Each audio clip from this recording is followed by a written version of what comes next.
I call this meeting to order. I'd like to welcome everyone to today's meeting. Today we'll be marking up our Interior, Environment, and Related Agencies Appropriations Measure for fiscal year 2026. As with our previous markup, it's my intention to complete all of our work on this bill today. We'll take a recess for floor votes as needed, as we normally do. In addition, there is an event this evening at the White House where many of our members will be attending. If we're not finished with our markup at that time, which would be about 5:30, then we'll recess and come back, which would be about 8:30. I hope we can make it because we don't have that many amendments, but if not, we are going to get the bill done. We've also had some other scheduling changes that we were all up here unaware of on both sides of the aisle. I'm going to be consulting with the ranking member. We're going to see what we can do to speed things up on Wednesday and Thursday. It ranges everything from starting earlier, and we'll agree upon a time that hopefully is everybody's convenient, to potentially, and I really want to underline potentially because none of this, could we do 2 deals in one day? We've done that before and give you back Thursday. But again, those decisions will be made in consultation with the ranking member. And if you've got opinions on the other side of the aisle, please confer with your ranking member. Same thing on our side. This has just come up recently, so we haven't had a chance to really sit down and talk about it. But my guess is you all would like to be home rather than enjoying one another's company in a markup. So we will try to work to expedite things. But I do want to be crystal clear. We will finish all 3 of the bills that were scheduled before we head out of here. So just be aware of that. And again, as soon as the ranking member and I have a chance to work this out, I'm sure we'll get the information to you right away. Our only order of business today, again, is consideration of Interior, Environment, and Related Agencies Appropriations Bill for fiscal year 2026. I'll now recognize Chairman Simpson to present the bill. Thank you, Chairman Clow. I'm pleased to present the fiscal year 2026 Interior, Environment, and Related Agencies Appropriation Act. Today's bill has a wide reach from our national parks to the water in our pipes. It funds fighting wildfires out west and now across the rest of the country, and furthers our commitment to our tribal nations. The bill before us today targets resources to reduce energy costs, protect American jobs, and preserve access to our public lands for recreation, hunting, development, and protect our natural resources that we love in this country. I recognize we cannot tackle the nation's entire debt through the Appropriations Committee discretionary spending only, because discretionary spending only amounts to roughly 26% of the U.S. expenditures. The national debt, however, has reached an excess of $36 trillion. The level of funding in this bill takes a necessary step toward fiscal responsibility. The Interior bill provides $37.971 billion in spending, which is $2.54 billion or 6.2% below the fiscal year 2025 enacted level. The bill provides funding where it is needed most by fully funding payment in lieu of taxes, that program, and wildfire fighting pay, and by making strong investments to further the federal government's trust and treaty responsibility and obligations to our tribes. The bill includes strategic increases to important tribal programs. In addition to fully funding contract support costs and the 105L leases, it provides $1.5 billion for the Bureau of Indian Education and $6 billion in advanced appropriations for Indian Health Services, and $771.8 million for law enforcement within the Bureau of Indian Affairs. In addition to providing significant resources to support public safety and justice on tribal lands, the bill also reestablishes the very successful Opioid Reduction Task Force, which was created under the first Trump administration by our now colleague and former Interior Secretary Zinke, and was unwisely halted during the Biden administration. This Narcotics Reduction Task Force will dismantle and disrupt the opioid, heroin, and other dangerous drug distribution networks running rampant in Indian country and promote safety on tribal lands. Taken together, PILT, firefighting pay, and tribal programs total $14.7 billion, or 39% of the spending in this bill. Because we've committed to prioritizing these costs, that means the rest of the bill saw even bigger reductions to hit our allocation. This includes a 23% cut to the Environmental Protection Agency. Despite these reductions, the bill champions American energy dominance and U.S. mineral production by supporting requested increases for conventional energy development, expanding access to hard rock and critical minerals, and reversing harmful Biden era policies such as costly EPA regulations and Endangered Species Act listings used to block responsible development. These provisions will unleash American energy, finally putting American industry and businesses first. The bill also includes important policies to ensure our public lands remain accessible by blocking unnecessary restrictions on hunting, fishing, and recreation industries and supporting timber production. In closing, the Interior bill before us funds many important programs that help conserve our nation's natural and financial resources, prioritizing investments that matter to our businesses, industries, tribes, and communities across this country.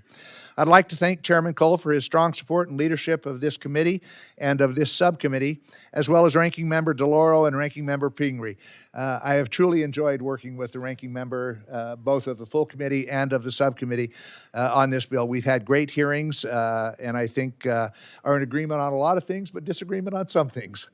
I look forward to continuing our work together. And lastly, I want to thank the members of staff on both sides of the aisle. As every chairman of a subcommittee stands up, they will tell you that this would not be possible without the hard work of the staff on both sides of the aisle to get these bills as far as they have. With that, I would yield back the balance of my time.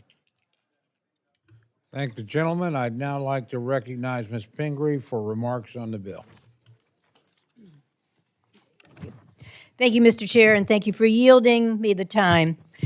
First, I want to thank the Chair, Mr. Simpson, for the great working relationship we have on this committee, and thank you to Chairman Cole as well. Also to Rosa DeLauro, the Ranking Member of the full committee, for her amazing hard work on this committee, and to the staff on both sides of the aisle who worked so hard to put together this legislation.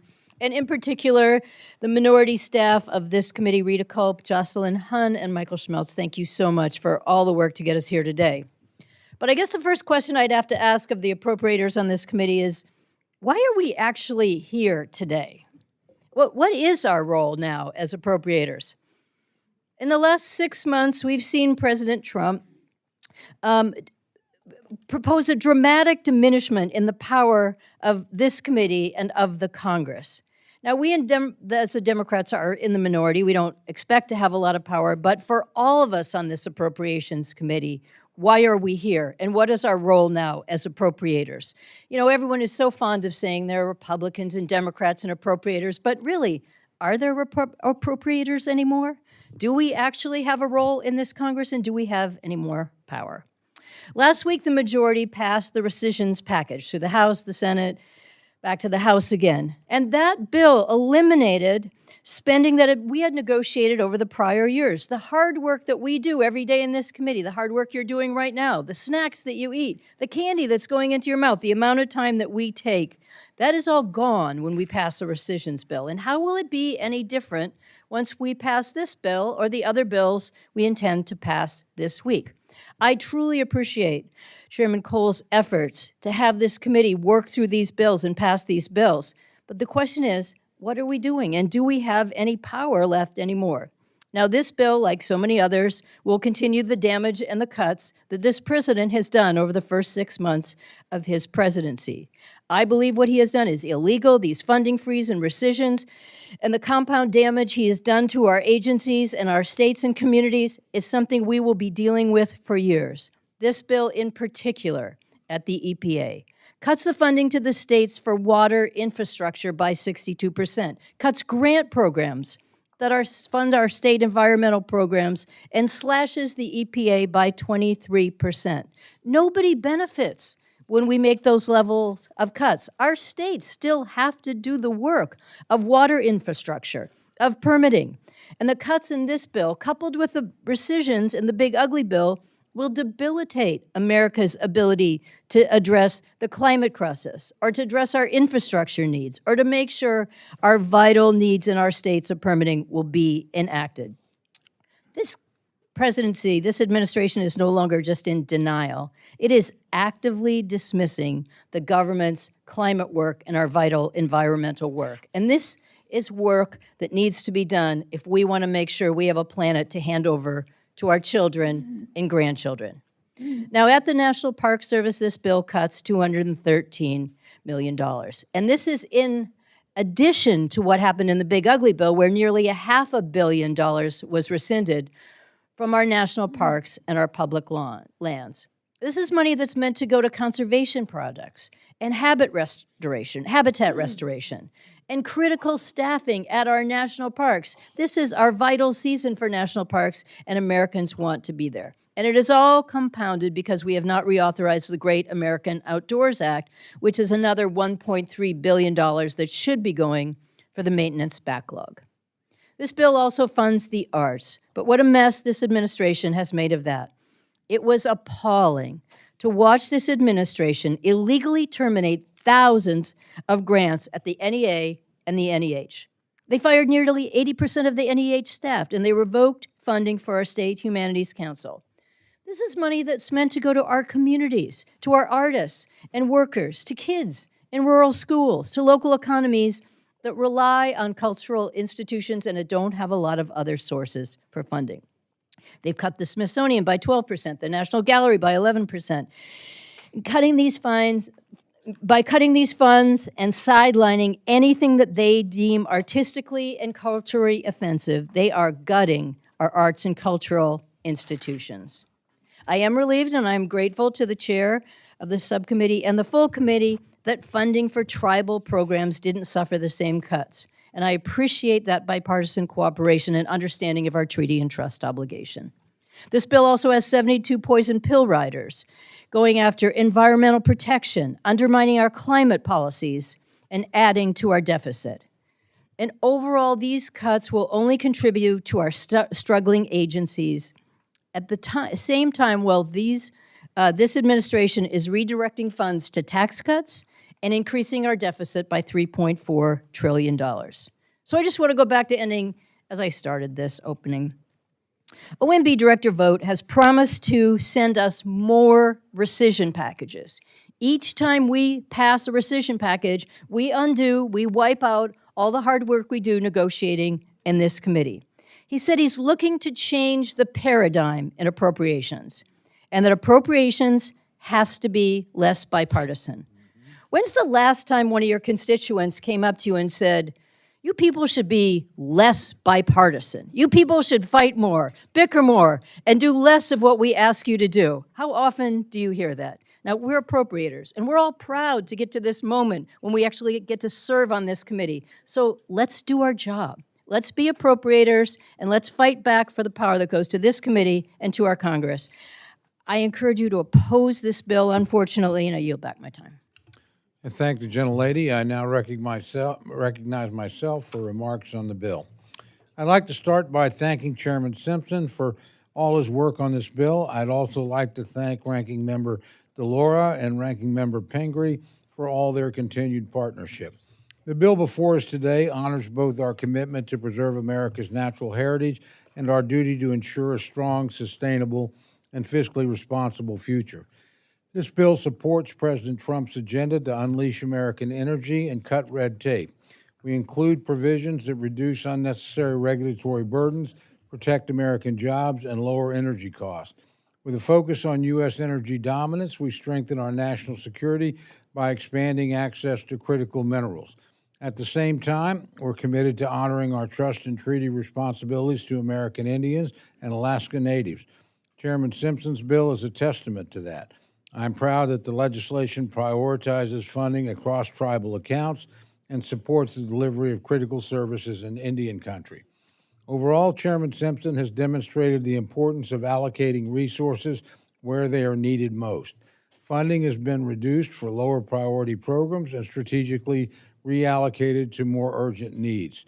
This measure thoughtfully supports access to our public lands and maintains vital resources to support wildfire response. This bill focuses on America's priorities while cutting billions in spending from the previous fiscal year. demonstrating strong stewardship of America's natural and financial resources. I'd like to thank Chairman Simpson, Ranking Member Pingree, full committee Ranking Member DeLauro, and the majority and the minority staff for their hard work. As Chairman Simpson said, without great staff work, none of this could happen.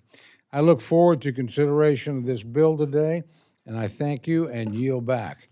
I'd now like to recognize my very good friend, the Ranking Member of the full committee, Representative DeLauro, for her opening remarks. I thank the chair, and I also thank Chairman Simpson, Ranking Member Pingree as well. And I think as we all attest that we do work together, we have differences, but our goal is to, in fact, produce appropriations bills that meet the needs of the American people. And that is what our goal is. I want to thank staff on both sides of the aisle for their work, and I want to particularly thank Rita Culp, Jocelyn Hunn, and Michael Schmelz. I oppose the bill before us today, which would raise utility bills and energy prices, would worsen the climate crisis, put polluters over public health, and abandon stewardship of our national parks, all to benefit billionaires and big corporations. We are in the middle of a cost of living crisis. President Trump promised to lower costs on day one, but instead, he and House Republicans are making the cost of living crisis even worse. The big ugly law is handing massive tax breaks to billionaires and to the biggest corporations while driving up energy costs for homes and for businesses. Today, we are considering another House Republican bill which will raise costs for struggling working families, the working class, middle class. It will damage our public lands, promote dirty energy, threaten Americans' health by exposing them to more polluted air and water. Never mind that we never received a complete budget from the White House. We are holding this markup in a completely unprecedented time, with Congress's authority being challenged by a lawless administration. Since taking office, the Trump administration has stolen resources appropriated by this committee, passed by Democrats and Republicans in the House and in the Senate, for programs and services across the federal government, including several in this bill that help to lower costs for the middle class and working class, protect vulnerable populations, and keep our environment clean. The administration has unlawfully frozen, attacked, and destroyed grants that help tribes with hazard mitigation, grants that support the recovery of endangered species, grants that decrease flooding risks, and the grants that help restore areas damaged by floods and wildfires. Scores of public servants were laid off, and the Environmental Protection Agency just announced it will be eliminating its entire Office of Research and Development, impounding $749 million of funds appropriated by Congress. These cuts are not numbers on the page. They're not only felt in Washington, D.C., they affect all of our communities. Mary, a Connecticut grandmother, was devastated when her granddaughter, a trained EMT, skilled ice climber, and member of the Alpine Rescue Team, was fired from her job at Mount Rainier National Park. Mary's granddaughter had worked for the National Park Service for over 5 years, but because she had transferred to Mount Rainier less than a year ago, she was technically a probationary employee. Doge and Elon Musk decided that Mary's granddaughter's public service was less valuable than another tax break for billionaires. Lost and injured climbers in Mount Rainier National Park will pay the price. I ask my colleagues, do your constituents consider our national parks waste, fraud, and abuse? Do they come to your town halls and complain that there were too many employees at national parks? I doubt it. All of the departments, agencies, and programs whose funding has been stolen, Congress enacted and appropriated funding for is in the law. They are substituting Congress's decisions and judgment with their own, turning Article 1 of the Constitution on its head. Unfortunately, this bill doubles down on President Trump's pro-pollution and anti-environment, anti-parks agenda. Because of this bill, families will pay more at the pump and on their utility bills thanks to deep cuts to funding for infrastructure and the removal of important vehicle emissions regulations. This bill abandons our children, and our grandchildren will have to confront an ever-worsening climate crisis by eviscerating the EPA, reducing science funding, promoting fossil fuel lease sales on public lands, and deconstructing critical emissions regulations. This bill will worsen Americans' health by ending enforcement of numerous Clean Water Act and Clean Air Act regulations, as well as hazardous waste and pesticide laws, and by allowing corporations to spew toxic pollution into our communities. And this bill slashes the funding for national parks and exploits our public lands for the sake of corporate profits. Underfunding the National Park Service, especially after DOJ eviscerated Park Service standing, means fewer seasonal employees, making it more difficult and cumbersome for our constituents to visit, to enjoy this nation's beautiful parks. And the 332 million annual visitors to the parks are vital to the economy of so many states. Funding for the Smithsonian Institution, the National Endowment for the Arts, the National Endowment for the Humanities is severely cut, diminishing and suppressing education of America's culture, history, and values. I headed up the Arts Council of Greater New Haven. I opened the New Haven's International Festival of Arts and Ideas every year. Celebrating America's achievements and contributions to the arts is critical to our national identity and unity. And these programs ensure all Americans can enjoy our shared culture. The arts and humanities are the soul of this nation. Americans cannot keep up with the ever-increasing cost of living, but instead of working with Democrats to make investments that can help to lower costs, protect our environment, preserve our public lands and institutions, Republicans have put forward a bill that favors billionaires and corporations' right to pollute, destroy the environment over the health and safety of the American people. Cannot support this bill, and I urge my colleagues to vote no. I yield back. I thank the gentlelady for her remarks. Are there any other members wishing to make general comments about the bill? I think Mr. Rogers is recognized for general remarks on the bill. Chairman Cole, Chairman Simpson, ranking members DeLauro and Pingree, for the hard work you put into this bill. This was a difficult bill to write, and I want to say a special thanks to the chairman for work that he has done. I want to personally thank all of you on this committee, especially Chairman Simpson, for continuing to support the Abandoned Mine Lands AML, Economic Revitalization Program at Department of the Interior. The provisions in this bill will continue the mission of this program to provide a shot of adrenaline to our communities reeling from the decline of coal. Those of us who represent coal country have long been searching for ways to help hardworking people in these communities who are looking for new opportunities. This program, which you created in 2016, does just that. Thanks to your leadership, this committee has seized a great opportunity to utilize this reclaimed land to create jobs in struggling communities. The AML Economic Revitalization Program, a win-win. Good for the environment, good for jobs. It has bipartisan support in Congress and truly is making a difference. I also want to thank the chair for maintaining full funding of the Payments in Lieu of Taxes program, PILT. Many counties in my district have large swaths of federal lands, and being able to recoup the lost tax revenue is vital for funding their schools, emergency services, many other crucial public services. This bill makes responsible cuts while continuing to further the charters of the departments and agencies under its umbrella. So I urge my colleagues to support this bill, and I yield back. I thank the gentleman. The gentleman from Maryland, Mr. Hoyer, is recognized for general remarks on the bill. Thank you, Mr. Chairman.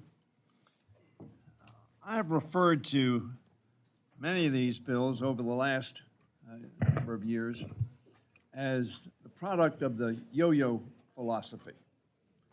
The yo-yo philosophy says you're on your own. You take care of yourself. We're not going to help you. This bill, in many respects, reflects that philosophy. And I say that with extraordinary respect and affection for the chairman of the subcommittee, who I believe is one of the most responsible members of the Congress. But that's the message this bill sends to the American people. You're on your own if you want to save money on electricity with this legislation cutting funding from green energy projects that generate a fifth of America's energy. You're on your own in your community if your community lacks access to clean water, with a 62% cut in this bill to drinking water and sewage infrastructure projects. You're on your own if you want your families to have clean air to breathe, as this bill includes dozens of riders that roll back the federal government's ability to crack down on pollution.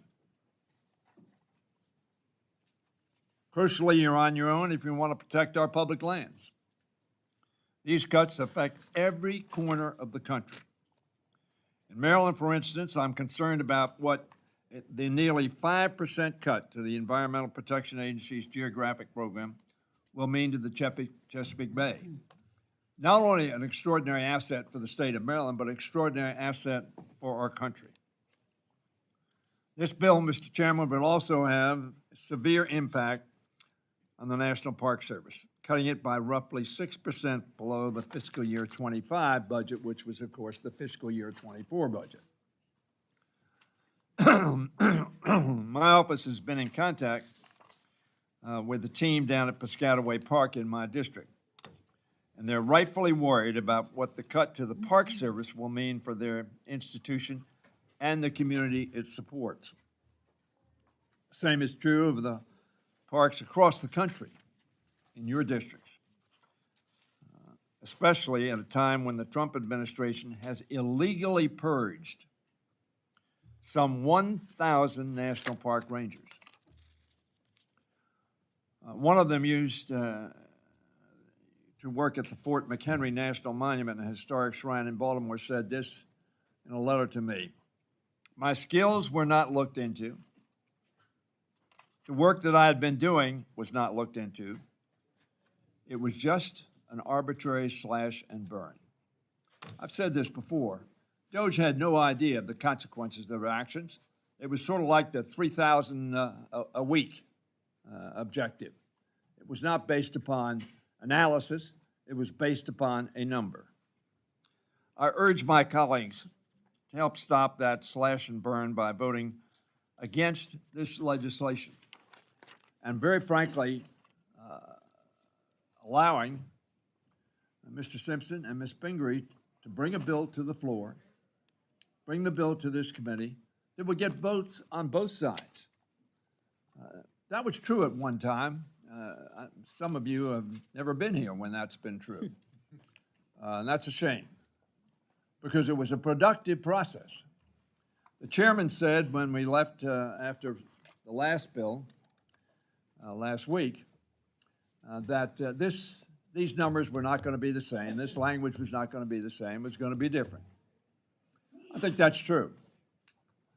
But it's going to be much more difficult and much more probable that we'll have a CR or maybe an omnibus in December, or maybe March 15th of 2026, halfway through the fiscal year, pass a 26 appropriation bill.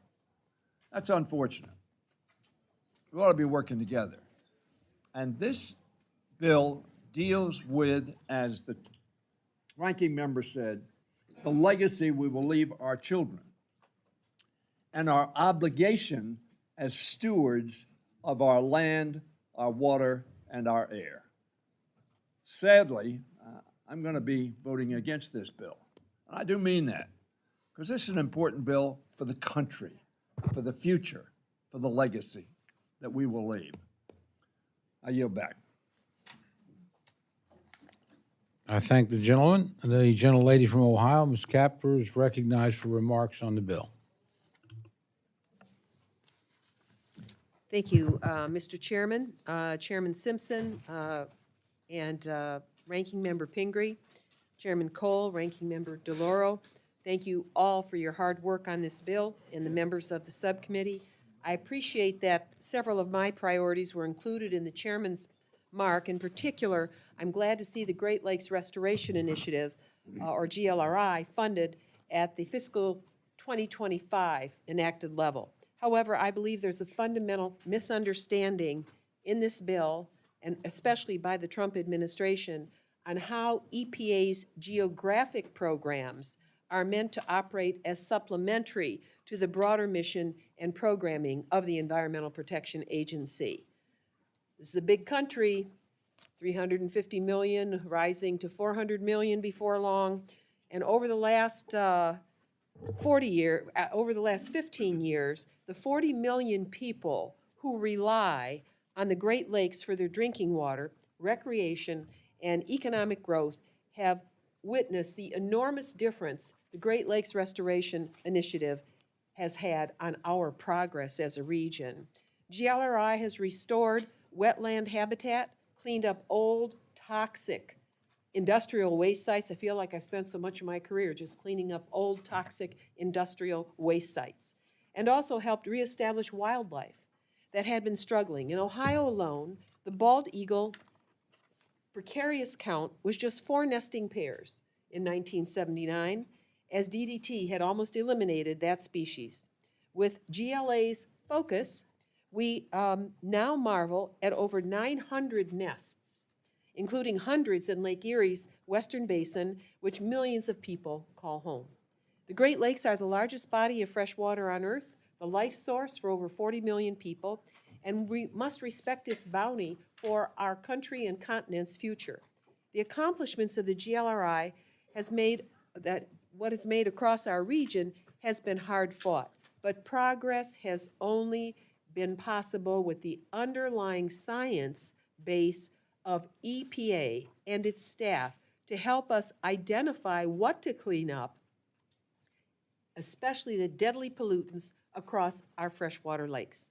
The city of Toledo, unfortunately, had its fresh water shut off in 2014 as toxic algal blooms got in our freshwater supply. Our region never wants to relive that nightmare, and I don't want any of you and your people ever to have that, as thousands of people panicked and drove around the region to try to buy bottled water at different outlets that was snapped off the shelves until they were empty, and kind citizens drove in with trucks, big trucks full of water and soda pop to try to hand it out for free in parking lots to help us endure that terrible 3-day weekend. No further progress across our lakes can be made if the majority is allowed to gut this agency.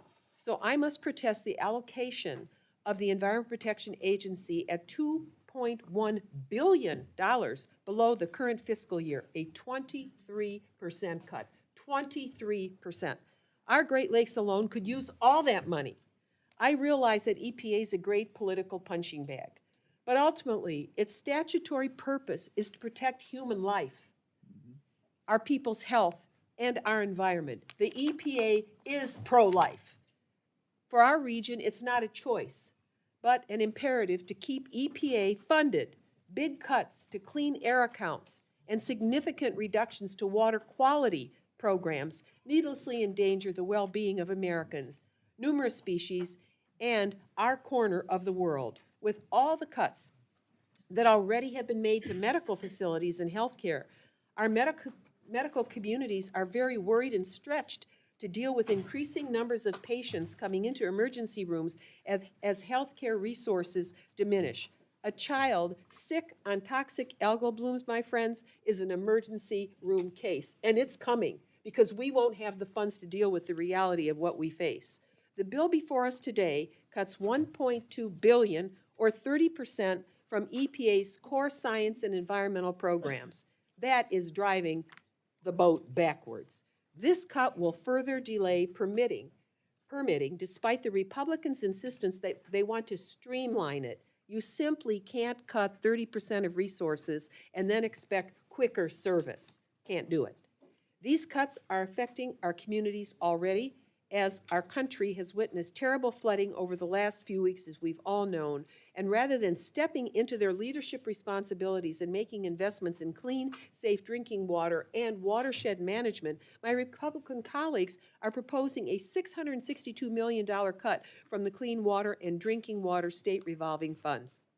To be clear, America's population is growing, but you're giving us less funds when our constituents need it most to protect themselves and their families from going underwater, both physically and financially. The costs of water and sewer installations are rising, and for many families are unaffordable. In Ohio, family sewer installations are rising, and they are leaving, trying to find and relocating because they simply can't pay these bills. As always, I thank you, Mr. Chairman, for delivering results, and I hope that we can work this through to provide a realistic bill to meet the current needs of America, not the needs of 1946. Thank you, and I yield back. Thank you, gentlelady. The gentleman from Washington, Mr. Newhouse, is recognized for comments on the bill. Thank you very much, Mr. Chairman. I sincerely do rise to support this piece of legislation, this bill today, and very much appreciate the work of the chairman, the ranking member, all of the staff, as well as the members of the committee for the important work they did to put this bill together. I want to highlight a couple of things about this bill that are particularly important to Central Washington. First of all, I'm glad to see the prohibition of the introduction of grizzly bears into Central Washington. That's something that the previous administration was absolutely determined to force onto my constituents, so thank you very much for that. I also appreciate, and this is something that I want to illustrate to you is absolutely critical, but the inclusion of the concerns around the Yakima-Tieton Irrigation District in Central Washington, which has a canal, a critical artery for bringing important irrigation water to parts of the Yakima Valley, is literally hanging on the side of a hill because of a wildfire last year, and now it's in desperate need of attention and repair and replacement. So thank you for the inclusion of language to support making sure that we can continue to have water flowing and operating that canal. I also want to highlight all of the chairman's work in this bill around wildfire readiness and timber production, including highlighting the need in the en bloc to address the forestry staffing issues within the Bureau of Indian Affairs in South Central Washington so that we can all keep our running at full capacity. This bill retains the critical support of the conservation of our nation's natural resources while exemplifying fiscal responsibility, and I know that's very difficult for some. I'm very proud to support this bill today. I want to thank you, Mr. Chairman, and I also want to give special thanks to Ranking Member Pingree for bringing us some of the very best of the state of Maine to enjoy today. So thank you, Mr. Chairman. I yield back. Perhaps the gentlelady will do that for the entire committee at some point. Gentleman from South Carolina, Mr. Clyburn, is recognized for remarks on the bill. Thank you very much, Mr. Chairman. I want to thank you, Chairman Simpkins, ranking members DeLauro and Pingree, for bringing forth this legislation, which I regretfully cannot support. I am particularly disheartened by the focus on the cutting of 62% of the funding for water systems in our great country. These water systems are of tremendous benefit to rural communities, and in my home state of South Carolina, tourism and transportation are my state's #1 and 2 industries. And heritage tourism is the fastest growing of all tourism, and it is of tremendous benefit to rural communities because they help to attract investments in these states. there are 63 national parks in the country, and they invest around $55.6 billion in these communities, mostly rural, supporting 400,000 jobs. This bill cuts more than $213 million from the National Park Service operational budget, on top of the cuts of the big ugly bill that took away more than $267 million from Bureau of Land Management that Congress had previously approved. And if that's not enough, this bill cuts $129 million from the Smithsonian museums. Much of this has to do with the Republican obsession with DEI initiatives, which is reflected in several harmful riders to this bill. Sections 440, 441, all add up to an awareness, undermining awarenesses of civil rights principles. Now, Mr. Chairman, I was serving in this Congress back in 1993 when General Jimmy Doolittle passed away. He was one of the most celebrated aeronautics people in our country. And our schools all over the country celebrate him. I remember him in the textbooks when I was a public school teacher. But in the name of DEI, we are now saying that it's okay for school systems, for states to invest in Jimmy Doolittle, but you cannot invest in teaching about General Daniel Chappie James. Both of them served in World War II. Both of them were outstanding pilots. One white, the other one black. And we are now saying that the black guy, if you put anything in the textbooks about him, it violates a principle. You can write all you want about Jimmy Doolittle, and nothing is amiss. Where is the shame in all of this? Both of these men gave great contributions to winning that war in World War II. They made a movie about Chappie James and the other Tuskegee Airmen. That's all right. But the state, the nation, cannot honor them. There's something wrong with that. Now, Mr. Chairman, there's much more I would like to say about this bill, but I know my time is running out. But I'm going to just close with this. I represent Charleston, South Carolina. A lot of y'all call that a great city. I love the city. Keep a home there. Charleston, the entire peninsula is in my congressional district. Charleston is where over 40% of the African Americans that came into this country came through Gaston Wharf. All of you know the Gaston flag. Though you've appropriated something, many people have appropriated something different to it. You know, the yellow flag with the snake on it, named after Gaston, who owned Gaston Wharf. That flag, we celebrated in South Carolina. It was a good thing. But all of a sudden, people have made a bad thing out of it. We have museums to celebrate the goodness of America. The National African American Museum, the International African American Museum. These are the goodnesses of our great country that we ought to celebrate. And we ought not be denigrating them with an appropriations bill like this one we're bringing forward. I apologize, Mr. Chair, for exceeding my time, and I'll yield back. But thank you so much for allowing me to express my feelings on this bad bill. Thank the gentleman. The gentleman from Georgia, Mr. Bishop, is recognized for general remarks on the bill. Thank you very much, Chair Cole, and thank you, Chairman Simpson, Ranking Member DeLauro, and Ranking Member Pingree for your work on this bill. I regretfully have to speak in opposition to the FY26 Interior and Environment Appropriations Bill.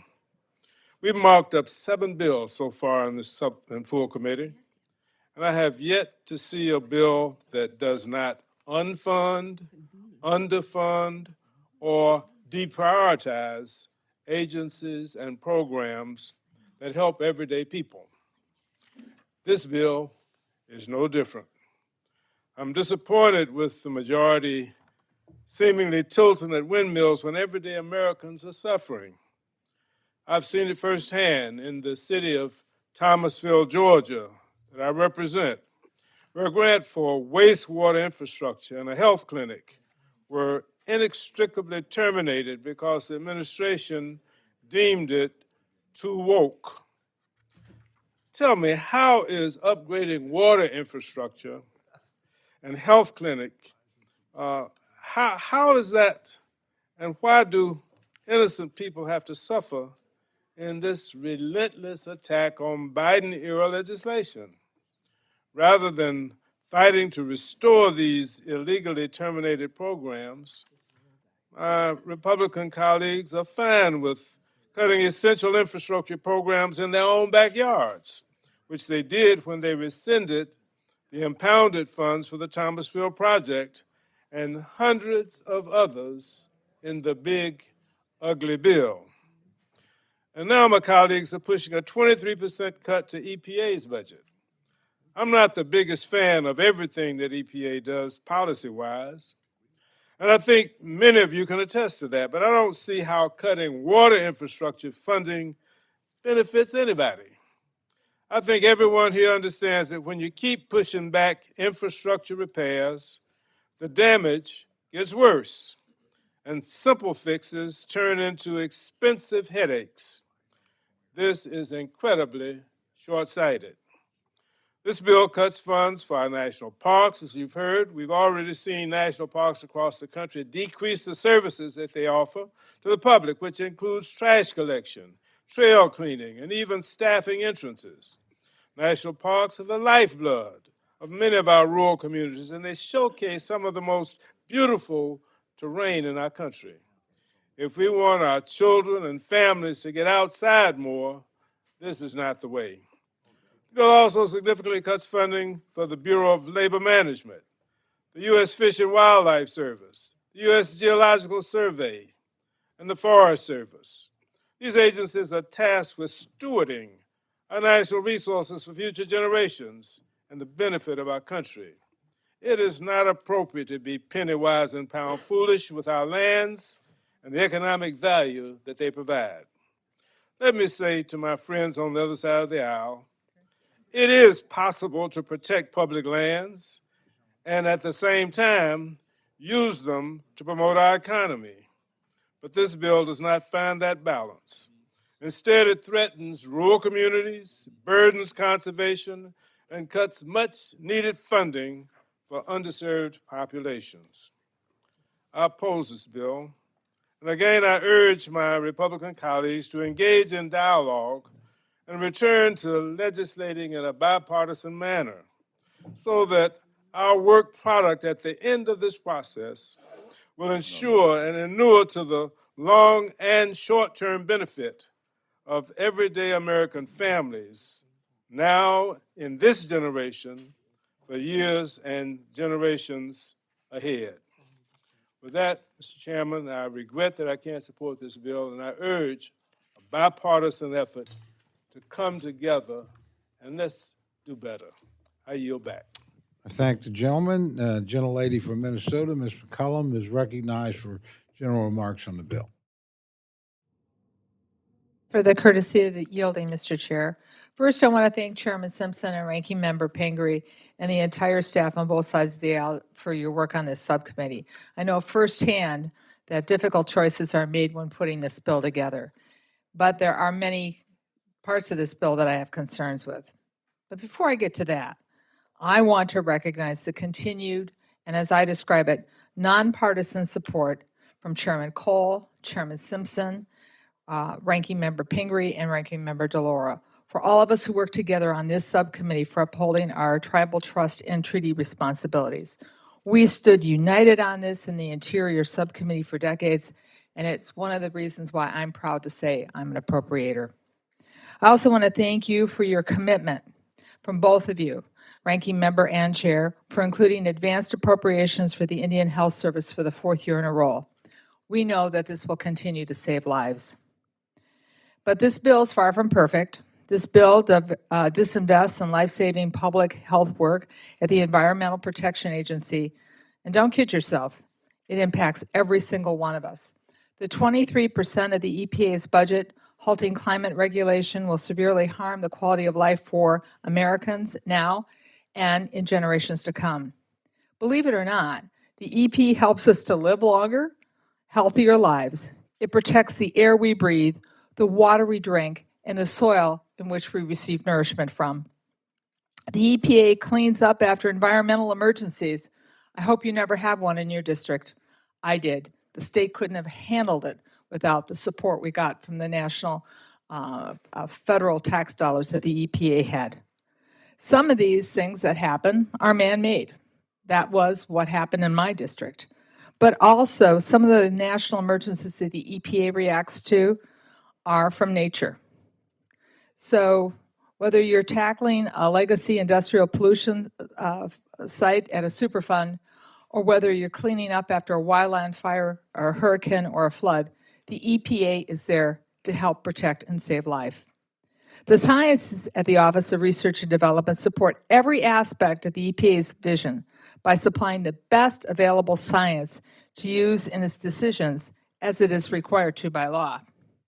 Or should I say, at least they did, until President Trump acted unilaterally this weekend to shutter the Office of Research and Development. This is the loss of hundreds of scientific experts, and this will have cost to us. These are scientists who help us understand the impact of PFAS on human health. They develop the water quality standards and testing and protocols that all 50 states now rely on. And they're the foremost experts on understanding the impacts of climate change on our air, our water, and our human health. My constituents rely heavily on this research, especially when it comes to PFAS. Every American is already experiencing the changing weather patterns of a warming planet, bringing more extreme cycles of drought and flood, the intensification of storms that put life and property at risk. And you've all heard me talk about the concerns I have. This is a threat to our national security, to our military. Sea level rise, thawing permafrost, and severe storms are costing us more and more every year in the defense bill. Inadequately funding the EPA and blocking its ability to address climate change will harm our country's response to this threat, not only today, but tomorrow. I'm also deeply concerned and disappointed by the consequences of the deep cuts in this bill to the Park Service, the Smithsonian Museums, the Endowment for the Arts and the Humanities. These funds make cultural and artistic and natural, as in geography, an opportunity to have a daily history lesson, a civic lesson, to learn more about this great country. And for all who visit it, to learn more about this great democracy. These are investments in telling our story that support fair, free, and transparent exchange of ideas without intimidation. And that's what's vital about living in a democracy. So, Mr. Chair, and to Chairman Simpson, I know we can do better, and I look forward to you working with Representative Pingree to make that a possibility when this bill comes back, especially from Conference Committee, a bill that I can be proud to vote for. With that, I yield back. Thank the gentlelady for her comments. Gentlelady from Florida, Ms. Wasserman Schultz, is recognized for remarks about the bill. Thank you, Mr. Chairman. You know, I wish I could say I'm surprised by what's before us today. But sadly, this bill is another example of House Republicans putting billionaires, big oil, and corporate polluters ahead of America's working families, our public lands, and even our children's future. At a moment when families are already feeling the squeeze of rising costs of living and the devastating effects of climate change, this bill makes their lives harder, not easier. It raises utility bills. It raises gas prices. It cuts the very resources that help the poor, rural, middle class, and vulnerable communities cope with environmental and economic challenges. This bill slashes more than 60% from funding that helps states deliver clean drinking water and safe wastewater systems. Excuse me. This bill slashes, that $1.7 billion cut is a direct attack on the health of every single American family, and it leaves local governments and ratepayers to pick up the tab. This bill eliminates the Energy Star program, stripping consumers of their ability to buy energy-efficient appliances to save money. It blocks vehicle fuel efficiency rules, forcing people to pay more at the pump. And it even defunds renewable energy, which now makes up more than 20% of our nation's power, all but guaranteeing higher electricity bills and less energy security. Just when the climate crisis is battering every corner of this country, from Texas floods to wildfires in the West, we are kneecapping our ability to respond. This bill slashes the EPA by 25% and eliminates funding for global warming science, climate policy, and greenhouse gas reporting. Instead of confronting the crisis, this bill actually promotes dirty energy by mandating fossil fuel lease sales and letting the worst polluters spew toxins with impunity. This bill even includes a shameful handout to pesticide manufacturers by tying the government's hands and blocking it from updating cancer warnings on pesticides, no matter what the new science shows. This rider would effectively gag our public health agencies, preventing them from updating labels or rules to reflect new evidence of cancer risks from pesticides. You are telling every cancer survivor, even if we learn more about how these chemicals cause cancer, too bad, we're not allowed to warn you. That's not just irresponsible, it's dangerous. As a cancer survivor, I find it outrageous that we would protect corporate profits over protecting people from cancer. It is a serious, new, revolting low that the majority doesn't want to warn people about cancer risk from chemicals in pesticides. This bill is a big middle finger to cancer patients, period. But the damage doesn't stop there. Republicans also take aim at America's crown jewels, America's national parks, our public lands, our wildlife, and our cultural treasures.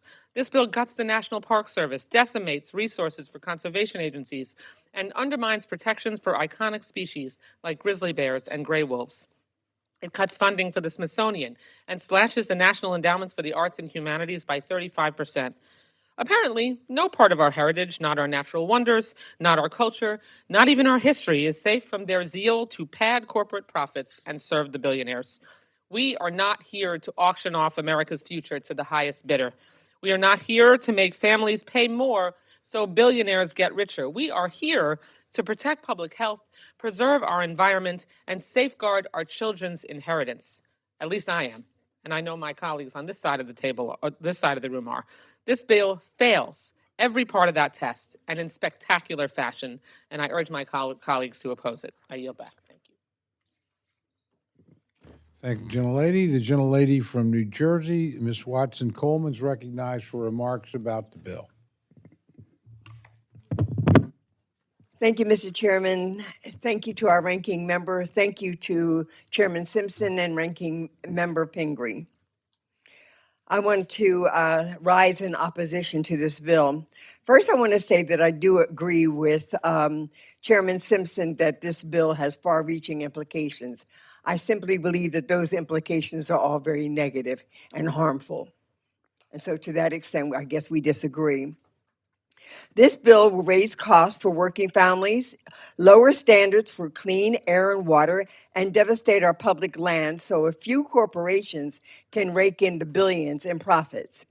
Over the past several months, some of my colleagues across the aisle have been eager to entertain certain conspiracy theories that are peddled among others, the Secretary of Health and Human Services.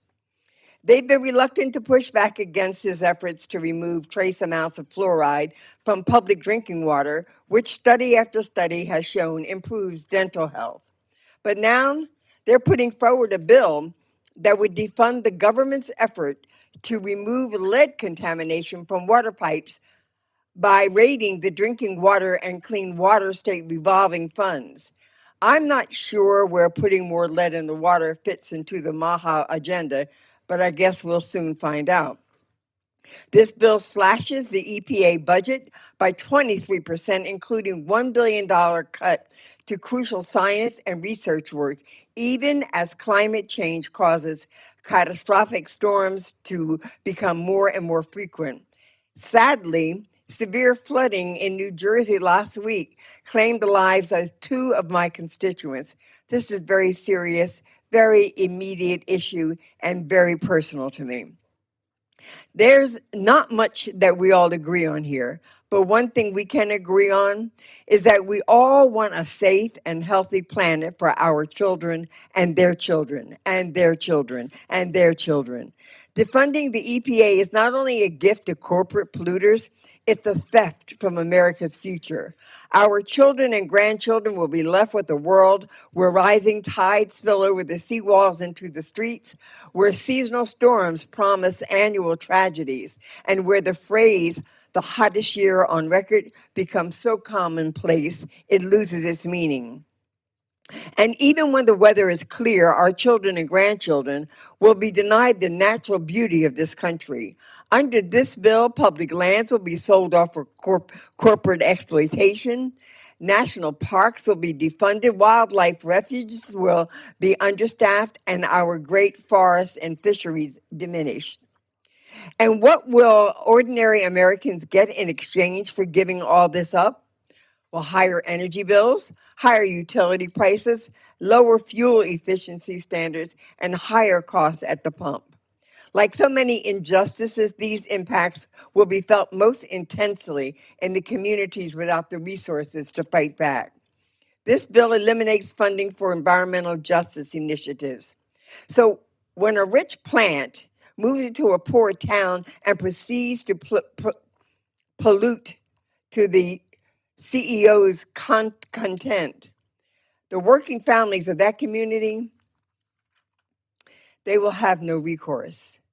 They will have no way to stand up for their kids or their neighbors as they're exposed to toxic chemicals in the air and in the water. For all the talk from some of my Republican colleagues about the importance of protecting the homeland, they sure seem to care very little about the condition of the actual land. America is our home. We ought to take better care of it than what's being laid out in this bill. I encourage my colleagues to revisit these provisions and to protect our environment and our country's future and to oppose this bill as I do. Thank you. I yield back. Thank the gentlelady. The gentleman from New York, Mr. Espiat, is recognized for general comments on the bill. Thank you, Chairman and Ranking Member. I rise in strong opposition to the proposed Interior, Environmental, and Related Agencies bill. This bill severely defunds the EPA, undermining decades of progress in making our environment safer and more equitable for all. The EPA is a vital tool for addressing pollution in low-income and minority communities, ensuring clean air, water, and safe living conditions for all Americans. Without these programs, historically vulnerable communities will face increased exposure to environmental risks, leading to severe health and economic consequences. In the past administration, Mr. Chairman, we saw how the EPA gave out community grants across the country. In fact, they went to local communities and they went to institutions in my district like Fordham University and WEAC so that they can give grants to community-based organizations that know what environmental injustice is about. And they try to address these environmental injustices. Across the country in cities, we have seen increasing extreme weather problems and patterns. Just this past weekend, the DC metro area experienced flash floods that damaged buildings and washed away cars. We saw the same thing happen in New York in the subway system weeks ago. And of course, we all know what happened in North Carolina. We've seen the wildfires Again, Mother Nature is talking to us, and it is at the community level that we can remediate these injustices, this environmental injustice. So the EPA played a vital role in addressing that. In fact, the Inflation Reduction Act, which saw the biggest investment in environmental remediation, was an international hit.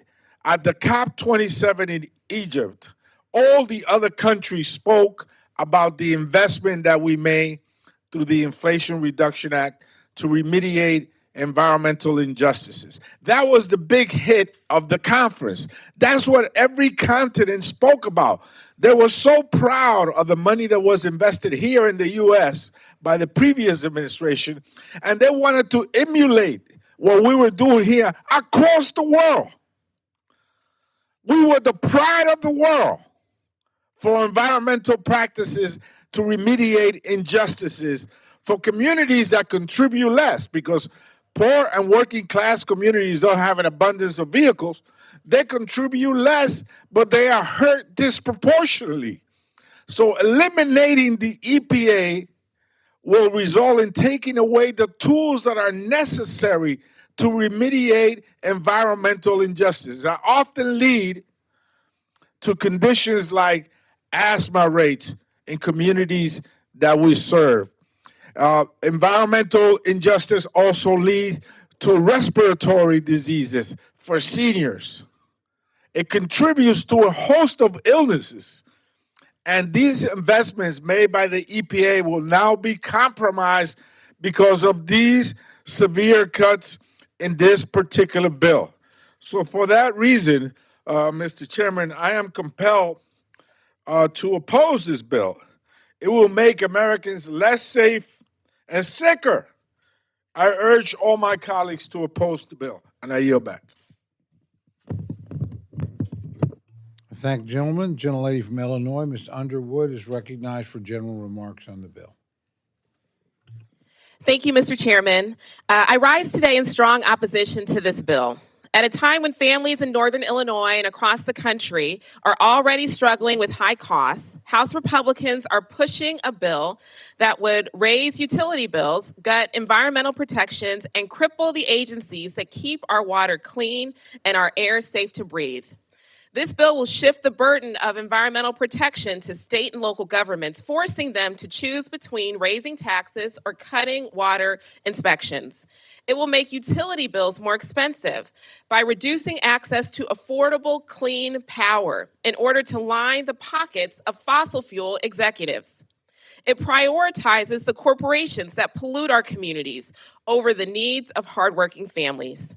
House Republicans have written a bill that benefits their corporate donors, but will make our air and water dirtier, our families sicker, and our wallets lighter.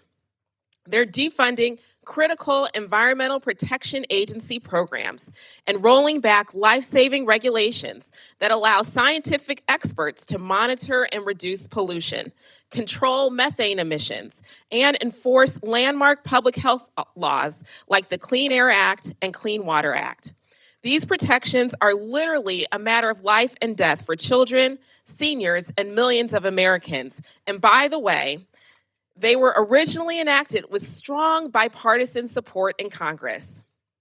In the decades since then, we have made tremendous progress cleaning our air and water, but this bill would undo much of that work with a stroke of the pen. In my district, the EPA is now only beginning a long-awaited cleanup of radium-contaminated soil at the Superfund site in Ottawa, Illinois. This critical project has been delayed by years of underfunding that have left my constituents exposed to dangerous radioactive materials for decades. When Congress underfunds programs like this, that is not fiscal responsibility. It's passing the buck and leaving our constituents to pay the price. And it's not just my constituents. Farmers in California's Central Valley are struggling with a historic drought, while in Iowa, they are battling severe storms and floods. In Arizona, many tribal nations lack basic water infrastructure due to chronic underinvestment. This bill tells these communities that their health and their future don't matter. This bill also slashes funding for our national parks and accelerates the exploitation of protected areas for short-term corporate gain.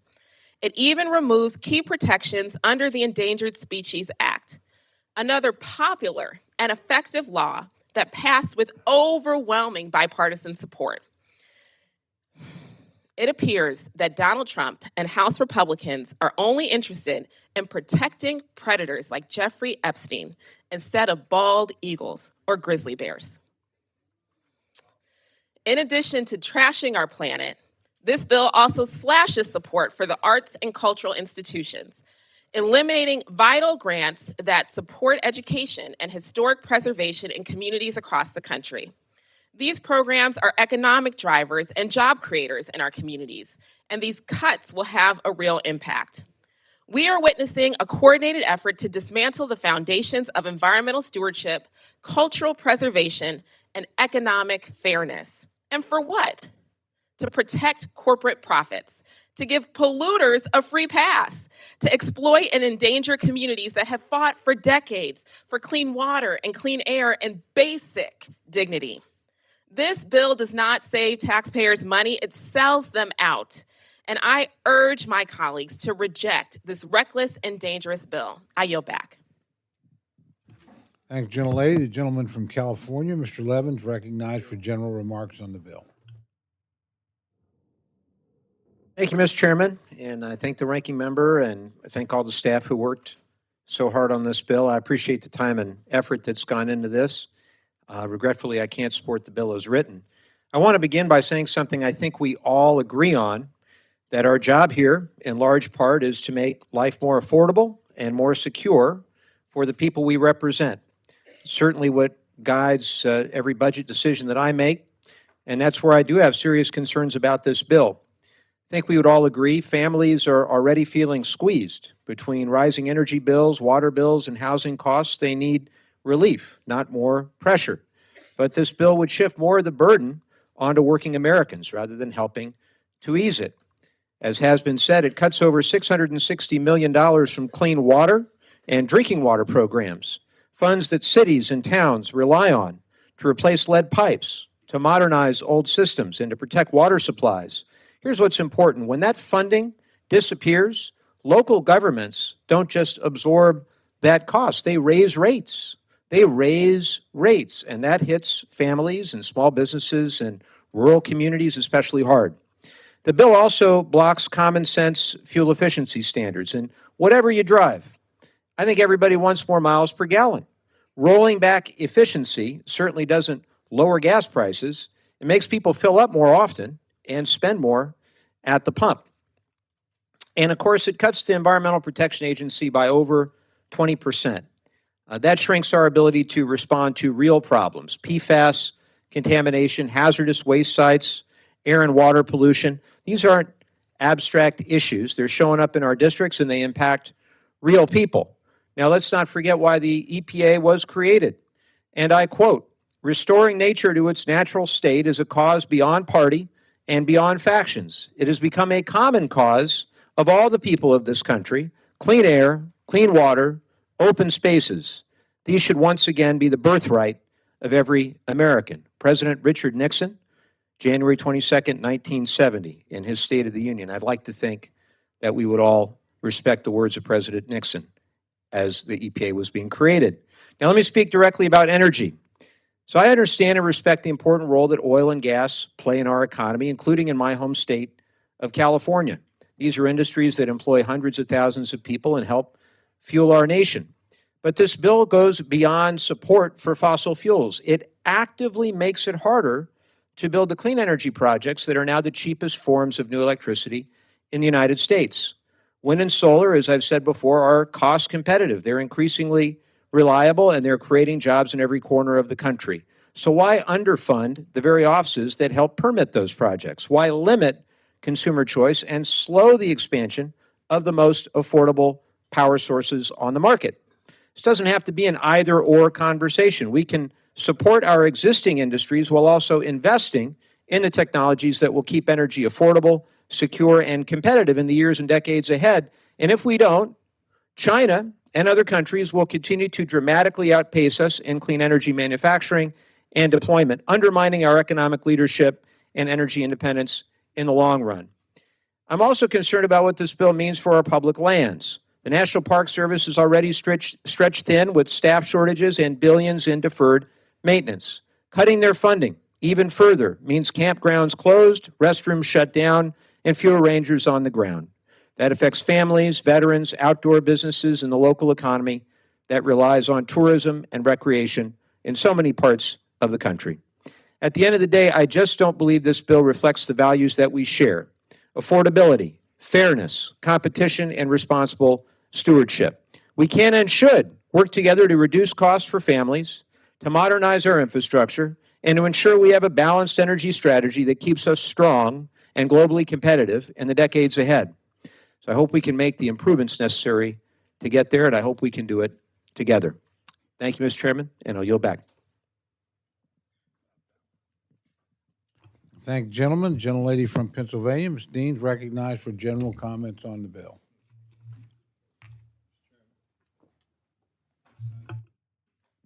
Thank you, Mr. Chairman, and I thank the chairman and the ranking member of this committee.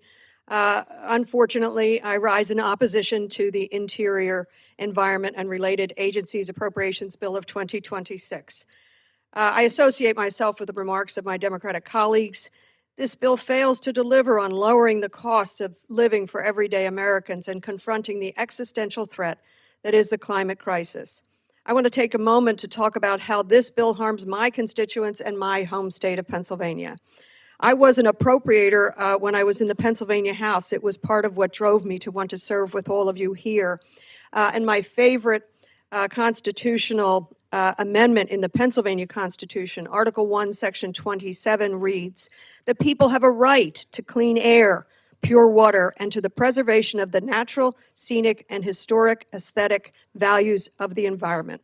Pennsylvania's public natural resources are the common property of all people, including generations yet to come. I took that right very, very seriously. I believe that meant we were trustees of that set of rights. And this bill is not compatible with the rights articulated for all Pennsylvanians that I aspire to. Let's talk about clean air. EPA is tasked with implementing the Clean Air Act. The bill today before us cuts EPA funding by 23%. It also includes harmful policy riders like prohibiting the regulation of methane emissions under the Clean Air Act. Pennsylvania's Bureau of Air Quality, within the Department of Environmental Protection, is responsible for safeguarding the health of Pennsylvanians by achieving the goals of the Federal Clean Air Act and the Pennsylvania Air Pollution Control Act. The Pennsylvania Department of Environmental Protection relies heavily on federal investments, including funds authorized by the historic Inflation Reduction Act, including many grants that are being targeted for elimination by this administration and by my colleagues on the other side of the aisle. Let's talk about pure water. This bill cuts funding to states through the Clean Water and Drinking Water State Revolving Funds by $1.7 billion. This means, for my state, a funding cut of $23 million. These funds are critical for the Pennsylvania Infrastructure Investment Authority, which is called PennVest, which serves our communities through capital funding for drinking water, wastewater, stormwater, non-point source pollution prevention, and other related projects. Cutting these funds means higher costs for Pennsylvanians to access clean water, and this bill would prevent us from addressing the risks of PFAS-contaminated sewage sludge used in farming. This is so short-sighted. My district has been directly harmed by PFAS contamination of our groundwater, something I will talk about in connection with some of the amendments. And finally, let's talk about the preservation of the natural, scenic, and historic aesthetic values of the environment. This bill cuts funding for preservation left and right. It takes away important protections on public lands, undermining conservation efforts. This bill cuts funding for the National Park Service by $213 million. In my district, we are fortunate to be home to the wonderful Valley Forge National Historic Park. It is America's park. We are so proud of Valley Forge. not only for its historic value, but also its incredible recreational opportunities for locals and visitors alike. It is America's park, but it also delivers an estimated $45 million annually to the local economy thanks to tourism. I have to tell you, in terms of the history of it, did you know that the troops at Valley Forge on those cold December nights read Thomas Paine's 49-page pamphlet, Common Sense? It was read to them, or they read it by the campfire, to galvanize and to bolster the Army's purpose on those cold, bitter winter nights. We too should go back and take a look at Common Sense and let it galvanize and bolster our belief that we should protect the folks in our districts along the lines of this interior bill. With that, I yield back. Thank you, gentlelady. Gentlelady from Nevada, Ms. Lee, is recognized for remarks on the bill. Thank you, Mr. Chairman. I rise today in opposition of this legislation. Unfortunately, it's the latest in a long line of bills from the Republican majority that fails to provide adequate resources to the people and agencies charged with taking care of public lands and our natural treasures, while absolutely gutting funding for critical drinking and wastewater infrastructure projects. As a Nevadan, I'm particularly disappointed to see that this bill once again grossly underfunds the bipartisan abandoned hard rock mine reclamation program. Abandoned hard rock mines are scattered all across the American West, including in my home district, which is home to some of Nevada's oldest mines. Even in the East, in states like Alabama, these mines are sending mercury, arsenic, and lead and other toxic metals into our waters. And the scarred landscapes themselves are often public safety hazards. Nevada officials estimate that the total cost of environmental and physical remediation of abandoned hard rock mine sites in my state alone exceeds $3 billion. That's with a B. But this bill is set to fund just 0.1% of that amount, an absurdly anemic $3 million. It's long past time that Congress treat this problem with the seriousness it deserves and provide resources necessary to put our states on a path to cleaner water and safer landscapes.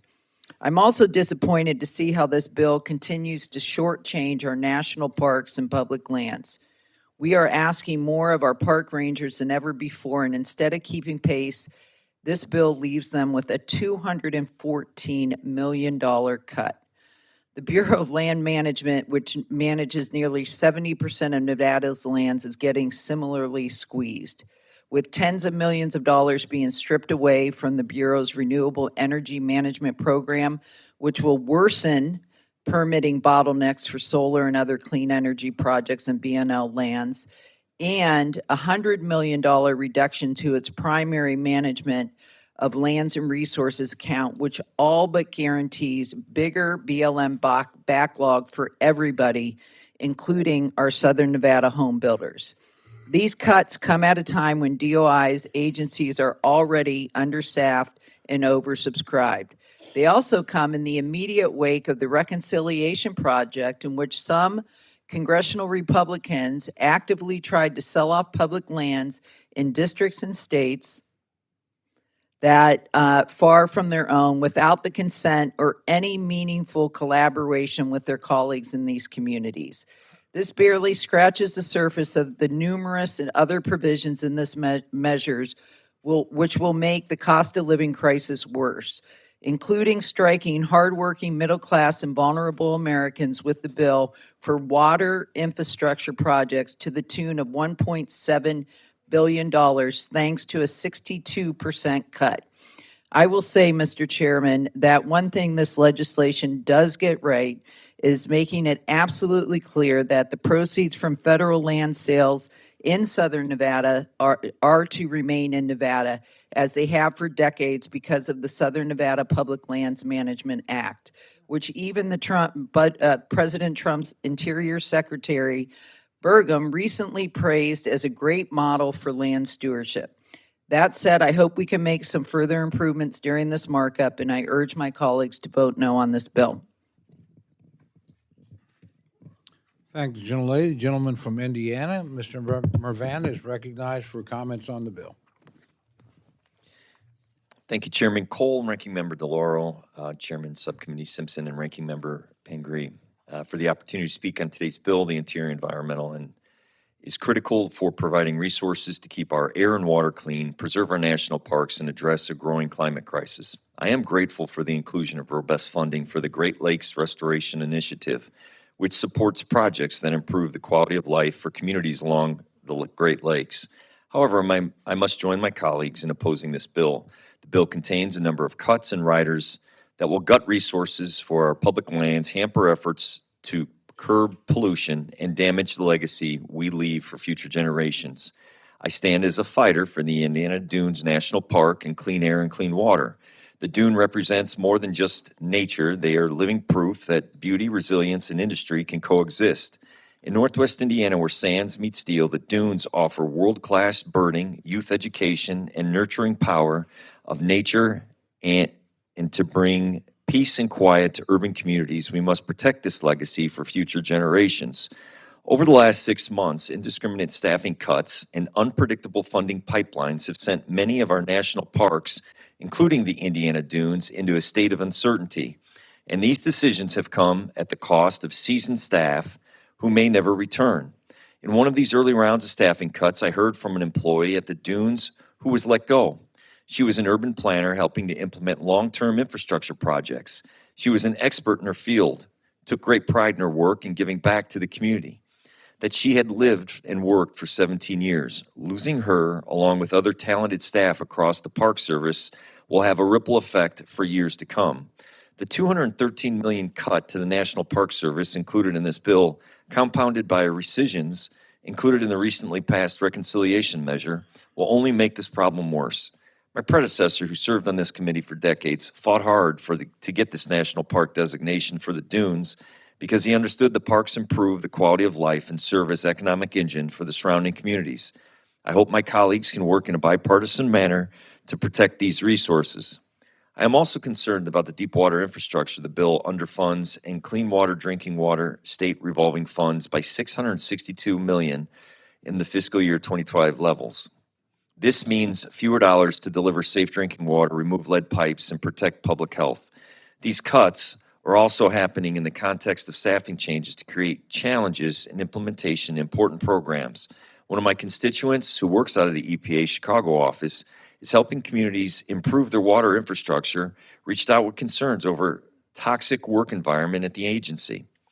Reducing federal contributions to this critical infrastructure and dismantling the agency charged with implementation will also require state and local governments to cut other services to fill the gaps.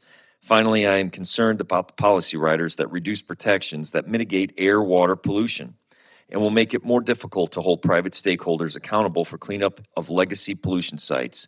Given the long history of industrial manufacturing in Northwest Indiana, maintaining a strong federal partner in cleanup and remediation of legacy pollution is critical for the health and safety of my constituents.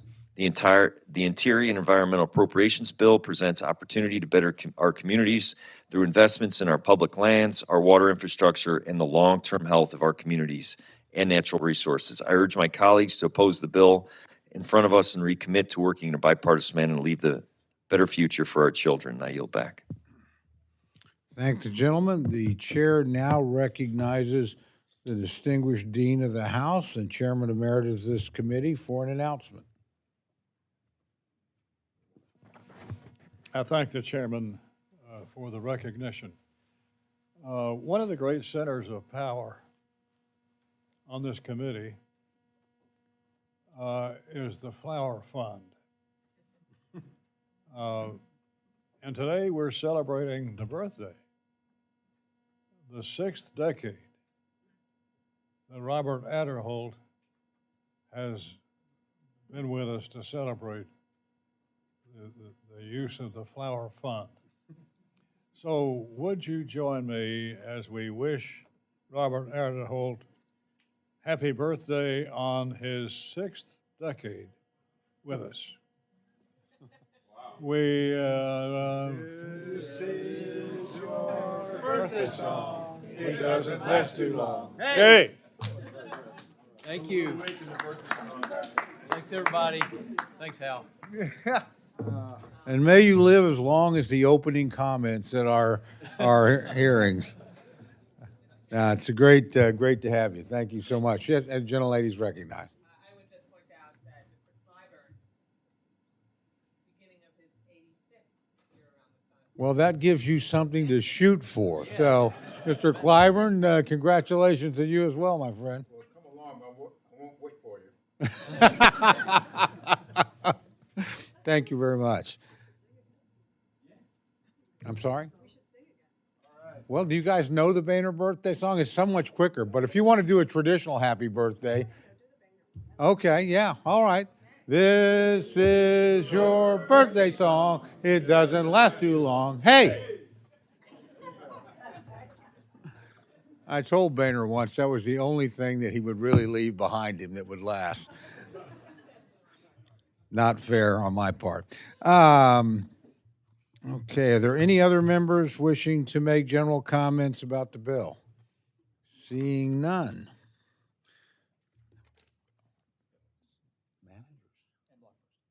Okay. I now recognize the distinguished chairman of the subcommittee, Mr. Simpson, for the purpose of amendment. Mr. Chairman, I have a Republican en bloc at the desk, and I ask unanimous consent that the reading be dispensed with. Without objection, reading is dispensed with, and the gentleman is recognized to explain his amendment. This en bloc amendment includes several common sense changes that reinforce the goals and priorities of the bill and of this administration. Provisions included in this amendment would ensure compliance with President Trump's executive order on expanding American timber production, reiterate that the administration can continue its work to address and responsibly mitigate against PFAS, ensure that regulations are based in reality and are practical, and clarify a provision in the underlying bill related to labeling any pesticide, which has been mentioned several times by members of the other side of the aisle. And I have to say, falsely represented. Not different interpretations, but false statements.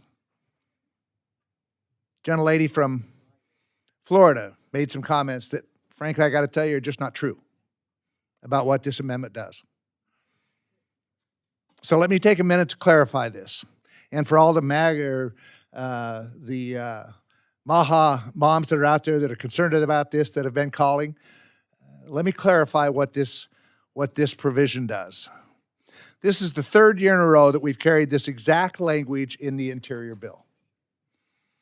The purpose of the language is to clarify existing law that states cannot require a pesticide label that is different from the EPA's label. The language ensures that we do not have a patchwork of state labeling requirements. It ensures that one state is not establishing the label for the rest of the states. It's the EPA that does that. This actually happened in 2017 when California, imagine that, California attempted to set its own labeling requirements for a pesticide. The current statute already has a federal preemption for labeling requirements. This language simply reiterates it. The language does not make any statement about the contents or findings by the EPA of human health assessment. It does not prevent the EPA from reviewing pesticides or re-reviewing pesticides. It does not alter the state's ability to regulate the sales or use of pesticides in their own states. This Republican en bloc explains these things because it is important to know exactly what this amendment does and what it does not do. And there has been misinformation about this being spread all over. So I hope this clarifies it. If you want one state, and that would be the most restrictive state, and I suspect that might be California, to create a label that's different from the EPA requirement, and then that state, a company that sells pesticides all across the country, would eventually have to adopt whatever California did and not the EPA. So essentially, You're taking the EPA's requirements and saying, okay, states can do their own thing on this. Because they're not gonna require a labeling that's different for all 50 states. That would be impractical. That's why there is a state preemption on this. That's all this does. It has been in this bill for the last 3 years. So I hope it clarifies it, and I would hope that we would support this en bloc amendment. And I yield back. Thank the gentleman. Gentlelady from Maine, Ms. Pingree, is recognized to address the amendment.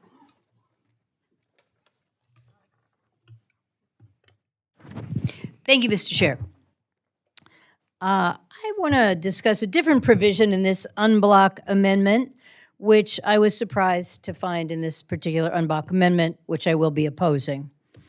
So the Republicans snuck in, I think, something that's slightly divisive, which is renaming one section of the Kennedy Center after a family member of this administration.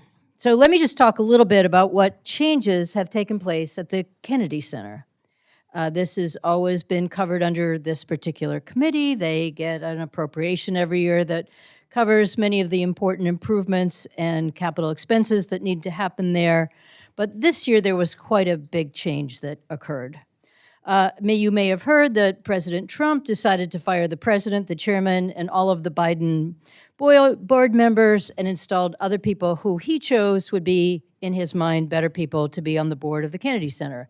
Now the board is entirely made up of appointees that come from the president with no diversity between different presidents' appointments. And he made himself the chair. In the big reconciliation bill that we just did, the big ugly bill as we often refer to it, the Republicans gave President Trump $250,000, 6 times what is normally appropriated in our interior bill, to do the things that he's interested in doing at the Kennedy Center. Now just remember, that is the same bill where we had to cut SNAP and Medicaid. We gave him over $250 million. The Kennedy Center is currently unauthorized. That authorization expired last year. So that means that any existing limitations at the Kennedy Center are currently not in effect. There is also no authorization with the appropriate policy committees to allow for a renaming of any portion of the Kennedy Center, either the one they've already chosen to put into this bill or any that may happen in the future.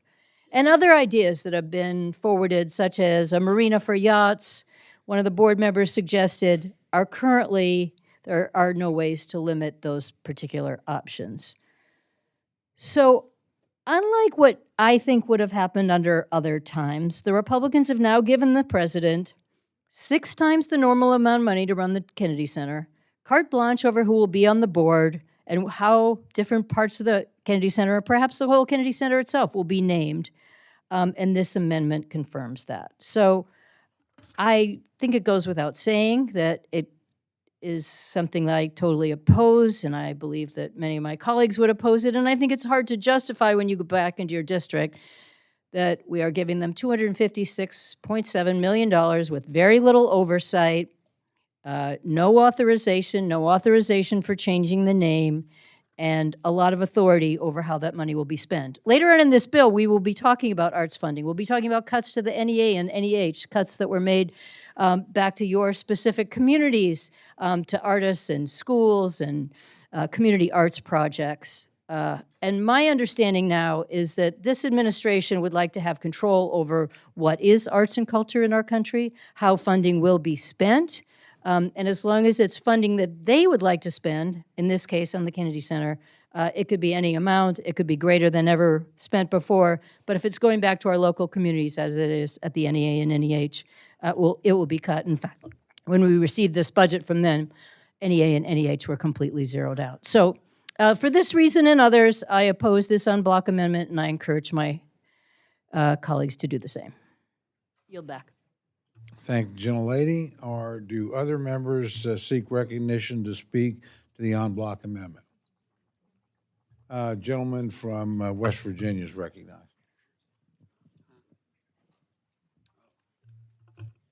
Sorry, I thought this isn't the managers, this is the en bloc.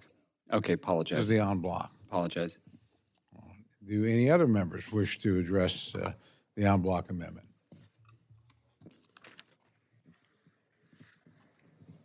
Seeing none, I recognize Chairman Simpson for 1 minute to close. I thank the chairman, and let me see if I got this straight. So we're upset that we didn't fund the arts, but we're upset that we did fund the arts. So I can't figure out which one it is. But I will tell you, yes, we renamed the Opera House at the Kennedy Center for the First Lady, who is the honorary chairman of the Board of Trustees of the Kennedy Center. This designation is an excellent way to recognize her support and commitment to promoting the arts, and I would encourage members to vote for this Republican en banc amendment, and I yield back. Thank the gentleman. The questions on the amendment from the gentleman from Wyoming. All those in favor say, Wyoming, excuse me. Close. Close. One of those big states. Yeah, Idaho. I don't know what I was thinking. All those in favor say aye. Aye.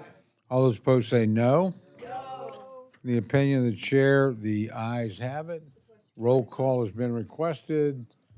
Please, a show of hands. Sufficient number of hands having been raised. The clerk will call the roll. Mr. Adderholt. Mr. Aguilar. Mr. Alford. Mr. Alford, aye. Mr. Amadei. Mrs. Bice. Mrs. Bice, aye. Mr. Bishop. Mr. Bishop, no. Mr. Calvert. Mr. Carter. Mr. Carter, aye. Mr. Case. Mr. Case, no. Mr. Siscomani. Mr. Klein. Mr. Klein, aye. Mr. Cloud. Mr. Cloud, aye. Mr. Clyburn. Mr. Clyburn, no. Mr. Clyde. Mr. Clyde, aye. Mr. Cole. Aye. Mr. Cole, aye. Mr. Cuellar. Ms. Dean. Ms. Dean, no. Ms. DeLauro. No. Ms. DeLauro, no. Mr. Diaz-Balart. Mr. Diaz-Balart, aye. Mr. Edwards.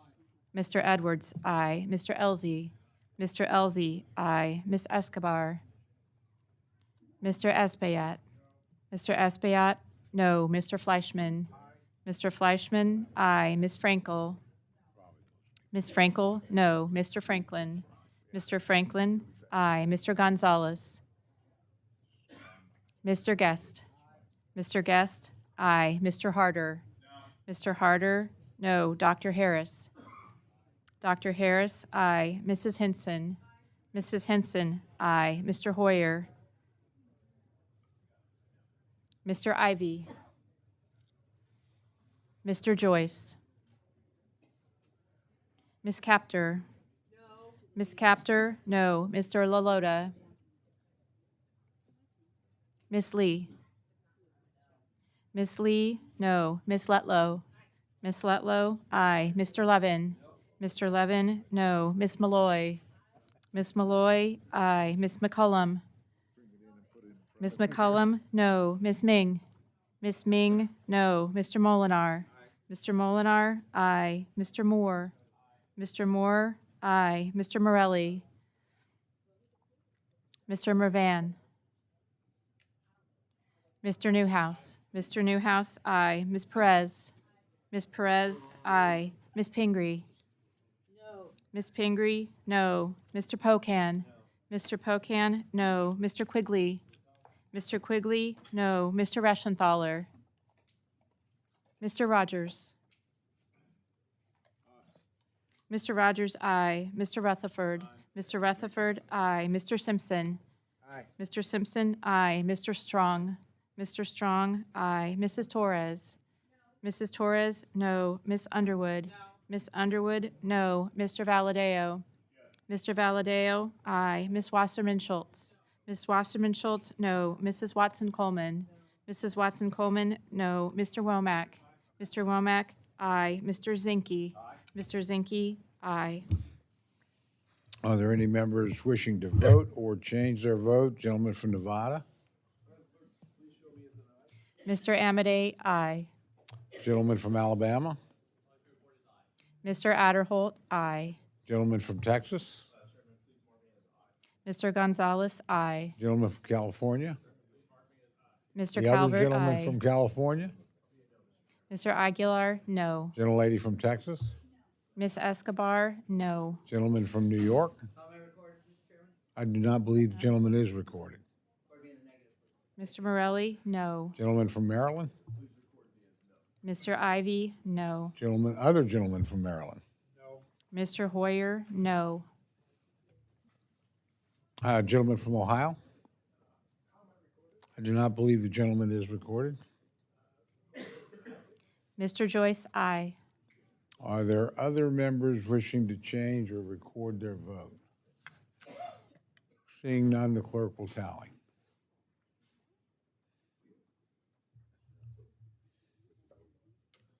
In the meantime, I think this is probably well-known, but courtesy of Mr. Simpson, lunch is here.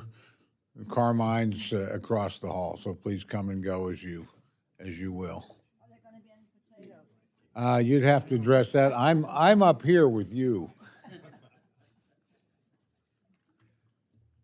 I've noticed nobody's brought either of us plates yet.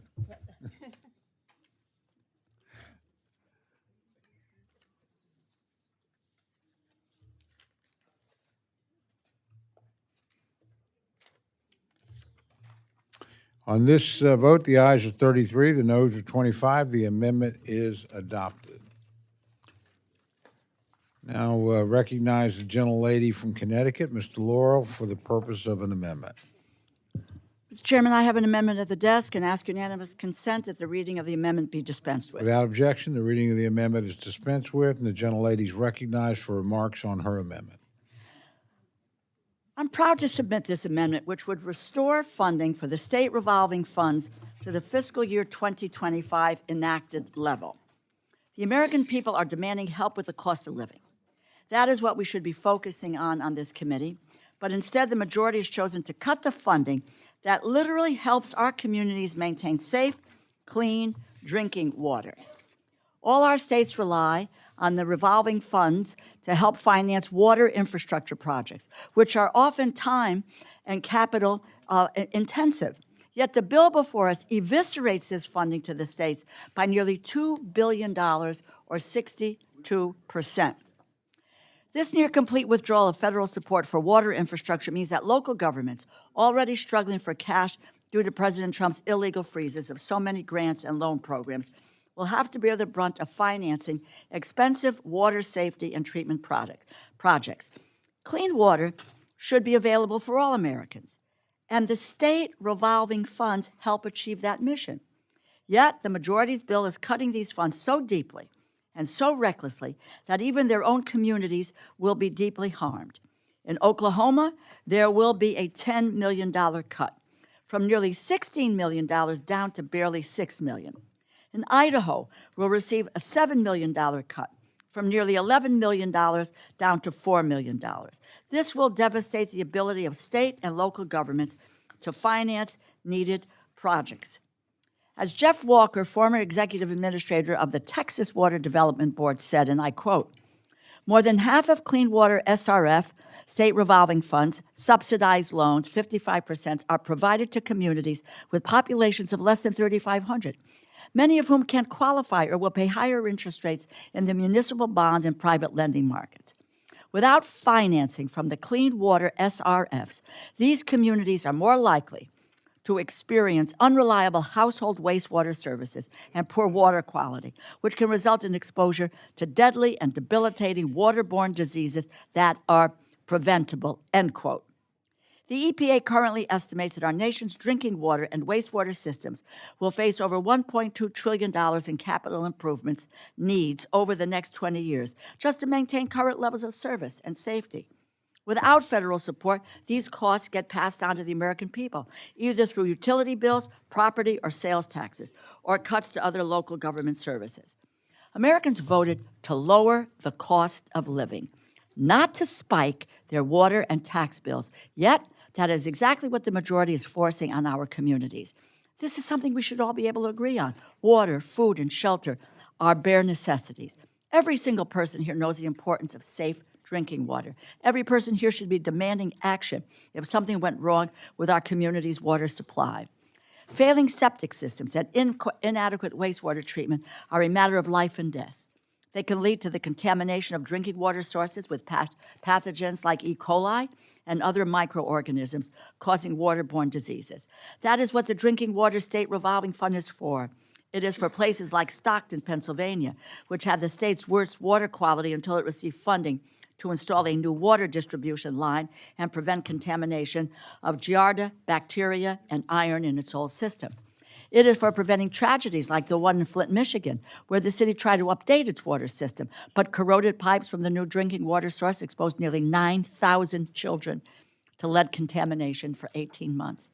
And is for protecting places like Lake Washington Ship Canal, Salmon Bay, Lake Union in Seattle, which received $165.3 million in low-interest loans to help prevent as much as 75 million gallons annually of polluted stormwater carrying toxins such as motor oil, metals, and pesticides directly into these crucial waterways. I know many of us are also focused on securing funding for our districts through community projects. These things should not be in competition with each other. CPF funding is not the same as the state revolving funds. It should not come at the expense of the state revolving funds. When Democrats controlled the House, we were able to produce bills that did both, that did not ask our constituents to choose between clean water and community projects. The American people are expecting us to deliver both once again. Safe drinking water should not be a partisan issue. This should be the bare minimum. We do not have to stage this trade-off between community projects and water projects. This is a choice, just like the majority's choice to add $3.4 trillion to the deficit to finance tax breaks for the billionaires and biggest corporations. I'm proud to propose this amendment, urge my colleagues to support it as well. Thank you, and I yield back. Thank you, gentlelady. The gentleman from Idaho, Mr. Simpson, is recognized to respond to the amendment. Thank you, Mr. Chairman. I rise in opposition to the amendment. The amount provided to the states in this bill is the same amount provided to the states in FY25 House bill when accounting for community project funding amounts. The SRFs also received an additional supplemental funding through the infrastructure bill. In FY26 alone, they will each receive $2.6 billion in supplemental funding. Over the 5 years of the infrastructure bill, the SRFs will have received $11.7 billion in supplemental funding. But the main reason I oppose this is because without an offset, this amendment causes the bill to exceed our committee-approved 302B. So I would oppose this amendment and hope my colleagues would oppose it also. Thank you, gentlemen. The gentlelady from Maine, Ms. Pingree, is recognized to address the amendment.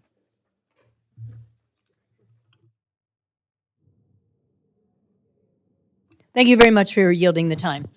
As you've heard, this bill cuts, this amendment would restore the funding for clean water and clean drinking water and state revolving funds because they are already cut by more than 60% compared to FY25. As we've already heard in some of the opening remarks and from the ranking member DeLauro, almost every one of our states and communities is looking for funding to help deliver safe drinking water, wastewater treatment, and stormwater management. This is a need that spans all of our states and all of our communities. And with extreme weather or aging infrastructure, the need is greater than ever.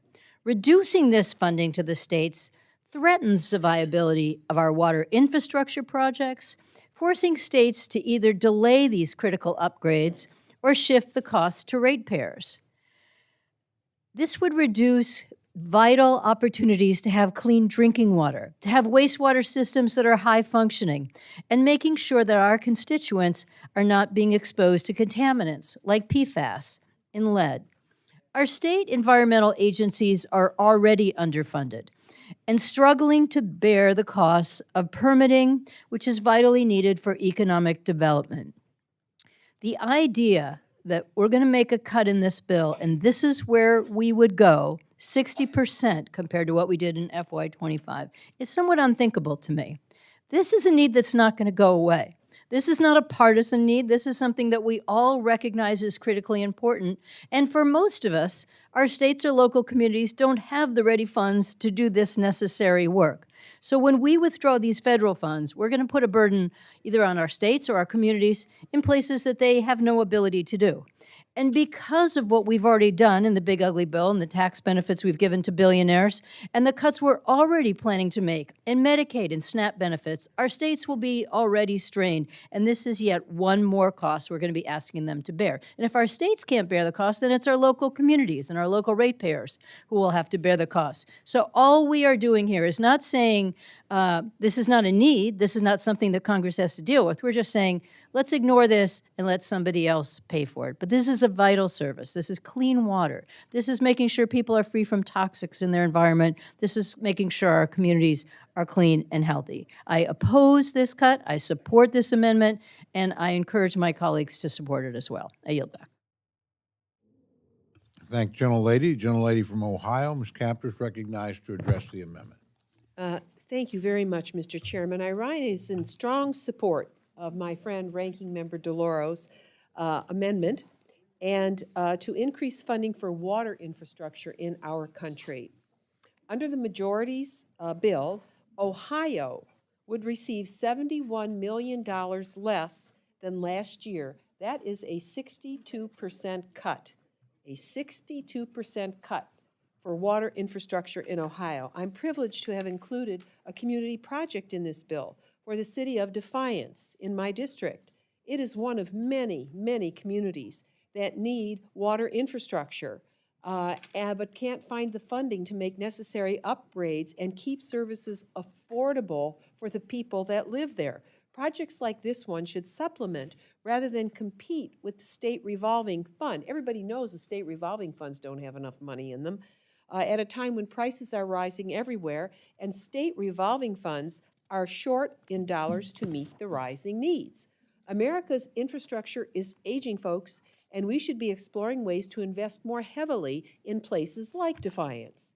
The majority's cuts to water infrastructure funding will fall hardest on communities like those in areas of northern Ohio that I represent, many of which are small, rural, and low income. They don't have much recourse to find outside funding. As I said in my opening statement, the water bills for consumers are going up, 37% for drinking water, 67% for wastewater since 2008.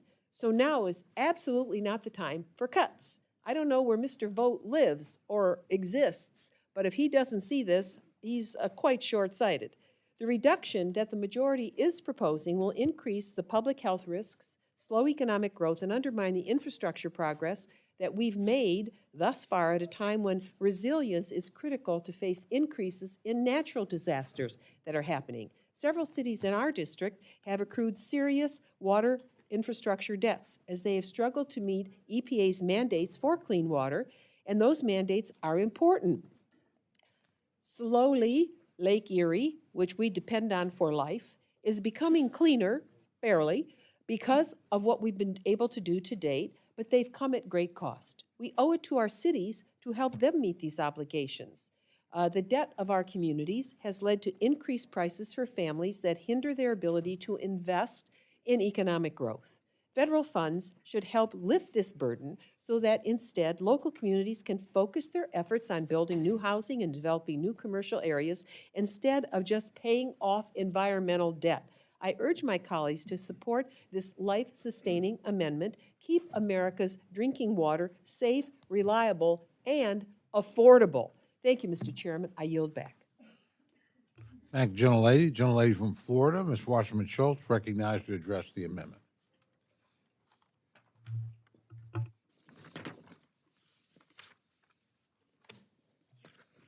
Thank you, Mr. Chairman.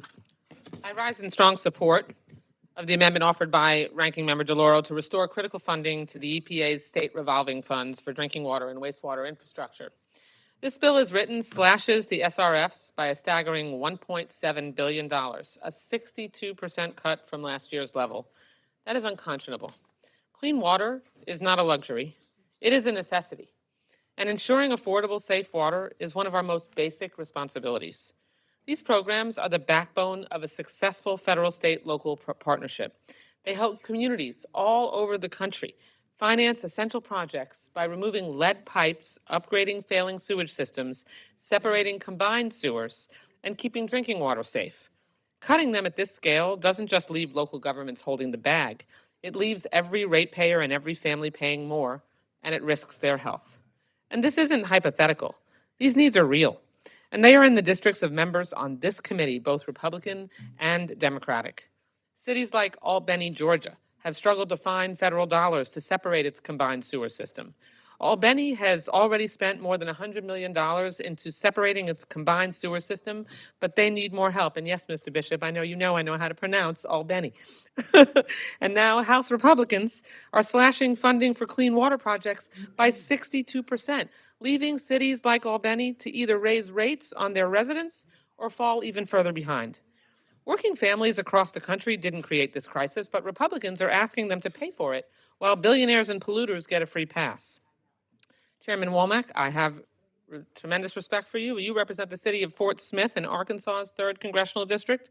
Fort Smith agreed to spend more than $200 million over 12 years to upgrade its sewer collection and treatment. The original decree deadline is set for 2027, but the city is currently seeking a formal extension to 2036. Sewer rates jumped by 176% between 2015 and 2017 in Fort Smith to pay for this work. And that's when we were fully funding these revolving funds. Where will Fort Smith come up with these dollars to make these necessary fixes when we cut the only federal funds available to them? The only answer is raising utility rates. In Virginia's 6th District, Mr. Klein, Roanoke, and Salem are rebuilding old sewer infrastructure under federal consent orders. The cities need to repair cracked pipes, remove stormwater infiltration, and stop raw sewage from spilling into our rivers. These are precisely the projects SRFs are built to fund. Cutting SRF funding leaves these cities with only 2 cruel choices: crush local ratepayers with rate increases, or delay critical work and violate federal standards. The EPA estimates we face over $1.2 trillion in drinking water and wastewater needs in the next 2 decades. But this bill guts the very resources communities need to meet that challenge. And beyond protecting public health and the environment, investing in water infrastructure also creates jobs. Nearly 16 good-paying American jobs for every $1 million invested, with ripple effects throughout the economy. We should do more, not less, to ensure every community has clean water, reliable infrastructure, and affordable utility rates. We should be focusing on making life more affordable, not more expensive, for the people that we represent, and we should stand with our colleagues' constituents in Arkansas, Georgia, Virginia, and across America who are depending on us to get this right. I urge my colleagues to support this amendment and protect our communities, economy, and our water, and I yield back. Thank you very much. Thank you, gentlelady. Gentleman from Y is recognized to address the amendment.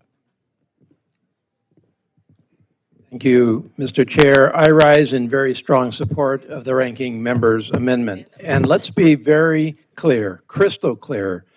The majority's proposed reduction of $1.7 billion from the Clean Water State Revolving Fund and the Drinking Water State Revolving Fund is a direct attack on 2 of our nation's absolute bedrock public health laws.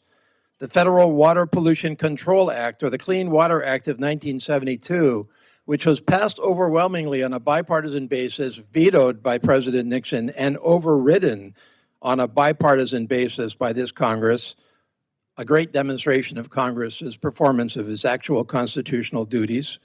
And the Safe Drinking Water Act of 1974, passed by overwhelming bipartisan majorities and signed by a Republican president, President Ford. These critical laws address the lack then of one of the most critical necessities of life, clean and safe drinking water. Now, we tend to take this for granted today because these laws have been in place for over a half century. But back then, our public water drinking systems were anything but safe. There were cancer-causing chemicals in the water of New Orleans and Pittsburgh. There was lead contamination in Boston water pipes.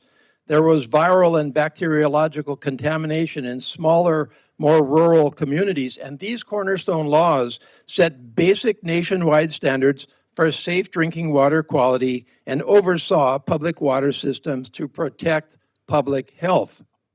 And they gave state and county governments and other water systems the tools of compliance, because you can't just establish the rules and then fail to give people the tools of compliance.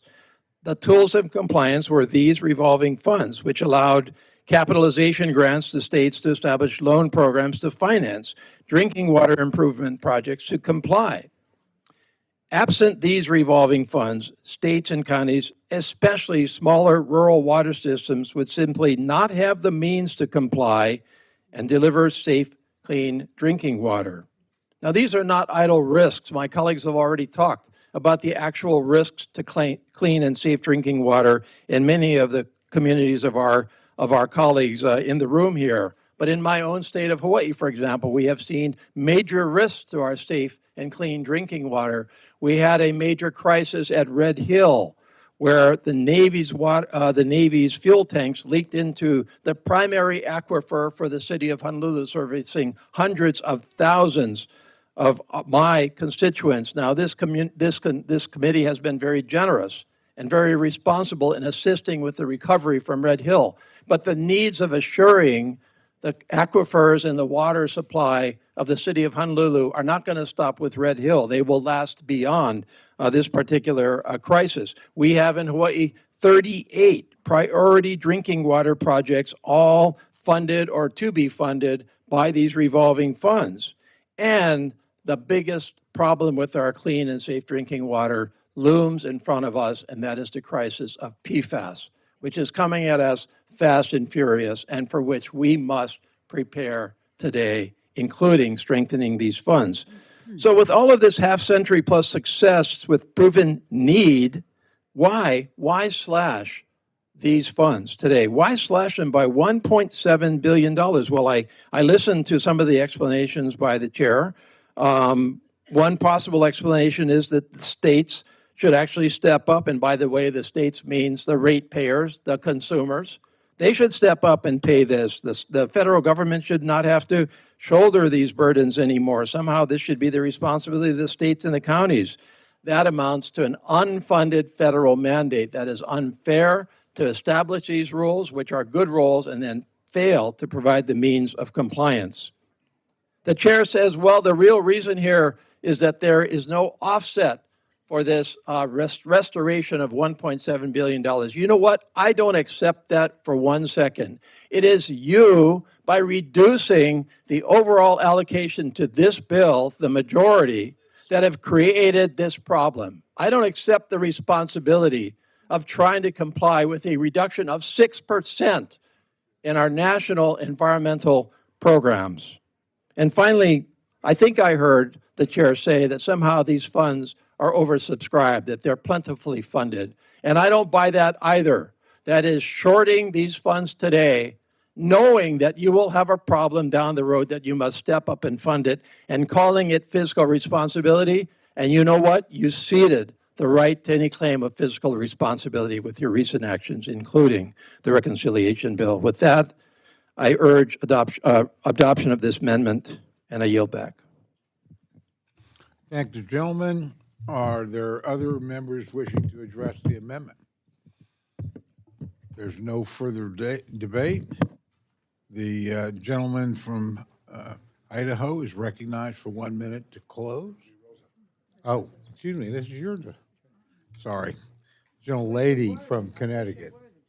The gentlelady from Connecticut is recognized for 1 minute to close. Thank you very much, Mr. Chairman. You know, in the richest country in the world, people in every state should have access to clean water. House Republicans are decimating the efforts to ensure our water is safe to drink or used to cook or to bathe. I don't care where people come from. They need access to clean drinking water. And if you take the amount of money that's the clean water and the drinking water revolving fund, we're talking about a cut of $1.7 billion. It's 62%. I refer you to the chart that I believe that everyone should have at their desk, which goes state by state to tell you what the cut will be. In Florida, $58 million cut. Georgia, $35. Illinois, $65. Pennsylvania, $61 million. Texas, $100 million. California, $146 million. You find a way to get those things paid for when this is a necessity for people, and it's in the midst of a cost of living crisis. The last thing American families should have to worry about is whether the water coming out of their tap is safe, whether their water bill is going to skyrocket because their city or county cannot afford the needed maintenance. We shouldn't be piling more costs on families who live paycheck to paycheck, and that is what this amendment intends to stop. I urge your support for the amendment, and I yield back. Thank the gentlelady. The question's now on the amendment offered by the gentlelady from Connecticut. All those in favor say aye. Aye. All those opposed say no.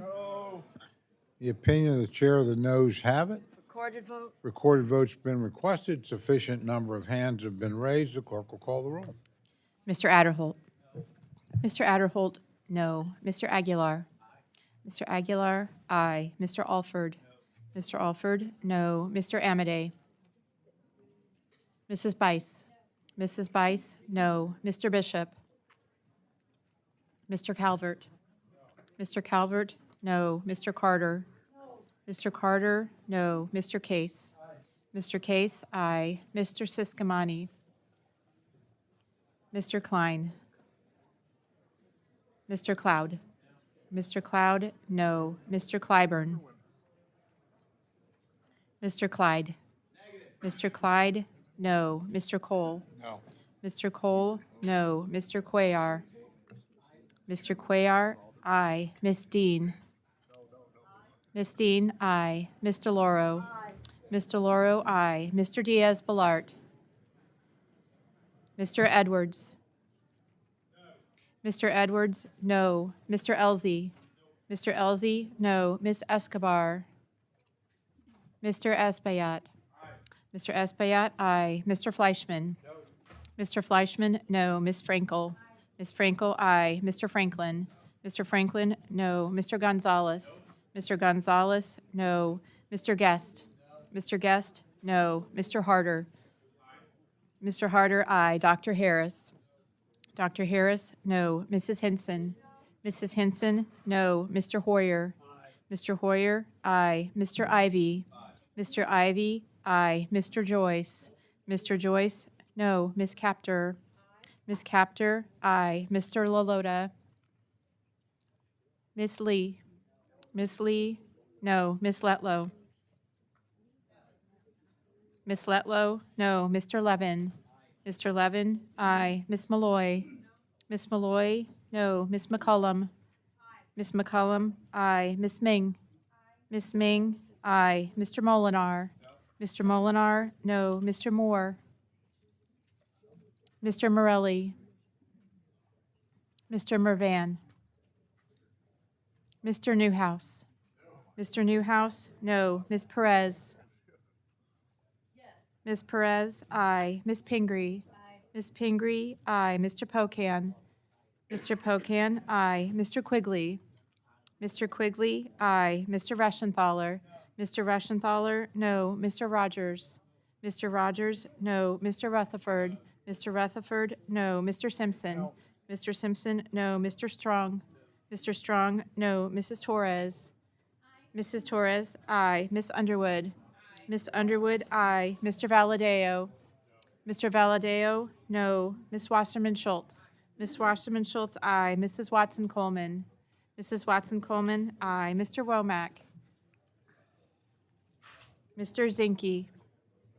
Mr. Zinke, no. Are there members wishing to record or change their vote? Gentleman from South Carolina. Mr. Clyburn, aye. Gentleman from Georgia.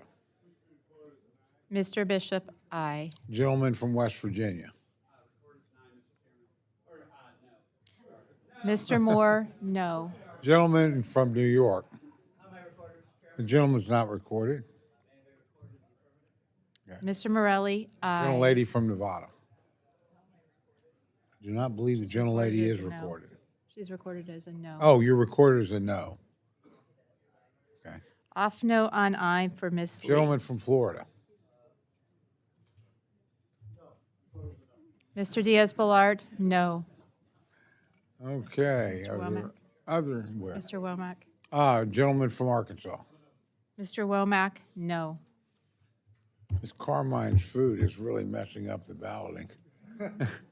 Are there any other members wishing to record or change their vote? Not, clerk will tally.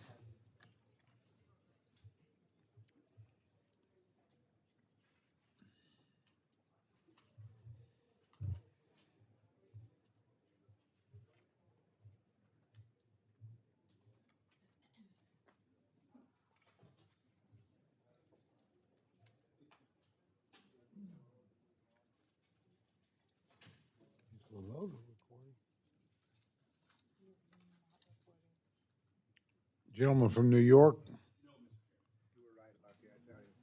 Mr. Lalota votes no.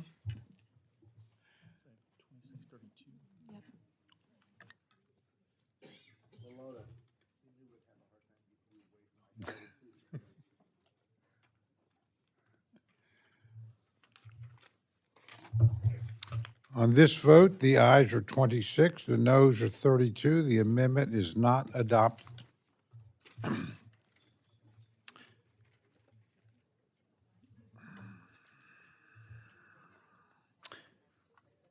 Gentleman from Idaho, Mr. Simpson, is recognized for an amendment. Mr. Chairman, I have an amendment that asks unanimous clerk dispense with the reading. Without objection, the reading of the amendment is dispensed with. The gentleman is recognized. Mr. Chairman, this is a manager's amendment, has several non-controversial changes in the report that are of interest to many members of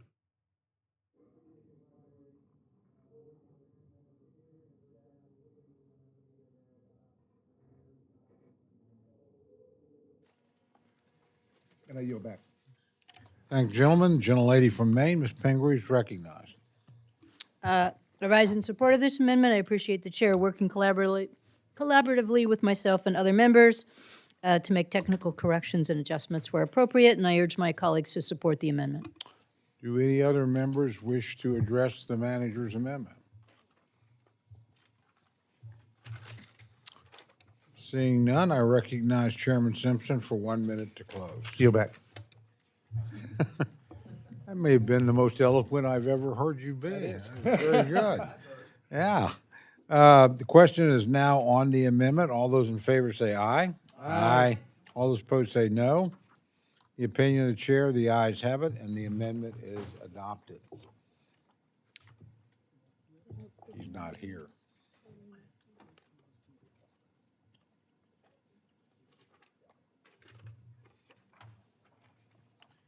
A gentlelady from Maine, Ms. Pingree, is recognized for an amendment. Mr. Chair, I have an amendment at the desk, and I move to dispense with the reading. Without objection, the reading of the amendment is dispensed with, and the gentlelady is recognized for remarks on her amendment. Thank you, Mr. Chair. So this amendment addresses the issues related to PFAS chemicals, sometimes known as forever chemicals. These are chemicals in our environment that don't easily break down.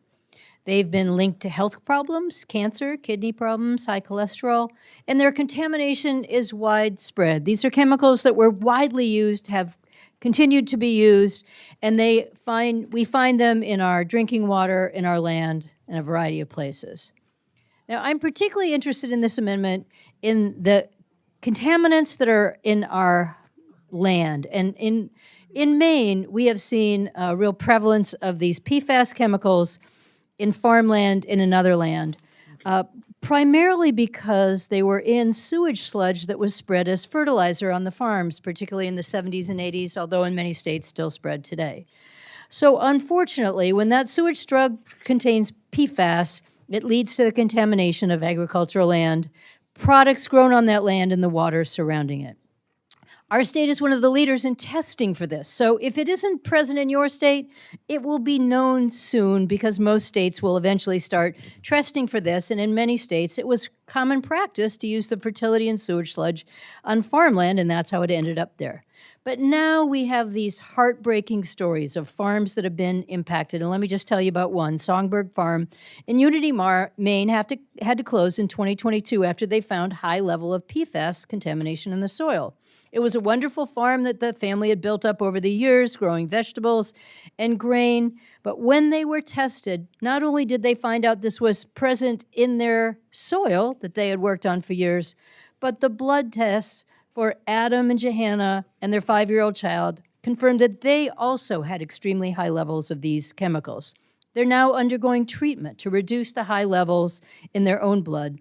And Adam has been working to raise awareness about PFAS so that other people can understand that we don't want it in our land and that it's hard to remove, and continue to work for ways to research how to remediate our soil when it has been contaminated. The EPA has been working on a draft risk assessment for PFAS in sewage sludge. This is all logical. There's general agreement that PFAS is a contaminant, and we don't want it in our sludge, and we certainly don't want it contaminating our soil. But the puzzling thing is that now the EPA has decided to stop their risk assessment of this contaminant in sewage sludge. Administrator Zeldin and I have discussed this when he was one of our colleagues here in Congress. He supported the idea of removing PFAS from our land. It's an issue in upstate New York, so as a legislator, he represented those concerns just the same as I do and many other legislators have as well. So it's puzzling to me why this agency would now stop work on understanding why we have PFAS in the soil or what are reasonable levels that should be allowed in sewage sludge. So this risk assessment, as I said, is being blocked. We all know that it is better to prevent the contamination than try to clean it up afterwards. We don't really necessarily have good ideas or enough research to understand how to remove PFAS once it's present in our soil. And in my state, because there hasn't been sufficient funding allocated by the federal government, we already have a buyout fund that was supported by the state, and we have now purchased back our first farm. But that's a tragedy. We don't want to spend state or federal dollars buying back farms because people have lost their livelihood, perhaps lost their health, and lost their ability to sell vegetables or grain or whatever it is they're selling to their friends and neighbors or to run their dairy operation. So I'm sure if you spend a day listening to any of the farmers or family members who have been hit by one of these farms or lost one of their farms because of the spreading of sewage sludge, you too would wonder, why is the EPA discontinuing the research? Why are they stopping this risk assessment? So this amendment does a simple thing. It basically takes the rider out that says they're going to block the risk assessment and puts this back on track. So I urge you to support this. I know if you haven't heard about this in your home state, you will hear about it soon. This is not, again, a partisan concern. This is something we would all worry about, and it's heartbreaking to see a farmer or a farm family lose their farm because of the contamination of these chemicals. So I urge passage of this, and I yield back the balance of my time. I thank gentlelady. The gentleman from Idaho, Mr. Simpson, is recognized to address the amendment. Thank you, Mr. Chairman. I agree with much of what Ms. Pingree said. However, I rise in opposition to this amendment. First, this draft risk assessment was finalized literally at the last minute. It was published in January 15th, 2025, 5 days before Inauguration Day. Unfortunately, the previous administration rushed many rulemakings out the door at the last minute. This leads to concerns about serious flaws with the assessment. For example, the assessment does not include a risk management analysis, which is unprecedented, and fails to include recent research or practical real-life models of farms. This funding prohibition targets a very specific and flawed assessment related to PFAS. It does not upend the agency's work to protect the environmental and human health. In fact, Administrator Zeldin has announced several major actions the EPA is taking on PFAS as it continues to be a priority with this administration. Our Republican en bloc amendment adopted earlier modifies this section to allow EPA to finalize this risk assessment as they find appropriate, so we ensure that this work can continue. So while I agree with much of what Ranking Member Pingree said, the reality is that this amendment is unnecessary and I think would harm us finalizing the rules. So I oppose the amendment and would urge my colleagues to oppose it. Thank you, gentlemen. Gentlelady from Pennsylvania, Ms. Dean, is recognized to address the amendment.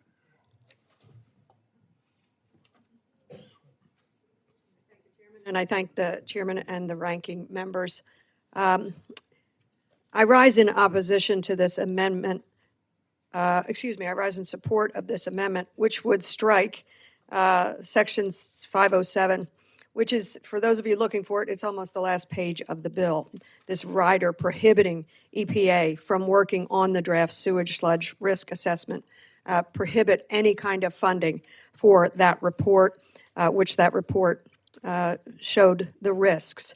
As Ranking Member Pingree has said, PFAS contamination has likely already impacted, and affected all of our districts. In my district, back in suburban Philadelphia, when I was in the State House, EPA testing revealed extremely high levels of PFAS in the water surrounding the former Willow Grove Naval Air Base, a base where my brother Harry in the Navy worked on airplanes. It is believed, and it is known actually, that this is contamination due to the past use of firefighting foam, AFFF. Ever since, I've been fighting for resources so that we can both remedy the contamination and better understand the many adverse health impacts connected to PFAS. We were even able to get $1 million health study for our area for the many neighbors and folks who had worked on the base to test their contamination levels, and sadly, the numbers came in very high.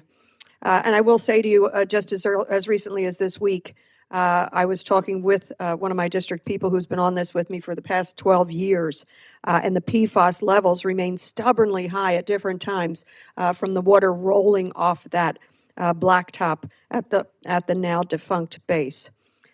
The other thing I want to impress upon everybody is the chemical companies who produced the firefighting foam, the PFAS, PFOA containing foam. They've known for decades. We just celebrated somebody's entrance into a 60th year. They've known for 6 decades the dangers. Happy birthday. That was awkward, but yeah. They've known for decades. I'm right there with you, and I'm a little ahead of you.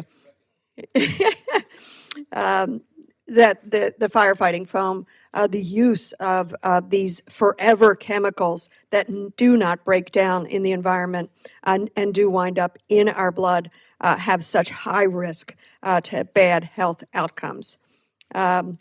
We have to address this. We know how to filter for it. Finally, EPA set a maximum contamination level. And this past year, we acted decisively to address it. It's taken years. And yes, it comes at an expense. But think of the longer-term cost to our communities due to the health-associated risks. We cannot afford this delay any longer. I urge my colleagues to support the amendment and restore the funding around PFAS studies. Thank you. I yield back.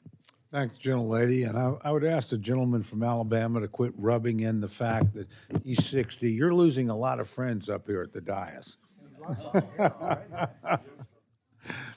Are there other members wishing to address the amendment?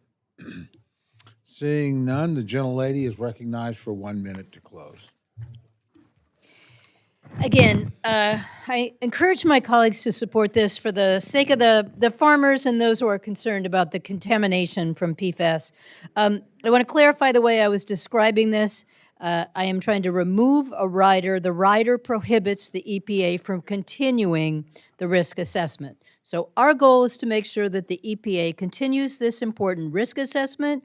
My goal is to remove the rider that would stop them from continuing. So I urge my colleagues to support this brilliantly written and very thoughtful amendment. And I thank the gentlelady. The question is now on the amendment offered by the gentlelady from Maine. All those in favor say aye. Aye. All those opposed say no. No. Opinion of the chair, the noes have it. Roll call has been requested. Sufficient number of hands have been raised. Clerk will call the roll. Mr. Adderholt. Mr. Adderholt, no. Mr. Aguilar. Mr. Aguilar, aye. Mr. Alford. Mr. Alford, no. Mr. Amade? Mrs. Bice? Mrs. Bice, no. Mr. Bishop? Mr. Bishop, aye. Mr. Calvert? Mr. Calvert, no. Mr. Carter? Mr. Case? Mr. Case, aye. Mr. Siskamani? Mr. Klein? Mr. Klein, no. Mr. Cloud? Mr. Cloud, no. Mr. Clyburn? Mr. Clyburn, aye. Mr. Clyde? Mr. Clyde, no. Mr. Cole? No. Mr. Cole, no. Mr. Cuellar? Mr. Cuellar, aye. Ms. Dean? Ms. Dean, aye. Ms. DeLauro? Ms. DeLauro, aye. Mr. Diaz-Balart? Mr. Edwards? Mr. Edwards, no. Mr. Elzey? Ms. Escobar? Ms. Escobar, aye. Mr. Espaillat? Mr. Espaillat, aye. Mr. Fleischman? Mr. Fleischman, no. Ms. Frankel? Ms. Frankel, aye. Mr. Franklin? Mr. Franklin, no. Mr. Gonzalez? Mr. Gonzalez, no. Mr. Guest? Mr. Guest, no. Mr. Harder? Mr. Harder, aye. Dr. Harris? Dr. Harris, no. Mrs. Hinson? Mrs. Hinson, no. Mr. Hoyer? Mr. Hoyer, aye. Mr. Ivy? Mr. Ivy, aye. Mr. Joyce? Mr. Joyce, no. Ms. Captor? Ms. Captor, aye. Mr. Lalota? Miss Lee? Miss Lee, aye. Miss Letlow? Miss Letlow, no. Mr. Levin? Mr. Levin, aye. Miss Malloy? Miss McCollum? Miss McCollum, aye. Miss Ming? Miss Ming, aye. Mr. Molinar? Mr. Molinar, no. Mr. Moore? Mr. Moore? Mr. Morelli? Mr. Morelli, aye. Mr. Mervan? Mr. Mervan, aye. Mr. Newhouse? Mr. Newhouse, no. Ms. Perez? Ms. Perez, aye. Ms. Pingree? Ms. Pingree, aye. Mr. Pocan? Mr. Pocan, aye. Mr. Quigley? Mr. Quigley, aye. Mr. Reschenthaler? Mr. Reschenthaler, no. Mr. Rogers? Mr. Rogers, no. Mr. Rutherford? Mr. Rutherford, no. Mr. Simpson?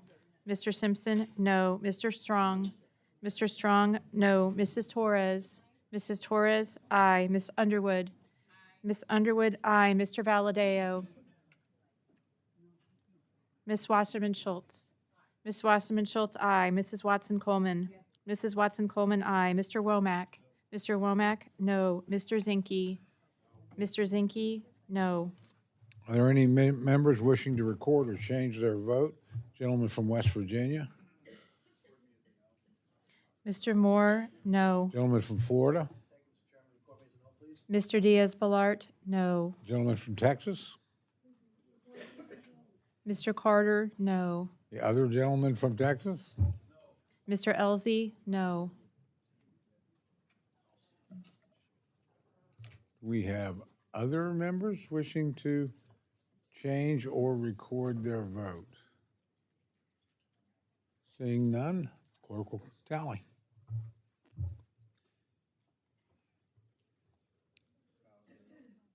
How's the gentleman from California recorded? He's not recorded. Mr. Valadeo, no. Thank you.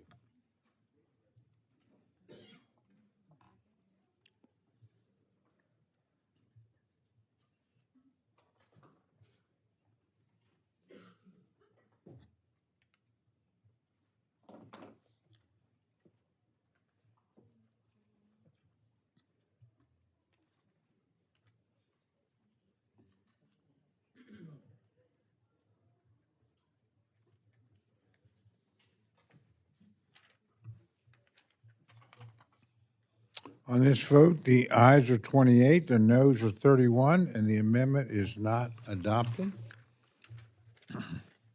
Gentleman from West Virginia, Mr. Moore, is recognized for the purpose of an amendment. Thank you, Mr. Chairman. I have an amendment at the desk, and I ask unanimous consent that the reading be dispensed with. Without objection, the reading of the amendment is dispensed with, and the gentleman is recognized for remarks on his amendment. All right, so I have an interesting amendment here, which I rise in support of. Grab my glasses. Not on my 60th birthday yet, but I still need these.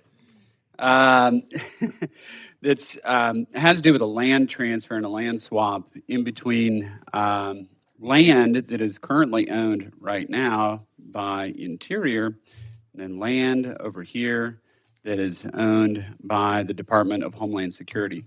This green right here is actually a national historic battlefield, Battle of Harper's Ferry, which occurred kind of up this way. This is part of that. And for some reason, there's this big donut in it, which belongs to the Department of Homeland Security. Now, if I was able to get on the phone and call Robert Byrd and ask him why it's like this, I would, but I don't have that ability right now to be able to do that. But when this was created, for some reason, this land was acquired with it, which has put this big donut hole in here. Now, why this is so important to this facility, it's the Border Patrol's Advanced Training Center. And the Advanced Training Center for CBP is the only place in the country where we're able to train ICE, Border Patrol, Customs officials to be able to become officers or agents. Now, as you all are aware, we have now appropriated through reconciliation $175 billion to the Department of Homeland Security to hire a lot of new agents, which, we're looking at, 10,000 new ICE agents. I think it's 5,000 Border Patrol, or 3,000 Border Patrol and 5,000 Customs officials. So that's a lot. Now, this place is already at capacity, unfortunately. And as you see, the land that's contiguous to it is unfortunately part of Interior. And so we've been trying to swap these two things. Now, I know this is an authorization, and this is appropriations, which we never do that until we do. But this is why I just kind of wanted to bring this issue to everybody's attention, since this is going to be an urgent issue that one way or another, either Natural Resources or this committee, somebody is going to have to deal with at some point. And it's unfortunate because it's also put this kind of no-go zone around this beautiful historic Civil War battlefield. And so that's why we're looking to swap these two in this amendment. But with that said, I've worked with the chairman. We've had a great discussion about how to work on this issue, past this markup right here, and I look forward to working with you moving forward on the floor and as we go into conference and things of that nature. But and appreciate your support in understanding the critical nature of this issue, Mr. Chairman. Thank you very much, Chairman Simpson, for that. So with that, I'm going to withdraw my amendment. Hopefully I don't have to bring this poster board back next year, but I'm going to bring it back every time until it gets fixed. But thank you, Mr. Chairman, so much, and I yield back. The way things move, you may be making a repeat appearance.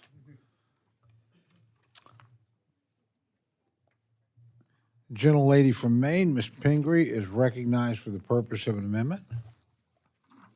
Thank you, Mr. Chair. I have an amendment at the desk, and I move that reading be dispensed with. Without objection, the reading of the amendment is dispensed with, and the gentlelady is recognized for remarks on her amendment. Thank you, Mr. Chair.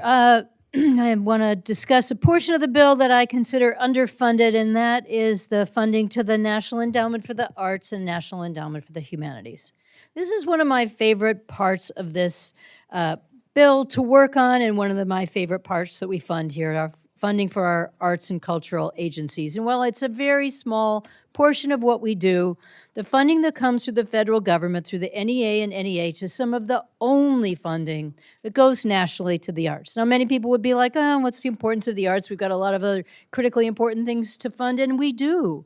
Medicaid, SNAP benefits, there are a lot of important things that we should be funding, but we should not be leaving it out. And the levels in this bill are as low as they have been since 2007, and that is a tragedy to see. These are very small but mighty agencies, and they work far above their weight. These support communities in all of our districts, and whether you know about them or not, you very likely have funding for arts programs through the National Endowment of the Arts and National Endowment for the Humanities that would not be funded any other way. This is visiting artists in the school. This is small community theaters. These are historical societies and libraries and reading programs for veterans.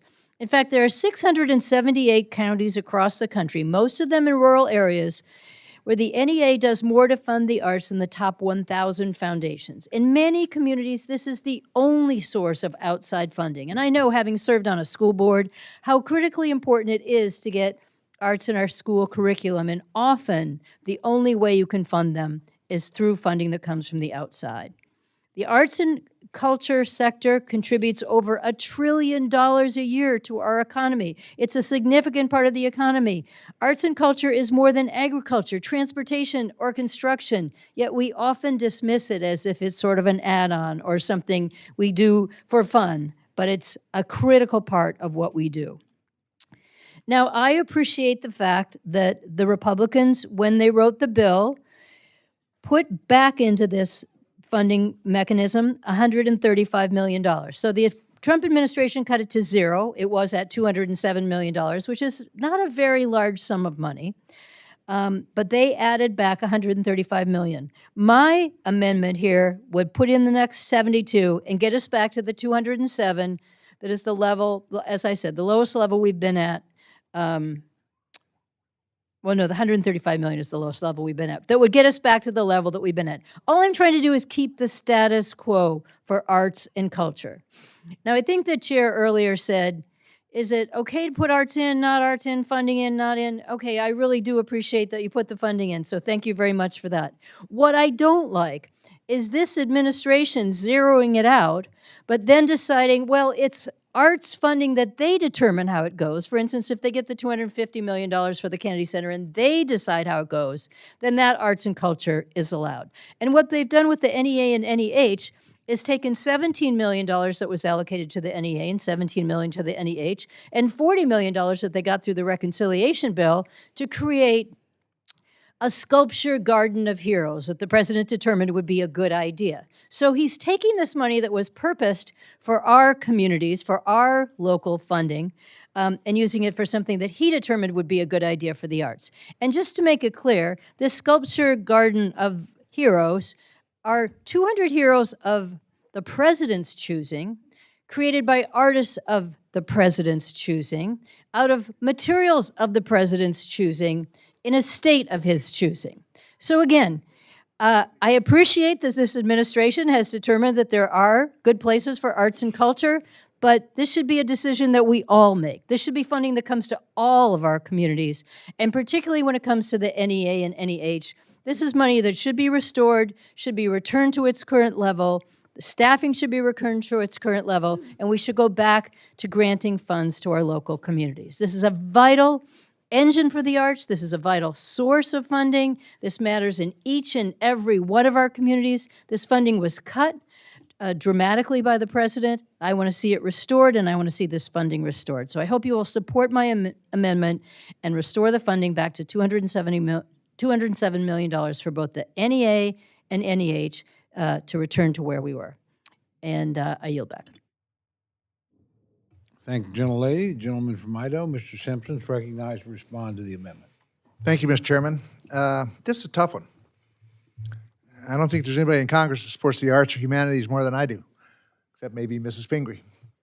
Unfortunately, this exceeds, there's no offsets on this. It would exceed the 302B, which has been approved by the full committee, which means this bill couldn't make it to the floor.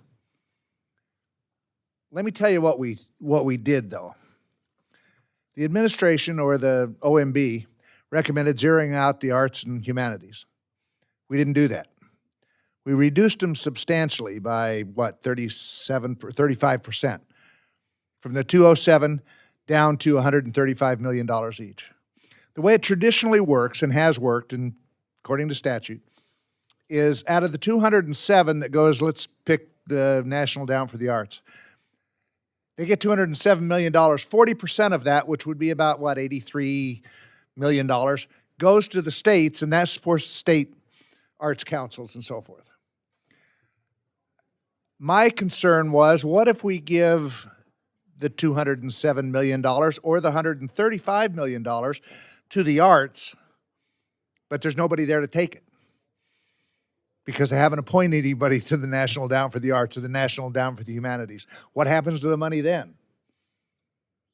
So what we did is say, listen, if there's nobody at the National Endowment for the Arts to accept this $135 million, that it all goes to the states, divided by the formula.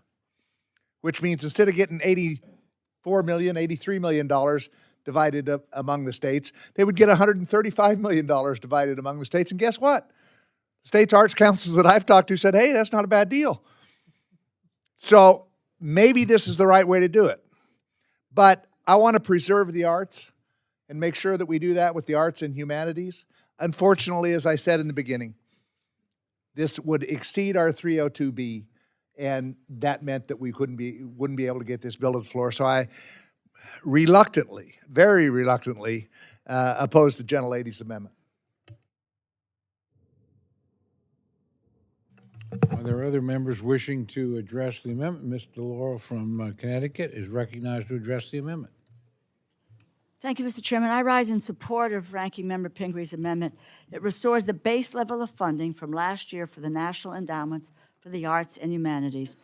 I can think of no more fitting example of the Trump administration's dismal vision for the future of America than cutting $72 million each from the National Endowment for the Arts and the National Endowment for the Humanities. The American people are struggling with the cost of living crisis, but this administration is not only cutting the programs that help people to survive, like food stamps, Medicaid, and public housing, but also the programs that help Americans experience life fully. At one time, I served as president of the Arts Council of Greater New Haven. I learned firsthand how much the arts mean to people. They make us stop and appreciate the beauty and the mystery of the world. They open us up to new ideas.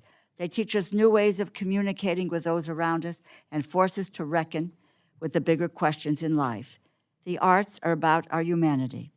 In the words of one of my personal heroes, the late Congresswoman Barbara Jordan, and I quote, "The arts are not a frill.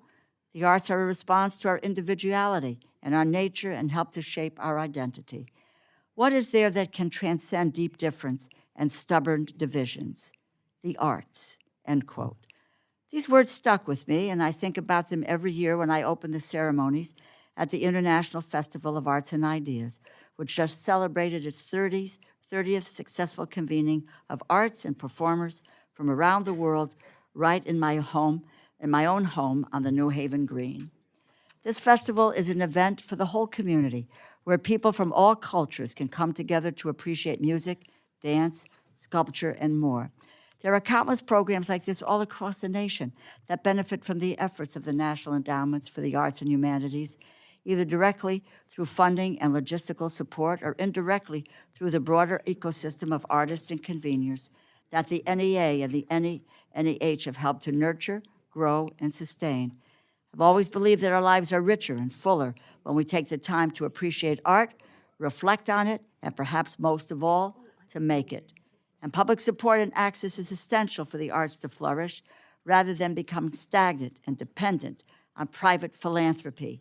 That is why I've always fought to protect funding for our national arts programs. Every great nation around the world funds its arts, its galleries, its museums, because they recognize that the arts are not a luxury or a distraction.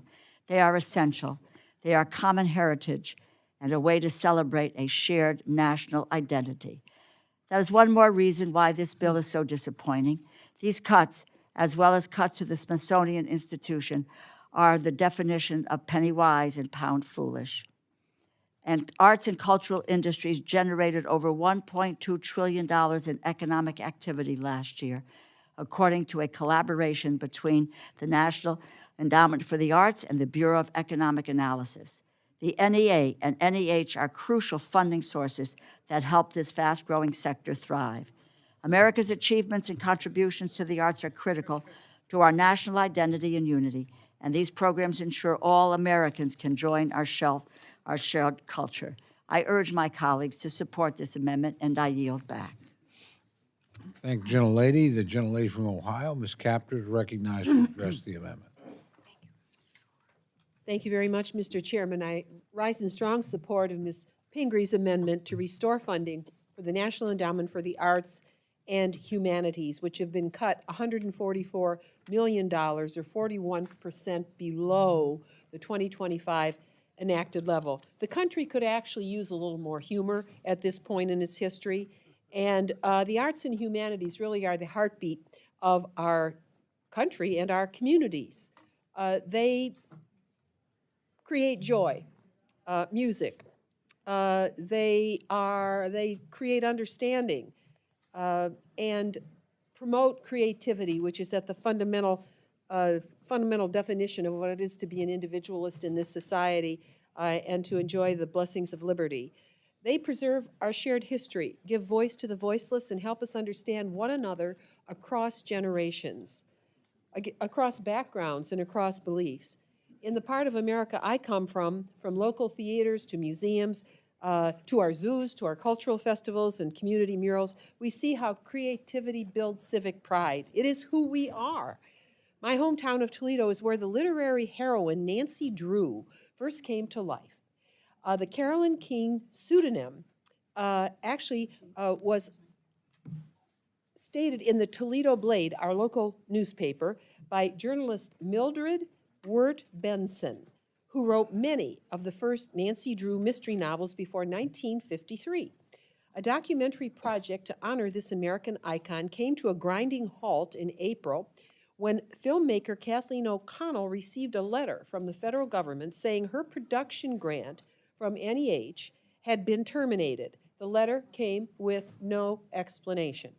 This is a very unfortunate example of this administration's holding back already appropriated funding promised to our communities. Handcuffing artists who tell America's story and share it with the American people deserves honor. I really do wonder who some of those folks are over at OMB. Humorless, when I see them on TV, they never smile, they always look down, they look really dour. I think they haven't been exposed to the arts and humanities enough.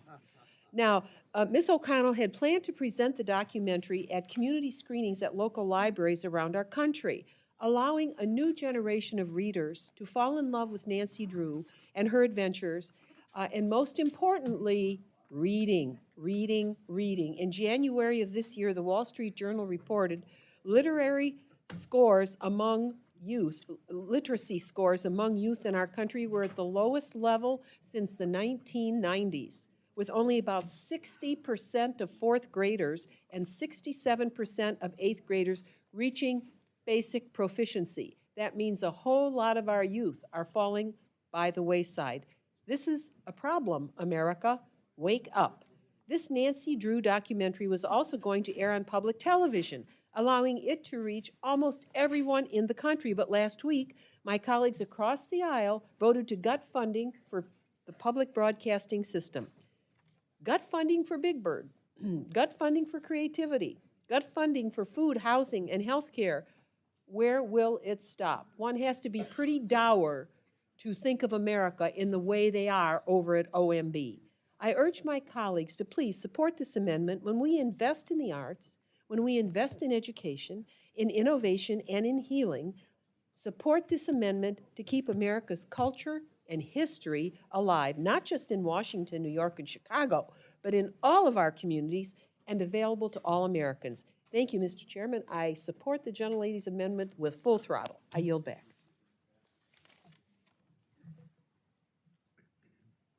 Thank the gentlelady. The gentleman from Maryland is recognized to address the amendment. Thank you very much.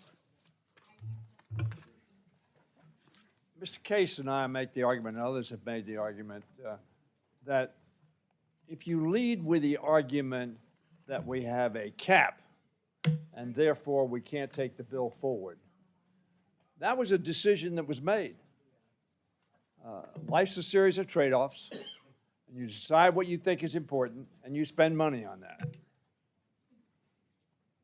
But if you cap, and I will argue this, frankly, when the financial services bill is considered sometime in September.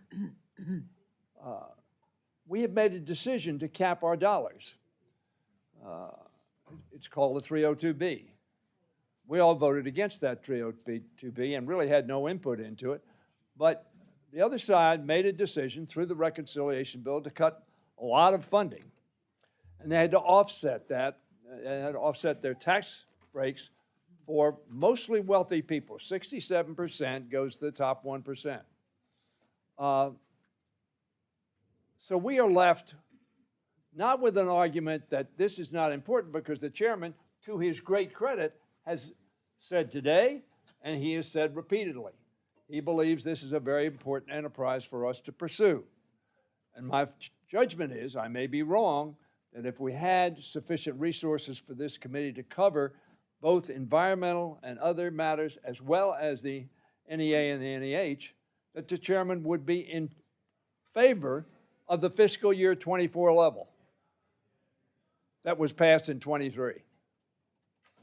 So this is not a great sum that we are marking to. And I would say that this is about our values, and the vote will be about our values. Do we think this is important? Do we think pursuing the arts and humanities is important for the welfare of our country?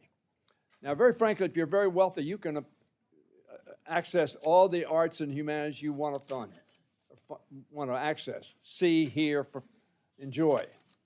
But if you're not, and you're in the local school system or the local arts club, they don't get a lot of money, but they enrich the community, and they enrich each one of those who participate in it. So I would rise in strong support of the gentlelady's amendment. Very frankly, we can ask for a waiver. We can move forward with this. It's important to do. I urge its support. Thank you, gentlemen. The gentlelady from Florida, Ms. Frankel, is recognized to address the amendment. Microphone, please. Lois's microphone. Thank you. I rise in strong support of Representative Pingree's amendment to restore funding for the National Endowment for the Arts and the National Endowment for the Humanities. That is a mouthful there. But listen, this is very personal to me. Many of you know that as I listen to our debates, I like to doodle. Oh, here's one of my doodles today.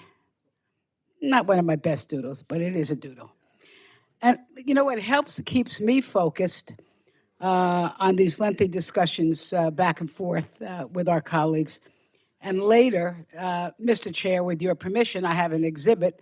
Later, I take these doodles and I put them on canvas. That does not represent anybody I know, but that is one of my doodles. That's where the joy begins, because I go into my little paint room, I put on my favorite music, Diana Ross, the Beach Boys, sometimes Carole King, you could tell when I was growing up, and then I paint. And like millions of Americans, I suspect, like some in this room, I'm looking right at one, Mr. Alfred, I suspect that the arts bring so much joy into people's lives, whether it could be, painting or playing an instrument or seeing a play or visiting a local museum, because arts lift us up, they give us meaning, and connect us in ways that you can't put a price tag on. Is it, you okay? Okay. And that's why cutting funding for the arts and humanities by nearly 40% is so sadly wrong, because when we invest in the arts and humanities, we're investing in education, we're investing in jobs, we're investing in our own stories. The arts and humanities help us understand our past, see the world through someone else's eyes, and imagine a better future. They preserve history, give a voice to people too often ignored, and importantly, they build bridges in a time when division and distrust are running wild. And so cutting the arts, it's an attack on learning, on creativity, on critical thinking, and the soul of our democracy. And the impact is real. It will hurt museums, libraries, cultural centers, schools, especially those serving kids and underserved communities. We know art education keeps students in schools, they boost test scores, and even help kids graduate. And let's not forget the economic impact that some of my colleagues have discussed so far. In my own home area, which I'm so proud of, and we have places like the Kravis Center and the Norton Museum, and the Murakami Museum, the Cox Science Museum. I could go on and on. The arts generate over $300 million a year just in Palm Beach County, supports over 4,000 jobs, and attracts millions of visitors. And across the county, the arts power local businesses, fuel tourism, and keep Main Streets alive. But beyond arts, the dollars and cents, the arts binds us together. I think everyone can think of a painting, a song, a performance, or a film that moved us. Maybe this painting is moving somebody. My cat liked it, I will tell you that. But listen, something that stayed with us, opened our eyes, or made us feel less alone. The power of arts is part of what makes life worth living, and we can't afford to lose that. So let's stand up for our educators, our artists, our curators, our historians and dreamers who help us better understand ourselves and one and each other. And let's pass this amendment to restore funding and send a message. The arts and humanities are as essential to our communities as schools and roads and hospitals. They're the heartbeat of who we are. Let's keep those doodles alive. I urge my colleagues to vote yes, and I yield back. Thank you, gentlelady. Gentlelady from Pennsylvania, Ms. Dean's recognized for comments on the amendment.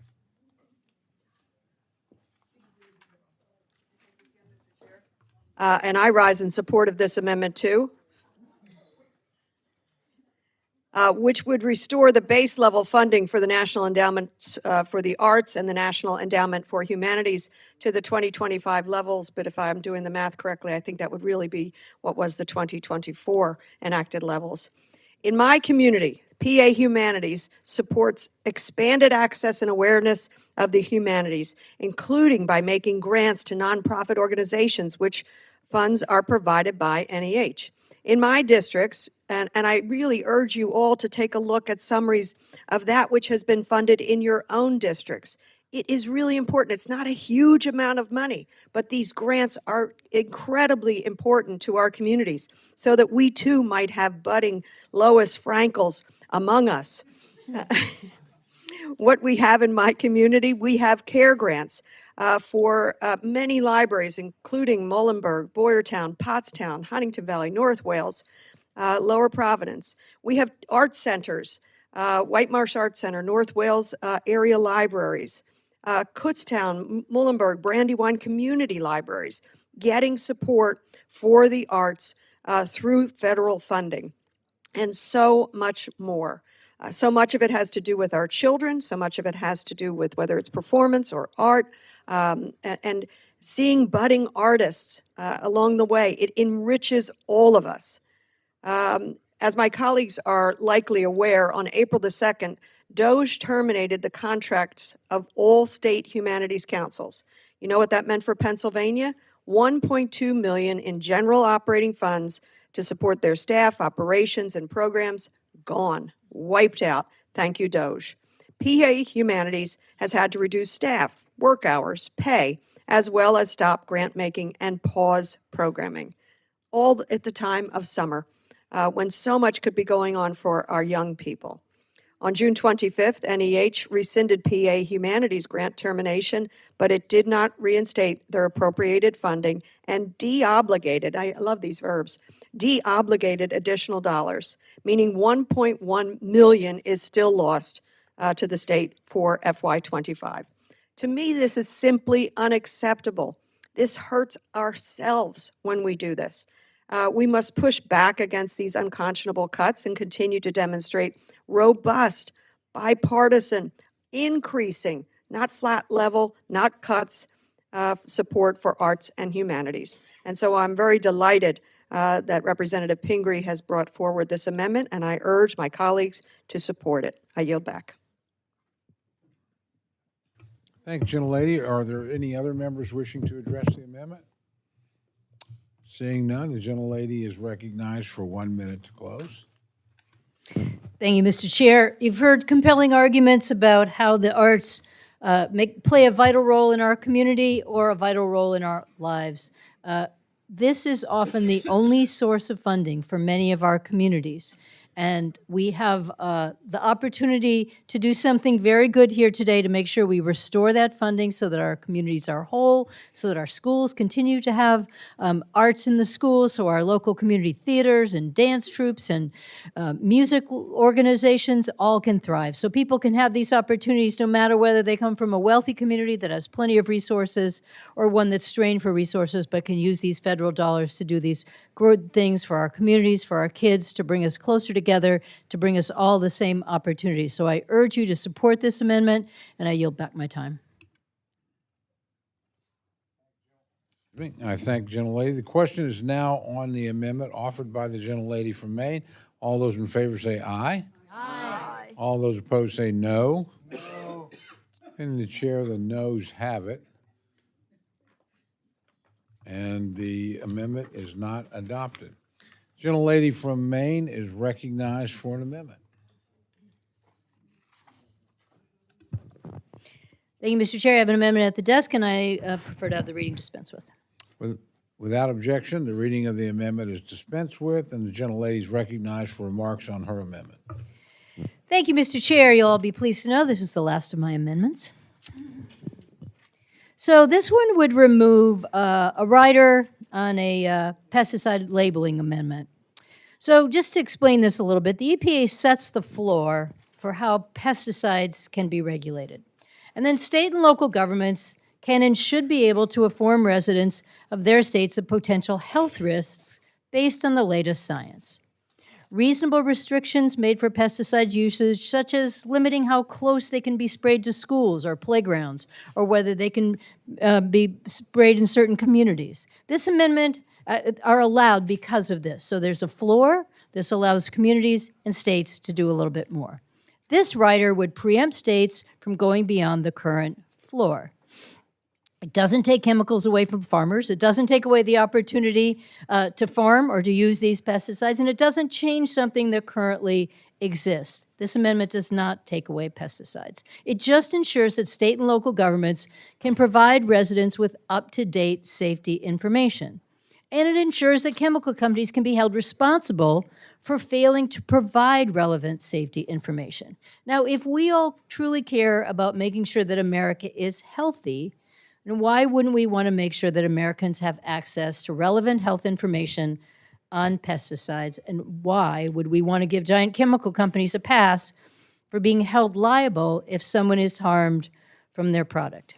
My state, Maine, is one of the 7 states that currently does have advisories and restrictions. Over 30 state and local regulations in Maine are related to pesticides and pesticides warning. That could be preempted by this language. And I just want to make sure that states like Maine, my home state, which has a whole variety, as I've said, of these kinds of restrictions. Here's a little information on the many states in the many communities in my state that have decided to provide this information, warning, or restrictions. And people would be very upset in my state if they thought they didn't have the right to go beyond the floor.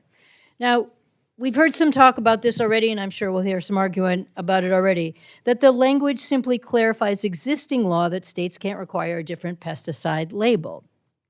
That's not true. This amendment would forbid the EPA itself from approving any label or policy that departs from an old risk assessment or cancer classification. It freezes the effect of these assessments. In the last review, it said non-cancer causing EPA is barred from adding a warning, even if there is new science or court findings or the company itself asks for it. This would ban that until a new assessment is finished. So this is just a way to make sure people have the information. This is just a way to allow that the EPA does its job to protect us from harmful chemicals. This is just a way to make sure that that information is available. I urge you to support this amendment. It removes a rider that changes what is existing practice, and I think that it's something we should be all able to agree on. I yield back.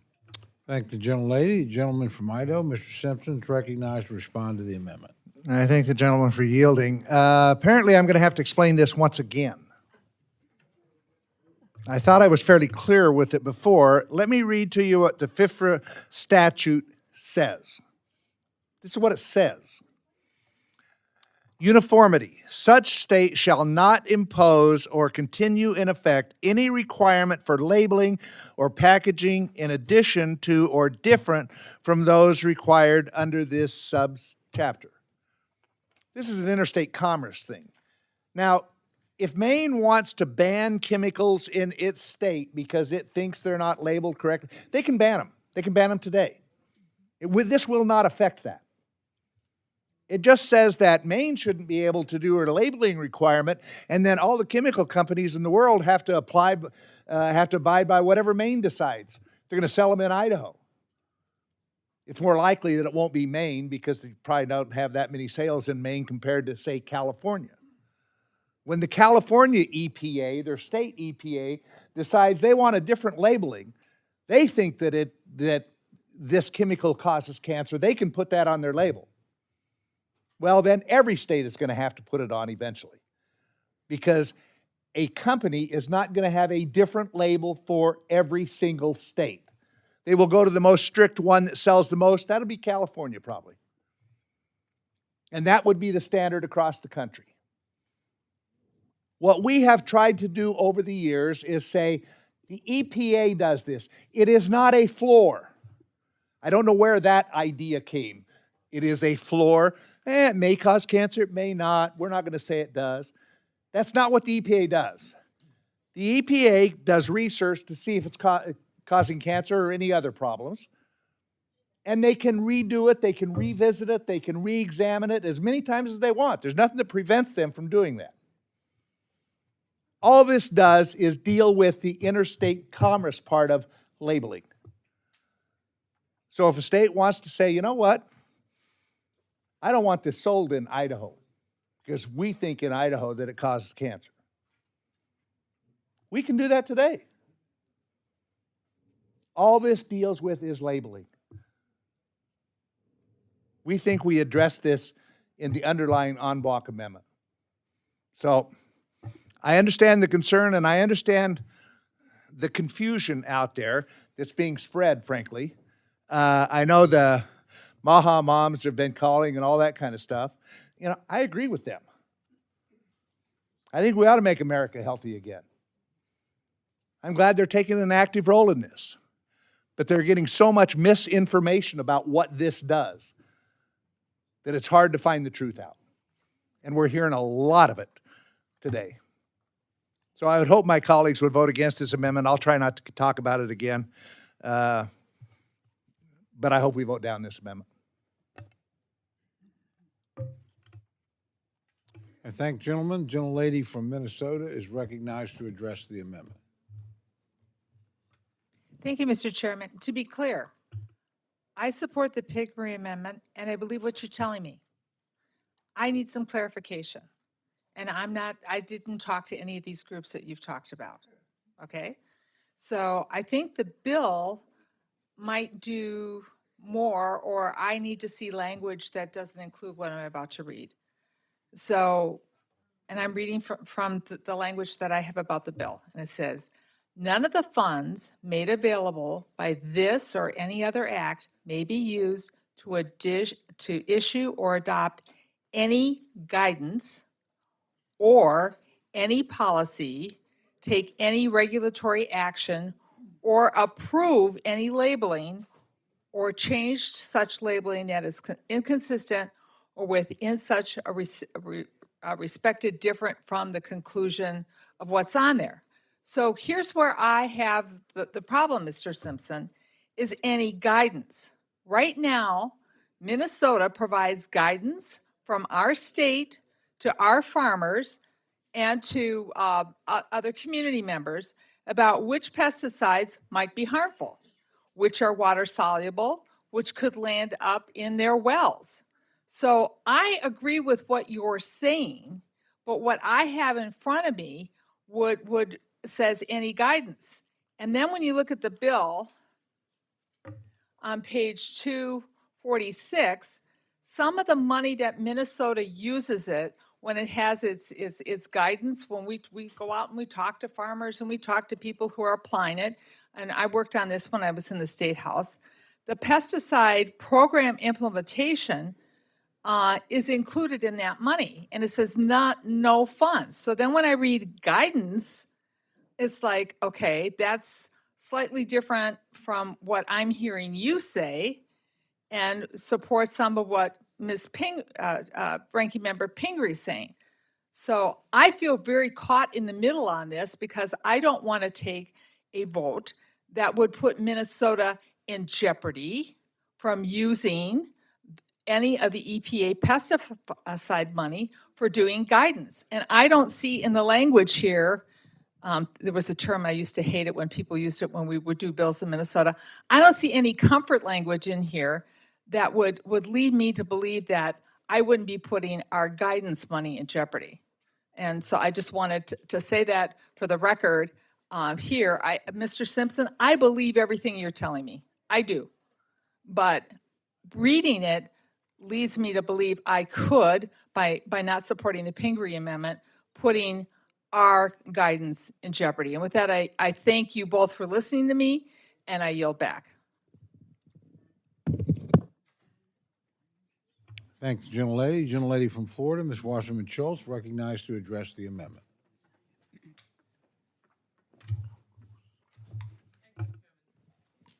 Thank you, Mr. Chairman. I rise today in strong support of the Pingree Amendment to strike this insidious industry-written rider from the bill. I'll point out, and I certainly trust and have have respect for Mr. Simpson, and have worked with him on many issues, and appreciate his sincerity. But the fact is this is a rider that protects chemical company profits at the expense of our health, our communities, and even our children's lives. But let's be clear about what this does. And I'm not about to say anything different than what Mr. Simpson just described. It would prohibit states and localities from issuing their own warnings about pesticide risks, even if new scientific evidence shows those chemicals cause cancer, birth defects, or other serious harm. This rider would gag the very governments that are closest to the people and best situated to quickly protect them. Everyone here knows I'm a breast cancer survivor. I find this rider not just offensive, but dangerous. And I'm not the only cancer survivor in the room, nor do I corner the market on concern on behalf of cancer patients. But this bill, this language says that even if science evolves, even if we learn more about the cancer risks that these pesticides pose, states and communities can't put warnings on this packaging to tell you that. They can't require that. They can't even warn people, and that's unconscionable. We know how this happens. Chemical companies put profits ahead of our health, then they ask Congress to shield them from any accountability. This amendment doesn't cancel the sale of any of these chemicals. It just says that based on science, warnings have to be allowed. And that's exactly, this rider is the classic poison pill, literally. It's written by and for polluters, slipped into a funding bill that's supposed to protect our environment and public health. And let's not forget, it also strips away state and local authority. Many of my colleagues on the other side of the aisle, actually most of us, really spend a lot of time promoting local control, states' rights. Well, here's your test. Will you side with your community's local rights or with chemical lobbyists? States always had the ability to go above and beyond federal minimums, always, when it comes to protecting their citizens. By the way, while this language might have been in the bill over the last 3 years, it has actually never made it all the way through the process. So it is not current policy. This rider would rip away the ability for local governments, state governments to use science to best inform their constituents. I walked the hard path of a cancer diagnosis and treatment. I've seen what it does to families and felt the impacts of my own family and children, and I refuse to stand by while we let corporate lobbyists write language that muzzles states and leaves families in the dark about real risks to their health. The ranking member's amendment is about protecting people, not polluters' profits. So yes, let's rip this rider to shreds. Let's send a clear message that we will not allow corporate polluters to hide the truth about cancer-causing chemicals, and we will always fight to put public health above corporate wealth. I urge my colleagues to join me in supporting the ranking member's amendment. Vote yes and stand with your constituents in local and state governments. Vote for sunlight and transparency, and vote to inform your constituents about the risk that these chemicals pose. Then let them make their own decisions. Thank you. I yield back the balance of my time. Thank you, gentlelady. The gentlelady from Pennsylvania is recognized to address the amendment. Thank you, Mr. Chairman. I rise also in strong support of this amendment. I associate myself with all of my colleagues, especially Ms. Wasserman Schultz's comments. I'm also a former Philadelphia trial lawyer, so this strikes at something that I care an awful lot about, which is protecting those who are harmed, particularly by companies who know better, and they want to protect themselves instead of their customers. Quite simply, Section 453 would prevent states from acting expeditiously to protect their residents from dangerous chemicals. EPA has to do an entire study from scratch in order to change their determination of whether chemicals cause cancer, even when outside evidence is definitive. This can mean years-long delays in updating labels, meaning more people are harmed by chemicals that we already know to be dangerous, and that chemical companies are shielded from liability even when they know they are responsible. This quite simply makes no sense. One especially egregious example of this is paraquat. Paraquat is made by Syngenta, which is owned by ChemChina, a Chinese state-owned chemical conglomerate. Paraquat has known health risks. It is banned in dozens of countries, including in China. Let me give you an idea here what it is. Paraquat is a herbicide, widely used by American farmers despite being banned in over 70 countries, including China. Its dangers, independent research links chronic paraquat exposure to heightened risk of Parkinson's disease. Studies show that paraquat can damage dopamine-producing neurons essential for motor functions. Farmers who have handled paraquat in the fields are at the highest exposure for risks. Internal documents indicate Syngenta knew as early as the 1960s, we're going back to those birthdays again, that paraquat could accumulate in the brain, potentially causing Parkinson's-like symptoms, and they continued to market the product without adequate warnings, even as China and 70 countries banned the sale of it. What's going on now? There are thousands of farmers struggling with Parkinson's-like disorder who are suing for their own damages, but also for the right to let others know and that there be warnings on all of these labels when the dangers and the damage is known. So Section 453 would shield Syngenta, ChemChina from liability when paraquat causes harm. As I say, this is just one example. I don't understand how it makes any sense. Why wouldn't we want to warn? Isn't there a duty to warn? And shouldn't we allow states to do that? I urge my colleagues to support this amendment, and I yield back. Thank you, gentlelady. The gentleman from California, Mr. Levin, recognized to address the amendment. Thank you, Mr. Chairman. I, too, rise in support of the Pingree Amendment. Let's be honest about what this provision does. It blocks the EPA from updating pesticide labels, even when new science shows those products may be dangerous. And it ties the hands of states like mine in California from stepping in when the federal government won't. We're not talking about burdensome new regulations. We're talking about basic transparency, telling people when a chemical they're using or spraying might cause cancer or serious harm. I know that many of you might vote to keep this section in the bill, but I'd ask you to think hard about who benefits and who pays the price, because this provision doesn't protect farmers. It protects companies from lawsuits. It gives them cover to keep selling the same product with the same outdated label long after we know it might be causing harm. And when the lawsuits come, and they will come, those same companies will stand behind Section 453 and say, well, Congress told us not to change the label. That will be your name on it. It'll be the vote of this body. It'll be your legacy that happened. And I think we all want a strong agricultural sector. I'm proud to have almost 1,000 small family farms in and around my district. We just want consistency for producers that can't come at the cost of silencing science or shielding people from accountability when they know that they are using pesticides or other sorts of harmful substances. So let's do the right thing, not the easy thing, the right thing. And I'm open to anybody telling me that what I just said is wrong on the substance, on the merits. And I hope you support the Pingree Amendment. Thank you. Thank you, gentlemen. Are there any other members wishing to address the amendment? If there's no further debate, the gentlelady is recognized for 1 minute to close. Thank you, Mr. Chair. And thank you to my colleagues for all of their eloquent arguments about why this amendment should be adopted. Just once again to emphasize the point here.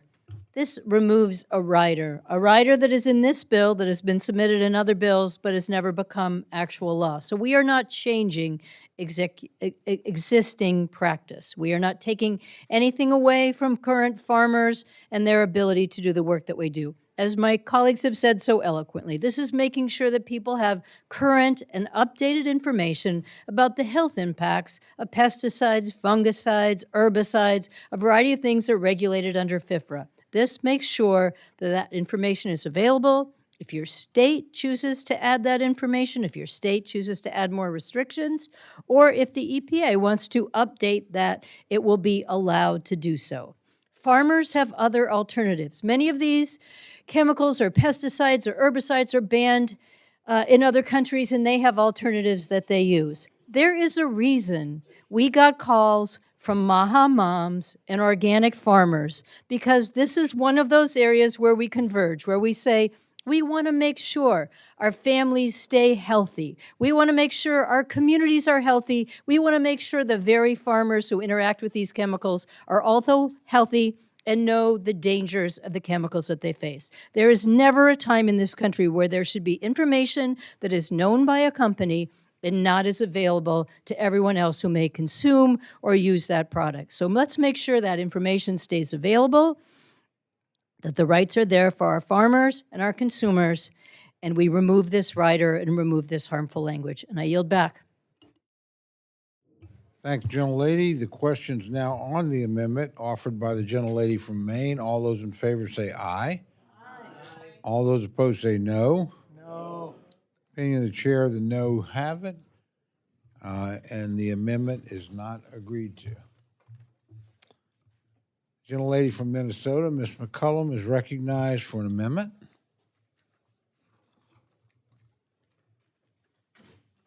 Mr. Chair, and the amendment, if we can dispense with the reading, that's fine with me, and I think everybody else in the room. Thank the gentlelady. Without objection, the reading of the amendment is dispensed with. Gentlelady is recognized for remarks on her amendment. Thank you, Mr. Chair. This amendment is absolutely swamped with partisan policy writers that I truly believe have no place in our appropriation process. My amendment would strike 72 writers. 72 writers. I think they're, they have funding limitations. They have, anyways, they're just not my cup of tea. But let me tell you a little bit about some of them. They limit protections for the threatened and endangered species. They undermine the EPA's ability to protect clean water and clean air. They block greenhouse gases reporting and clean energy developments. There are so many riders in this bill, I can't even begin to address them all in 5 minutes. So I'm just going to highlight a few of them. The provision prohibiting the regulation of methane emissions under the Clean Air Act and repealing methane emissions fees. Now, methane is 80 times worse for global warming than carbon dioxide and can directly harm human health through air pollution that contributes to breathing problems, heart disease, cancer, and stroke. The provision prohibiting the EPA from updating 20-year-old regulations on meat and poultry products, which their effluent discharge goes into our waterways. Now, I'm someone who grew up in South St. Paul. When I was a kid, Swifts and Armours were the two powerhouse community employers, the stockyards. And before regulations went into place, believe me, I can tell you what the Mississippi River looked like. I can tell you living uphill when the winds were wrong, what it smelled like. So now, by having this rider in here, we're telling the EPA that they can't limit what's dumped into your waterways.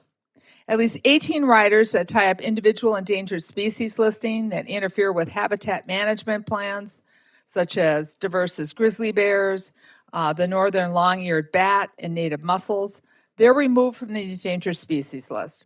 Provisions that mandate oil and gas development on public lands while also stopping leasing reforms that provide a better value for the taxpayer on the extraction of our natural resources. And then there's the riders to defund the Rainy River watershed mineral withdrawal to reinstate toxic sulfide ore mining leases within the Boundary Waters Wilderness. Well, you've heard me talk about that before quite often here. Submitting partisan riders without having science-based decisions in this arena, in the Rainy Watershed, allows foreign-owned mining conglomerates to pursue its interest over the demonstrated need to protect priceless clean water. What's even worse is it takes away the ability for our courts to even review these leases, taking away one of our checks and balances that's so important. And if you think I'm just opposed to all the riders in this bill because the outcomes are things I don't like, I'm going to point out there's a rider in here that would make a statutory change to the Ty Blatnick appraisals that's up in the 8th Congressional District. Let me be clear. Minnesota would benefit by this rider, and I've supported legislation for it. But I applauded Senator Smith when she went about the right way and passed a bill on the unanimous consent calendar last December. And I was so disappointed when the Senate passed something over and the House didn't do its job. Using one-year funding to address bills that need statutory changes, folks, it's just the wrong way to legislate. So I ask my colleagues to support my amendment to strike all 72 of these inappropriate riders in the bill, and I yield back. Thank you, gentlelady. Gentleman from Idaho, Ms. Simpson's recognized to address the amendment. Thank you, Mr. Chairman. It might not surprise you that I rise in opposition to this amendment. These are important provisions to somebody.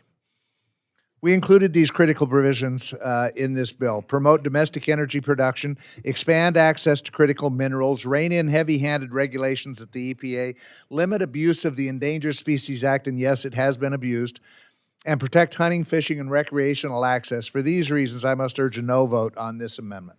And I yield back. Thank you, gentlemen. The gentlelady from Maine is recognized to address the amendment. Thank you, Mr. Chair. I just want to rise in strong support of the gentlelady's amendment. This bill contains 72, as you heard, poison pill riders that run the gamut from striking DEI initiatives to negatively impacting endangered species, addressing climate change, and hindering the work of the EPA. The gentlelady has already done a wonderful job of naming many of the riders and why we oppose them, but the fact is, the other party is in the majority. They have the ability to pass these pieces of language throughout their policy bills. They shouldn't be doing it on appropriations bills. None of these are appropriate. They take away the work of our agencies and their ability to do it, and most of them are things that we don't support. So I urge my colleagues to vote yes on this amendment, and I yield back. Thank you, gentlelady. Are there other members wishing to address the amendment? Seeing none, the gentlelady is recognized for 1 minute to close. When I was the ranking member of this subcommittee during the first Trump administration, we had 16, count them, 16 partisan writers. We were fighting to strip them out because I thought that was too many. And I thought this should go through regular order. When I became chair, I was committed to removing all of them. Now, I'm not going to pretend it was easy because as the chairman of the subcommittee pointed out, I had people who wanted them on both sides of the aisle. But I said, let's get back to regular order here. Let's focus on what we should be doing, the appropriations. Just because the appropriation bills become a must-pass bill doesn't mean that everybody has to put everything that they think must pass into the appropriation bill, especially this subcommittee. So I urge my colleagues to support this amendment. Remember, when I was chair, that was a while ago, 16 writers. Today, I'm asking you to remove 72 harmful writers that hurt our ability to enact the final Interior Appropriations Bill. Let's get these writers out. Let's get back to business. Let's get back to having bipartisan bills come out of the full committee when our subcommittees do their markup. With that, I yield back. Thank the gentlelady. The question is now on the amendment offered by the gentlelady from Minnesota. All those in favor say aye. Aye. All those opposed say no. No. The opinion of the chair, the noes have it. And the amendment is not accepted.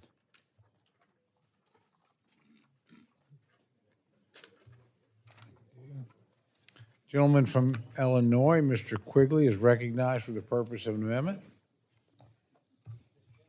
I have an amendment at the desk. I ask that the reading be dispensed with. Without objection, the reading of the amendment is dispensed with, and the gentleman is recognized for remarks on his amendment. Mr. Chairman, Alcatraz Prison was officially closed in March of 1963. It was not closed, as some suspect, due to repeated escape attempts. Rather, the sheer amount of money then that it took to keep the prison open made it impossible to justify its operation. In 1959, the cost to house one prisoner at Alcatraz was over 3 times higher than for a comparable prison in Atlanta. At its closing, there was an estimated $3 to $5 million in deferred maintenance costs. In 1981, 20 years later, President Reagan considered reopening Alcatraz, but ultimately decided against it as his administration realized it lacked any adequate facilities for housing inmates and was much more valuable as a national park. Alcatraz Island generates approximately $60 million annually as it receives over 1 million visitors from across the world. Hugh Hurwitz, who served as acting director of the Federal Bureau of Prisons, said he thought the idea of reopening Alcatraz was a joke. Yet, the president's border czar has said that Alcatraz could be an option for addressing our border crisis.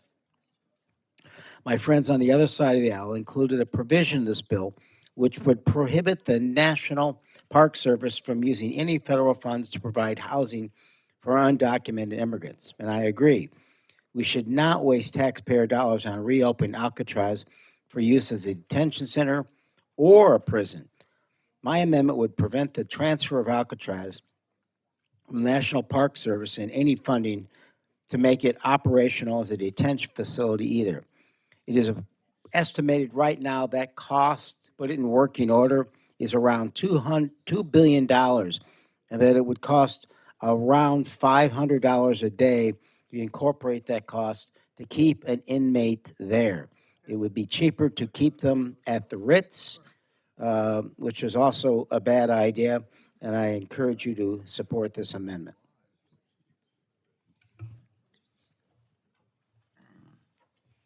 Thank the gentleman. The gentleman from Idaho, Mr. Simpson, is recognized to respond to the amendment.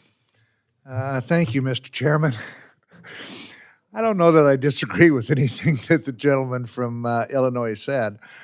What I do know is this, though, is the previous administration created a crisis at our border. A crisis. This administration is trying to clean it up. And I don't want to take any option off the table. It costs $500 today to hold them there. I don't know. That's cheaper than the motels are putting them in New York. So why would you want to limit? I don't know if it's a good idea or not. I really don't. I'm not willing to take any option off the table. It may be that you look at it and go, man, this is just crazy. It might be. I don't know. So I would oppose this amendment and encourage my colleagues not to take options off the table of cleaning up the crisis that's been created by the previous administration. And I yield back the balance of my time. Thank the gentleman. The gentlelady from Maine is recognized to address the amendment. Thank you, Mr. Chair. I thank the gentleman from Illinois for his excellent amendment, and I do appreciate the chair's thought that maybe turning Alcatraz back into a prison is a dumb idea. So I appreciate your acknowledgement of that. But I do have to say that anytime one of this administration's dumb ideas comes up, generally the defense of it from the other side is, oh, there's been a crisis at the border, and we're just going to have to do this because you guys did that. So I'm not going to debate the crisis at the border. That's not the subcommittee we're on today. But I do want to clarify, the president's plan is not to turn this into a border detention center. The president's plan is to turn this back into a prison, like a real prison that you go to when you break the law. You break into someone's house or you commit a murder. This is yet another prison. So on the face of it, I wish that we could just all say, this is just stupid. We're the Appropriations Committee. This would cost $2 billion. This prison was closed in 1963. At the time when this prison was still operating, it required, where did I see that? Something like 1 million gallons of water had to be transported out to this island just to maintain the prisoners. Yeah, 1 million gallons of water per week had to be shipped to the prison. So that's just one of the many costs of operating a prison like this. It's deeply impractical. It's now best used as a national park. I think it must be a lot of fun to go visit there and see what it looked like, to see this prison on an island and to see the celebrated Alcatraz that no one could ever escape from, allegedly. And it belongs in the National Park Service. $2 billion. This is the administration that has talked us to death over fiscal responsibility, about cutting waste, fraud, and abuse. How could you not say that was going to be waste, fraud, and abuse? And just to put it into context, $2 billion is exactly what the administration put into their allocation for the national parks. So they're willing to spend as much on converting this back to the prison as they do on all of our national parks. So if we're going to free up this kind of money, could we just put it into the national parks? I think they could greatly benefit from that, particularly after this bill that we're debating today cut the National Park Service by $213 million, that the Big Ugly bill rescinded $267 million per park staffing, and that we haven't approved the Great American Outdoors Act, so we don't have that long-term investment in capital needs in our parks. All of you either represent a national park, care about a national park, and know that every one of them has great needs. That the staffing has already been cut, and there's not enough staffing this summer to meet the need of all the visitors who want to visit our parks. So could we just go back to saying, this is a dumb idea, this is a misuse of $2 billion. We want to be the Appropriations Committee that talks about waste, fraud, and abuse, that only applauds and allows for good ideas, and we want to support this amendment that removes the possibility of turning Alcatraz back into a prison. So I encourage you all to support Mr. Quigley's amendment, and I yield back. Thank gentlelady. Are there other members wishing to address the amendment? Seeing none, the gentleman is recognized for 1 minute to close. Mr. Chairman, I suspect that someone tested the word Alcatraz and it came back as badass, right? And we want to get tough on crime. I get it.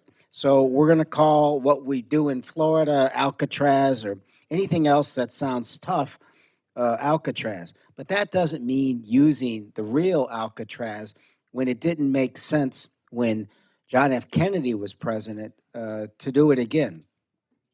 There are other maximum security prisons. It would be cheaper to build a new one any place in the United States rather than to reopen Alcatraz.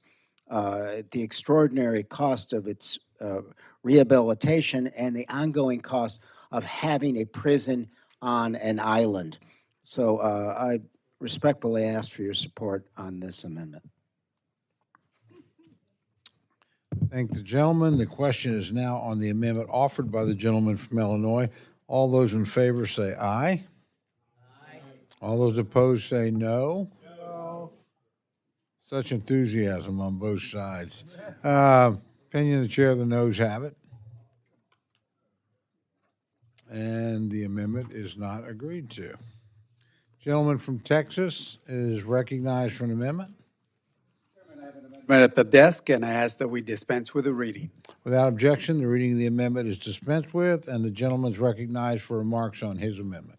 Thank you, Mr. Chairman. Members, this is the amendment that I think we ought to add in every appropriation bill that deals with performance measures, goal setting, making sure that we get rid of any unnecessary regulations, rules, et cetera, find any cost savings, and present it to the Congress so we can make the final decision. The chairman and I have been conversing, and we have talked about looking at this later on. I believe I want to certainly sit down with your staff and our staff, the ranking member and our staff also, to make sure. I think there's a couple of questions that they had. They like the language, but we'll find let's see what those questions are. So to buy ourselves a little bit of time, Mr. Chairman, I will be willing to withdraw this amendment that I offer, and I believe Mr. Simpson has agreed to work with me and his staff and our ranking member and our staff. As always, I appreciate the gentleman's professionalism and concern for the time of the committee. Thank you very much. Thank you, sir. The gentlelady from New Jersey, Ms. Watson Coleman, is recognized for an amendment.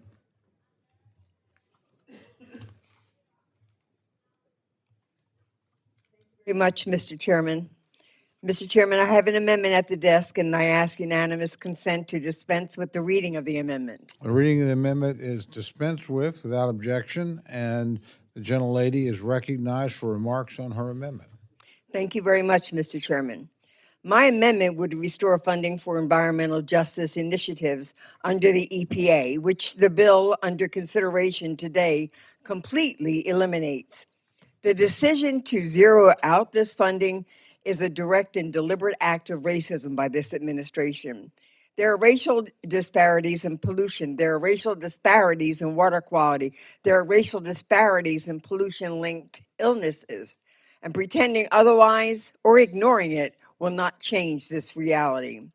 Funding environmental justice initiatives make sure that this reality is recognized as the EPA carries out its work. It is funding that was allocated in response to a real problem.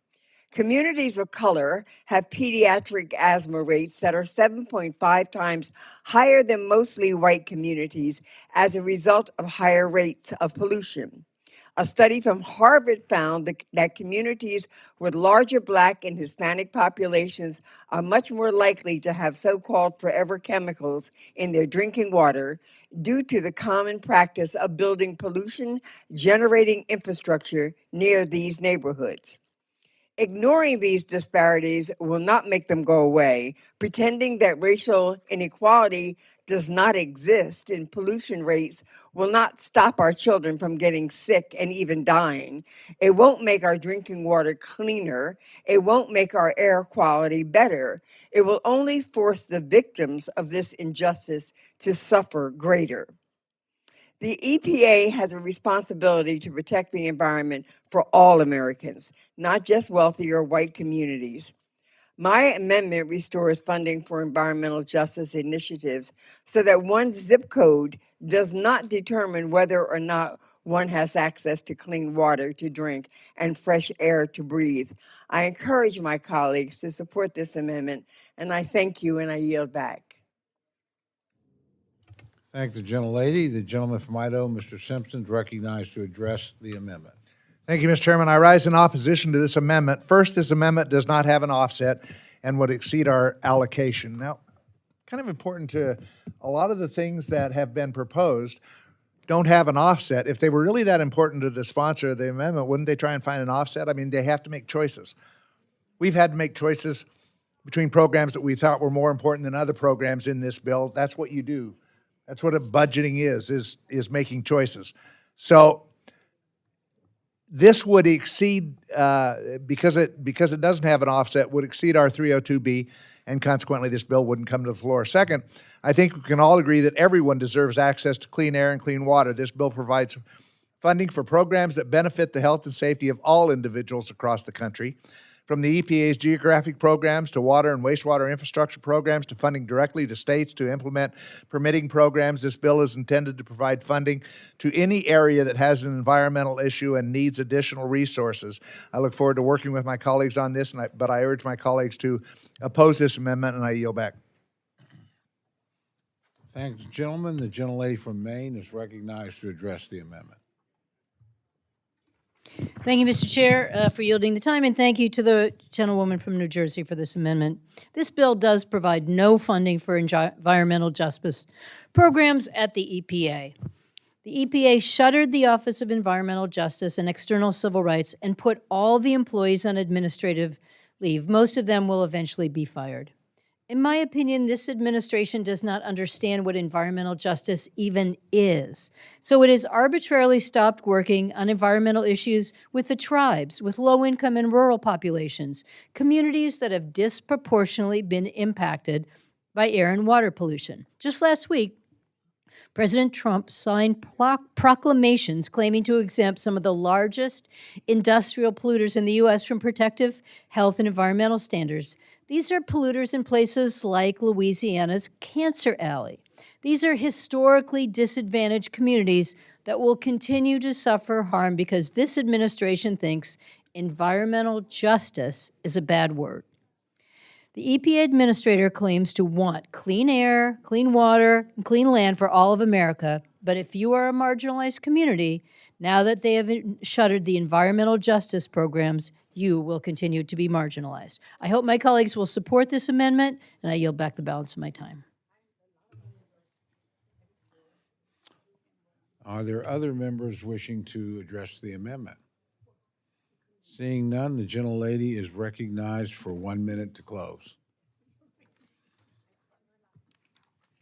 Thank you very much, Mr. Chairman. First of all, let me say that it's an insult to even suggest that the reason we shouldn't consider this bill because it isn't part of it exceeds the 302B funds. Because this is an issue that should have been dealt with at the time that this whole bill was created.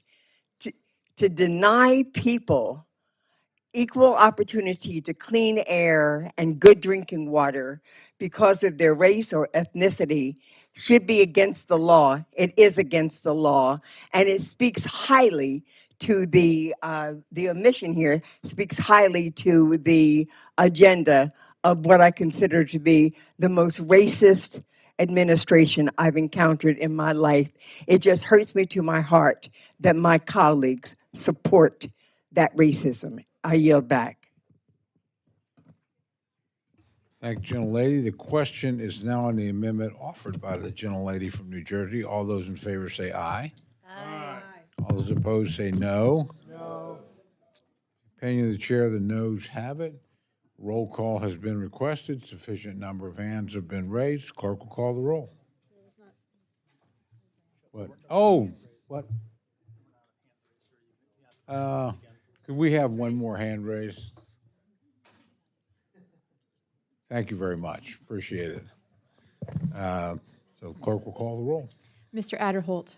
Mr. Adderholt, no. Mr. Aguilar. Mr. Alford. Mr. Alford, no. Mr. Amadei. Mrs. Bice. Mrs. Bice, no. Mr. Bishop. Mr. Calvert.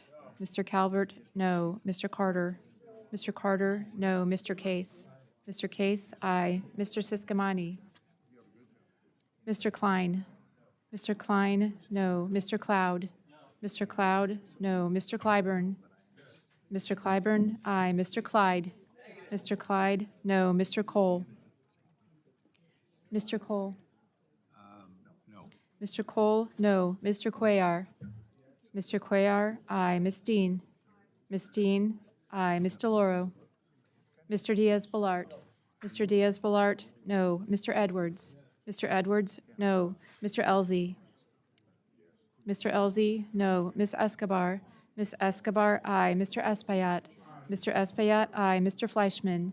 Mr. Fleischman, no. Ms. Frankel. Ms. Frankel, aye. Mr. Franklin. Mr. Franklin, no. Mr. Gonzalez. Mr. Gonzalez, no. Mr. Guest. Mr. Guest, no. Mr. Harder. Mr. Harder, aye. Dr. Harris. Dr. Harris, no. Mrs. Hinson.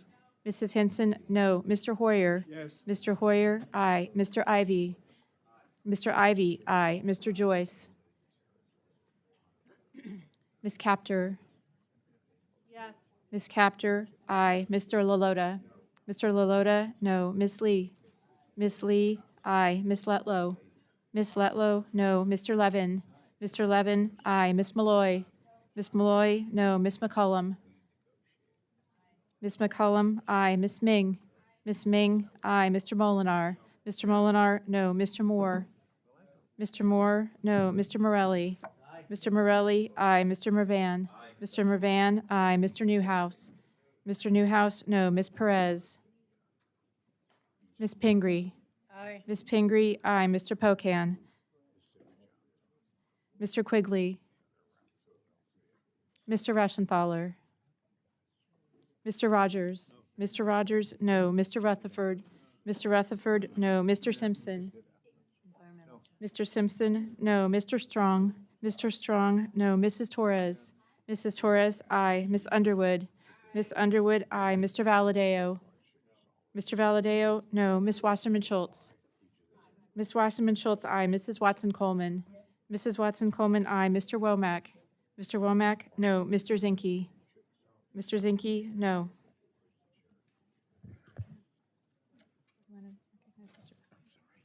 Mr. Pocan, I think you're supposed to. You got to recognize me. I'm sorry? Recognize. Have not yet voted or seek to?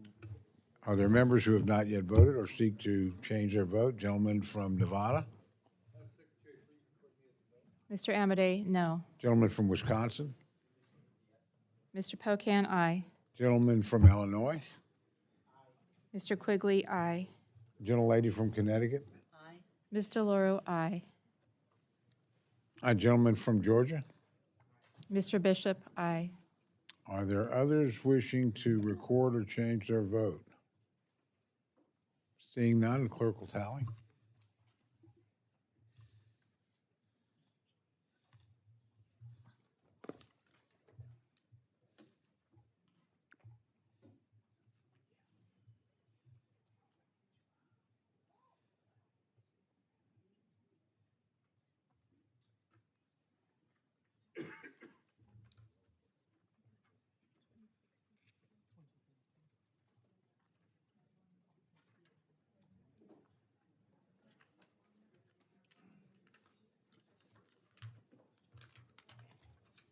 On this vote, the ayes are 26, the noes are 32, and the amendment is not adopted.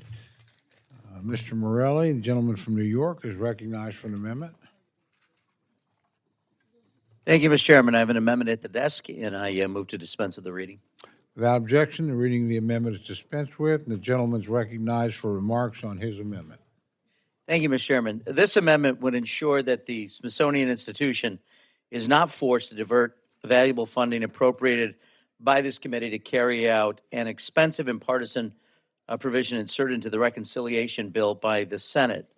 The reconciliation bill, as my colleagues may remember, included a provision to remove the Space Shuttle Discovery from the Smithsonian's Udvar Hazy Center in Northern Virginia to a NASA facility in Texas. The Smithsonian Institution is ardently opposed to this transfer, and for good reason. It is unprecedented for Congress to order the removal of an object from the Smithsonian collections and send it somewhere else.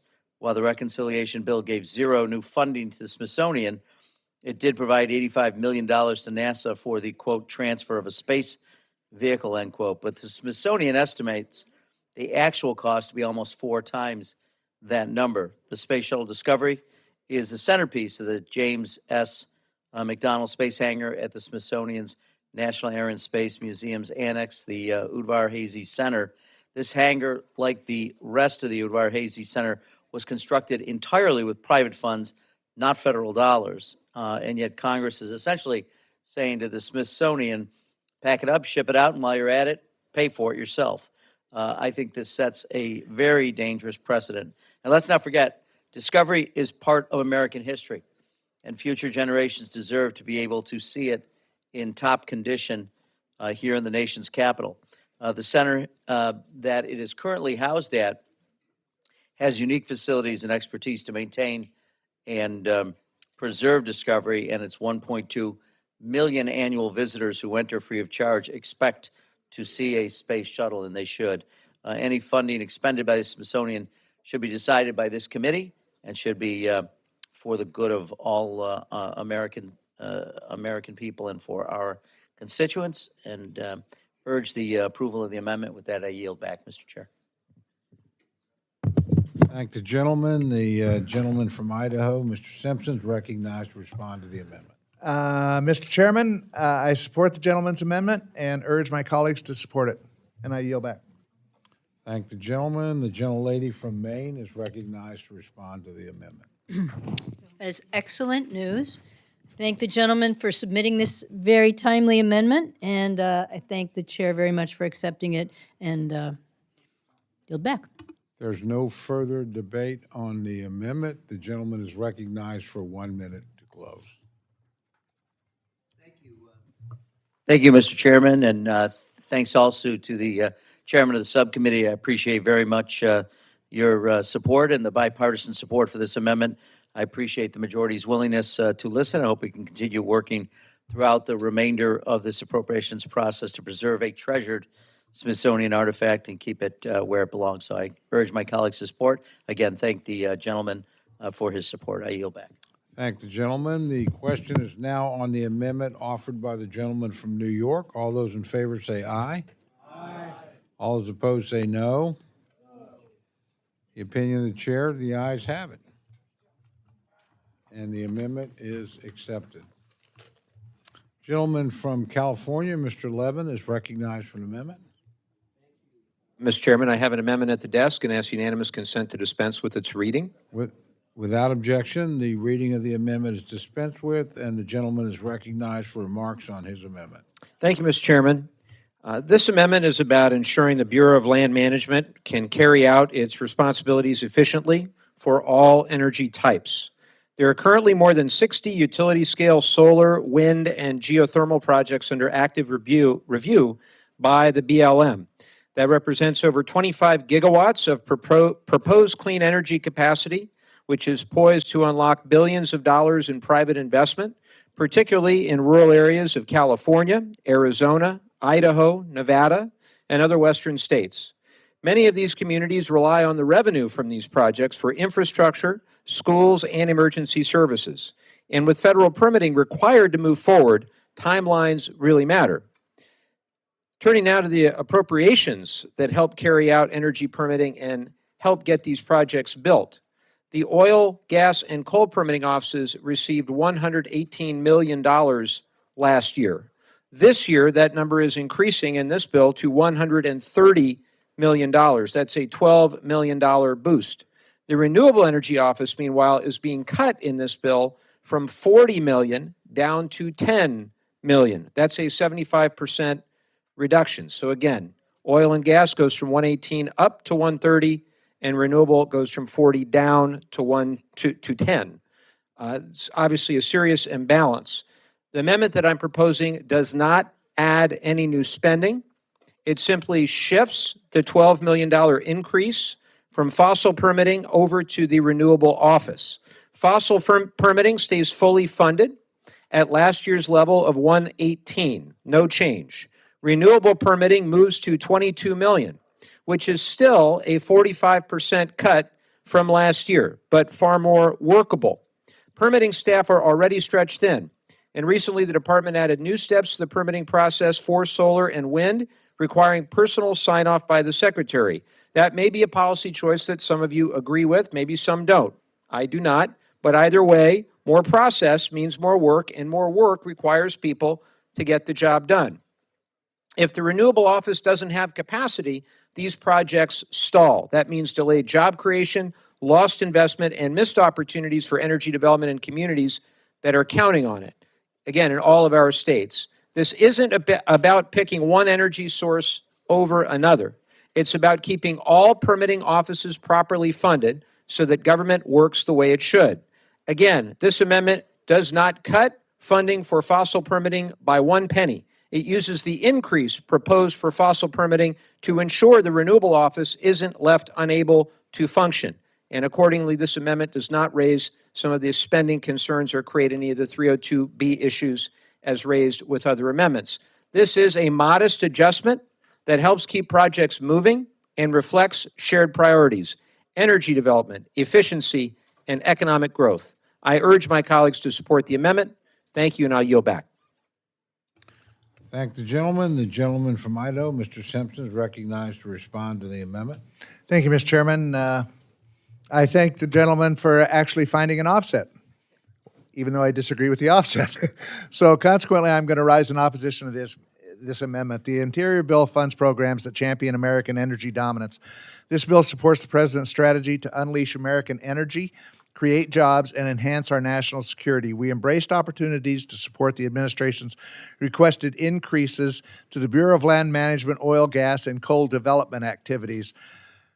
For so long, the prior administration hamstrung our fossil fuel industry from burdensome regulations to de facto bans. Our fossil resources were not able to be harnessed.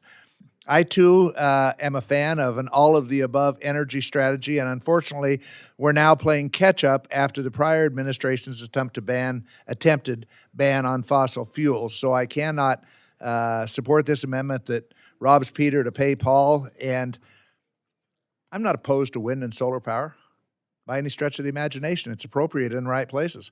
We found one place in Idaho, and it took us 4 years to try to ban it in this place, where they wanted to put wind towers. They would have been taller than the Space Needle, 144 of them. It would have impinged on the Japanese internment camp memorial in southeast Idaho. But the prior administration just wanted to push forward. There was not one person. This is a community of probably in the valley of maybe 100,000 people. Not one person in 4 years came up to me and said, yeah, we need to move forward with this project. Everybody was opposed to it, but they just wanted to push forward because it was renewable energy. It was wind power. So wind power is is fine in the right places and appropriate places. Same thing with solar. The problem with solar is it's intermittent also, in that it runs into a problem about 12 hours a day on a normal day. The sun sets.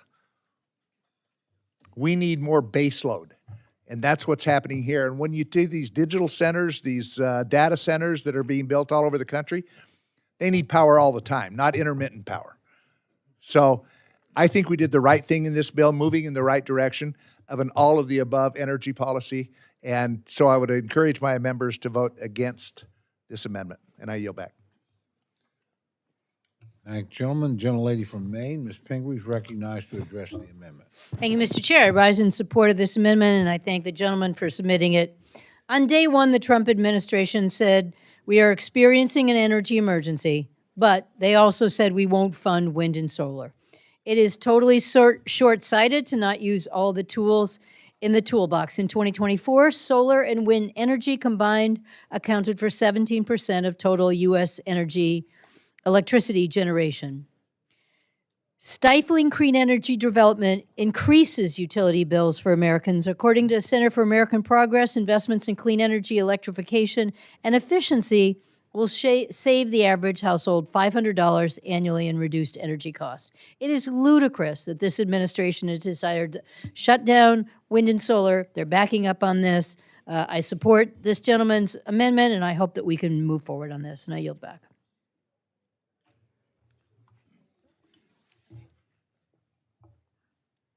A gentleman from West Virginia is recognized to address the amendment.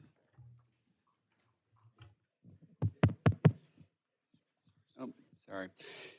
Mr. Chairman, I move to strike the last word. I just wanted to speak just briefly on something we adopted earlier, the manager's amendment specifically. We went through it very quickly, so I wasn't able to speak to it. So I just want to point something out, that we've talked a lot about water in here through this markup. And one thing I wanted to highlight is the work that I did with Chairman Simpson on part of an amendment that was included in that manager's amendment.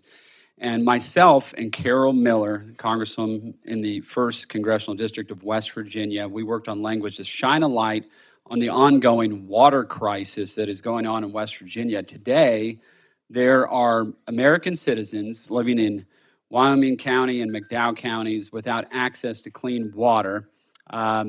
This is a little depiction of this. It's kind of hard to believe. And the people of communities like Bradshaw and Oceana turn on their kitchen sinks and their bathtubs and their washing machines and only have them to fill up with brown, rancid smelling water. So hard to believe. This is not a coffee maker. This is a washing machine. Hard to believe. This is the type of water that they're getting right now out of their public water systems. And so with that, this is certainly unacceptable. And so no parent should ever have to wonder why are they going to be able to ensure clean drinking water for their children and their community. This is something that we've suffered with in the southern coal fields of West Virginia for quite a long time, but my amendment requires the Environmental Protection Agency to break through the logjam. A lot of finger pointing has been going on, and to break through that logjam, the various government agencies to get to the bottom of the situation. It requires the EPA to brief the committee on what resources it has for communities like those in southern West Virginia so we can end this clean water crisis. So there is really no point in having something called an Environmental Protection Agency if it is unable or unwilling to address plumes or orange bacteria in the drinking water of actual human beings. And I'm grateful to Chairman Simpson for working to include this in the manager's amendment. And when we get to this part, I certainly urge all my colleagues to vote for this bill. It's going to go a long way to help those communities in the southern coal fields. And I thank you very much, Mr. Chairman. I'll yield back. Thank the gentleman. Are there further members wishing to address the amendment? Seeing none, the gentleman's recognized for 1 minute to close. Thank you, Mr. Chairman. A couple thoughts. One is that Secretary Burgum can shut down any solar or wind project that he doesn't like. And point number two is that all we're asking for is $118 million for oil, gas, fossil, and $22 million for renewable. It's still 6-1 roughly, and under Biden it was 3-1. It was roughly 118 versus about 40. So the thought that somehow fossil was getting shortchanged is simply incorrect. The other thing I would say is I want energy dominance too. I don't want to lose all those jobs. I don't want to lose those jobs in California. I don't want to lose those jobs in Arizona. I don't want to lose those jobs in Idaho and all the other states, in Nevada. Those jobs are going to go away if we cannot cite and permit those projects. These are good projects. These are good American jobs, high-skilled, high-wage jobs. All we're saying is just keep funding where it is at the $118 million for fossil. Everybody can do all their hard work for those projects and still get those projects cited, permitted, and built. But don't kneecap the renewable, particularly over politics. Jobs are jobs, Mr. Chairman. Jobs are jobs whether in Idaho, jobs are jobs in California, jobs are jobs in Nevada, Arizona. I don't know why we're politicizing this. And we're asking for something very modest here, some basic fairness, basic equity, and conceding a 45% reduction in the funding amount for renewable. 45% reduction, while keeping a 6-1 for fossil. And you won't even agree to that. What will you agree to? And as far as the intermittency argument, I hear that. But we also have storage that helps a lot of those projects become baseload projects. And with that, I'll yield back. Thank you, gentlemen. The question is now on the amendment offered by the gentleman from California. All those in favor say aye. Aye. All those opposed say no. No. In the opinion of the chair, the noes have it. Roll call's been requested. Sufficient number of hands have been raised. Clerk will call the roll. Mr. Adderholt. Mr. Adderholt, no. Mr. Aguilar. Mr. Alford. Mr. Alford, no. Mr. Amadei. Mr. Amadei, no. Mrs. Bice. Mrs. Bice, no. Mr. Bishop. Mr. Calvert. Mr. Calvert, no. Mr. Carter. Mr. Carter, no. Mr. Case. Mr. Case, aye. Mr. Siscamani. Mr. Klein. Mr. Cloud. Mr. Cloud, no. Mr. Clyburn. Mr. Clyburn, aye. Mr. Clyde. Mr. Clyde, no. Mr. Cole. No. Mr. Cole, no. Mr. Cuellar. Ms. Dean. Ms. Dean, aye. Mr. Loro. Mr. Loro, aye. Mr. Diaz-Balart. Mr. Diaz-Balart, no. Mr. Edwards. Mr. Edwards, no. Mr. Elzey. Mr. Elzey, no. Miss Escobar. Miss Escobar, aye. Mr. Espaillat. Mr. Espaillat, aye. Mr. Fleischman. Mr. Fleischman, no. Miss Frankel. Mr. Franklin, oh, Miss Frankel, aye. Mr. Franklin. Mr. Franklin, no. Mr. Gonzalez. Mr. Gonzalez, no. Mr. Guest. Mr. Guest, no. Mr. Harder. Mr. Harder, aye. Dr. Harris. Dr. Harris, no. Mrs. Hinson. Mrs. Hinson, no. Mr. Hoyer. Mr. Ivy. Mr. Joyce. Ms. Captor. Ms. Captor, aye. Mr. Lalota. Mr. Lalota, no. Ms. Lee. Ms. Lee, aye. Ms. Letlow. Ms. Letlow, no. Mr. Levin. Mr. Levin, aye. Ms. Malloy. Ms. Malloy, no. Ms. McCullum. Ms. McCullum, aye. Ms. Ming. Ms. Ming, aye. Mr. Molinar. Mr. Molinar, no. Mr. Moore. Mr. Moore, no. Mr. Morelli. Mr. Morelli, aye. Mr. Mervan. Mr. Mervan, aye. Mr. Newhouse. Mr. Newhouse, no. Ms. Perez. Ms. Pingree. Ms. Pingree, no. Ms. Pingree, aye. Mr. Pocan. Mr. Pocan. Mr. Pocan, aye. Mr. Quigley. Mr. Quigley, aye. Mr. Reschenthaler. Mr. Reschenthaler, no. Mr. Rogers. Mr. Rogers, no. Mr. Rutherford. Mr. Rutherford, no. Mr. Simpson. Mr. Simpson, no. Mr. Strong. Mrs. Torres. Mrs. Torres, aye. Miss Underwood. Miss Underwood, aye. Mr. Valadeo. Mr. Valadeo, no. Miss Wasserman Schultz. Miss Wasserman Schultz, aye. Mrs. Watson Coleman. Mrs. Watson Coleman, aye. Mr. Womack. Mr. Womack, no. Mr. Zinke. Are there any members wishing to vote or record their vote, or change their vote? Gentleman from Georgia. Mr. Bishop, aye. Gentleman from California. Mr. Aguilar, aye. Gentleman from Maryland. Mr. Other Ivy, gentlemen aye. from Maryland.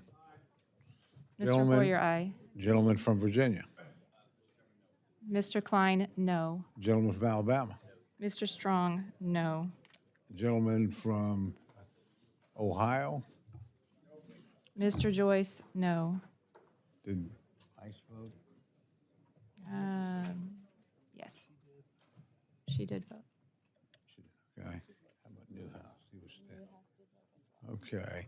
Are there other members wishing to vote or change their vote? Seeing none, clerk will tally.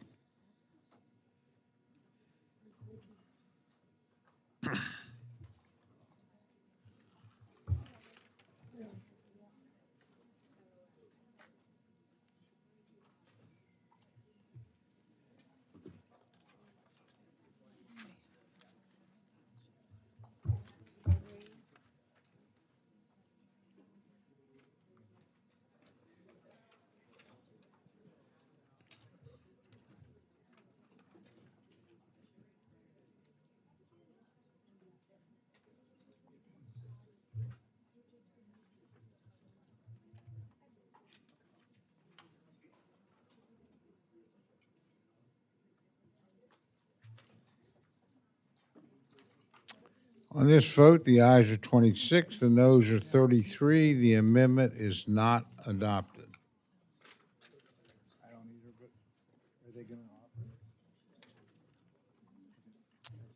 Seeing no further amendments, I now recognize Mr. Rogers for a motion. Oh, Mr. Chair, I move to favorably report to the House the fiscal year 2026 Interior, Environment, and Related Agencies Appropriations Bill.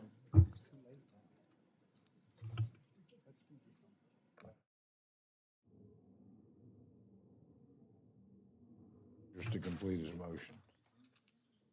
You complete your motion? Okay. The question is now on the motion to favorably report to the House for the fiscal year 2026 Interior, Environment, and Related Agencies Appropriations Bill. All those in favor say aye. All those opposed say no. The opinion of the chair, the ayes have it. Roll call has been requested. Sufficient number of hands have been raised. Clerk will call the roll. Mr. Adderholt. Mr. Adderholt, aye. Mr. Aguilar. Mr. Aguilar, no. Mr. Alford. Mr. Alford, aye. Mr. Amadei. Mr. Amadei, aye. Mrs. Bice. Mrs. Bice, aye. Mr. Bishop. Mr. Bishop, no. Mr. Calvert. Mr. Calvert, aye. Mr. Carter. Mr. Carter, aye. Mr. Case. Mr. Case, no. Mr. Siscomani. Mr. Klein. Mr. Klein, aye. Mr. Cloud. Mr. Cloud, aye. Mr. Clyburn. Mr. Clyburn, no. Mr. Clyde. Mr. Clyde, aye. Mr. Cole. Aye. Mr. Cole, aye. Mr. Cuellar. Mr. Cuellar, no. Miss Dean. Miss Dean, no. Mr. Loro. No. Mr. Loro, no. Mr. Diaz-Balart. Mr. Diaz-Balart, aye. Mr. Edwards. Mr. Edwards, aye. Mr. Elzey. Mr. Elzey, aye. Miss Escobar. Miss Escobar, no. Mr. Espaillat. Mr. Espaillat, no. Mr. Fleischman. Mr. Fleischman, aye. Miss Frankel. Miss Frankel, no. Mr. Franklin. Mr. Franklin, aye. Mr. Gonzalez. Mr. Gonzalez, aye. Mr. Guest. Mr. Guest, aye. Mr. Harder. Mr. Harder, no. Dr. Harris. Dr. Harris, aye. Mrs. Hinson. Mrs. Hinson, aye. Mr. Hoyer. Mr. Ivy. Mr. Ivy, no. Mr. Joyce. Miss Captor. Miss Captor, no. Mr. Lalota. Mr. Lalota, aye. Miss Lee. Miss Lee, no. Miss Letlow. Miss Letlow, aye. Mr. Levin. Mr. Levin, no. Miss Malloy. Miss Malloy, aye. Miss McCullum. Miss McCullum, no. Miss Ming. Miss Ming, no. Mr. Molinar. Mr. Molinar, aye. Mr. Moore. Mr. Moore, aye. Mr. Morelli. Mr. Morelli, no. Mr. Mervan. Mr. Mervan.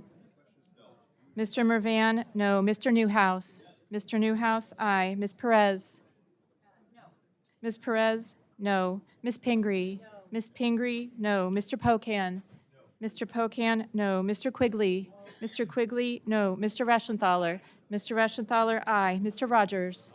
Mr. Rogers, aye. Mr. Rutherford. Mr. Rutherford, aye. Mr. Simpson. Yes. Mr. Simpson, aye. Mr. Strong. Mr. Strong, aye. Mrs. Torres. Mrs. Torres, no. Miss Underwood. Miss Underwood, no. Mr. Valadeo. Mr. Valadeo, aye. Miss Wasserman Schultz. Miss Wasserman Schultz, no. Mrs. Watson Coleman. Mrs. Watson Coleman, no. Mr. Womack. Mr. Womack, aye. Mr. Zinke. Are there any members wishing to vote or change their vote? The gentleman from West Virginia, I don't think the gentleman is recorded. You're recorded. You're in this. Yeah. Okay. Gentleman from Ohio? Mr. Joyce, aye. Gentleman from Maryland? Mr. Hoyer, no. Are there others? It's kind of hard to tell because some of you are standing up to leave, and I just want to make sure I don't miss anybody on a vote. Seeing no other members wishing to vote or change their vote, the clerk will tally.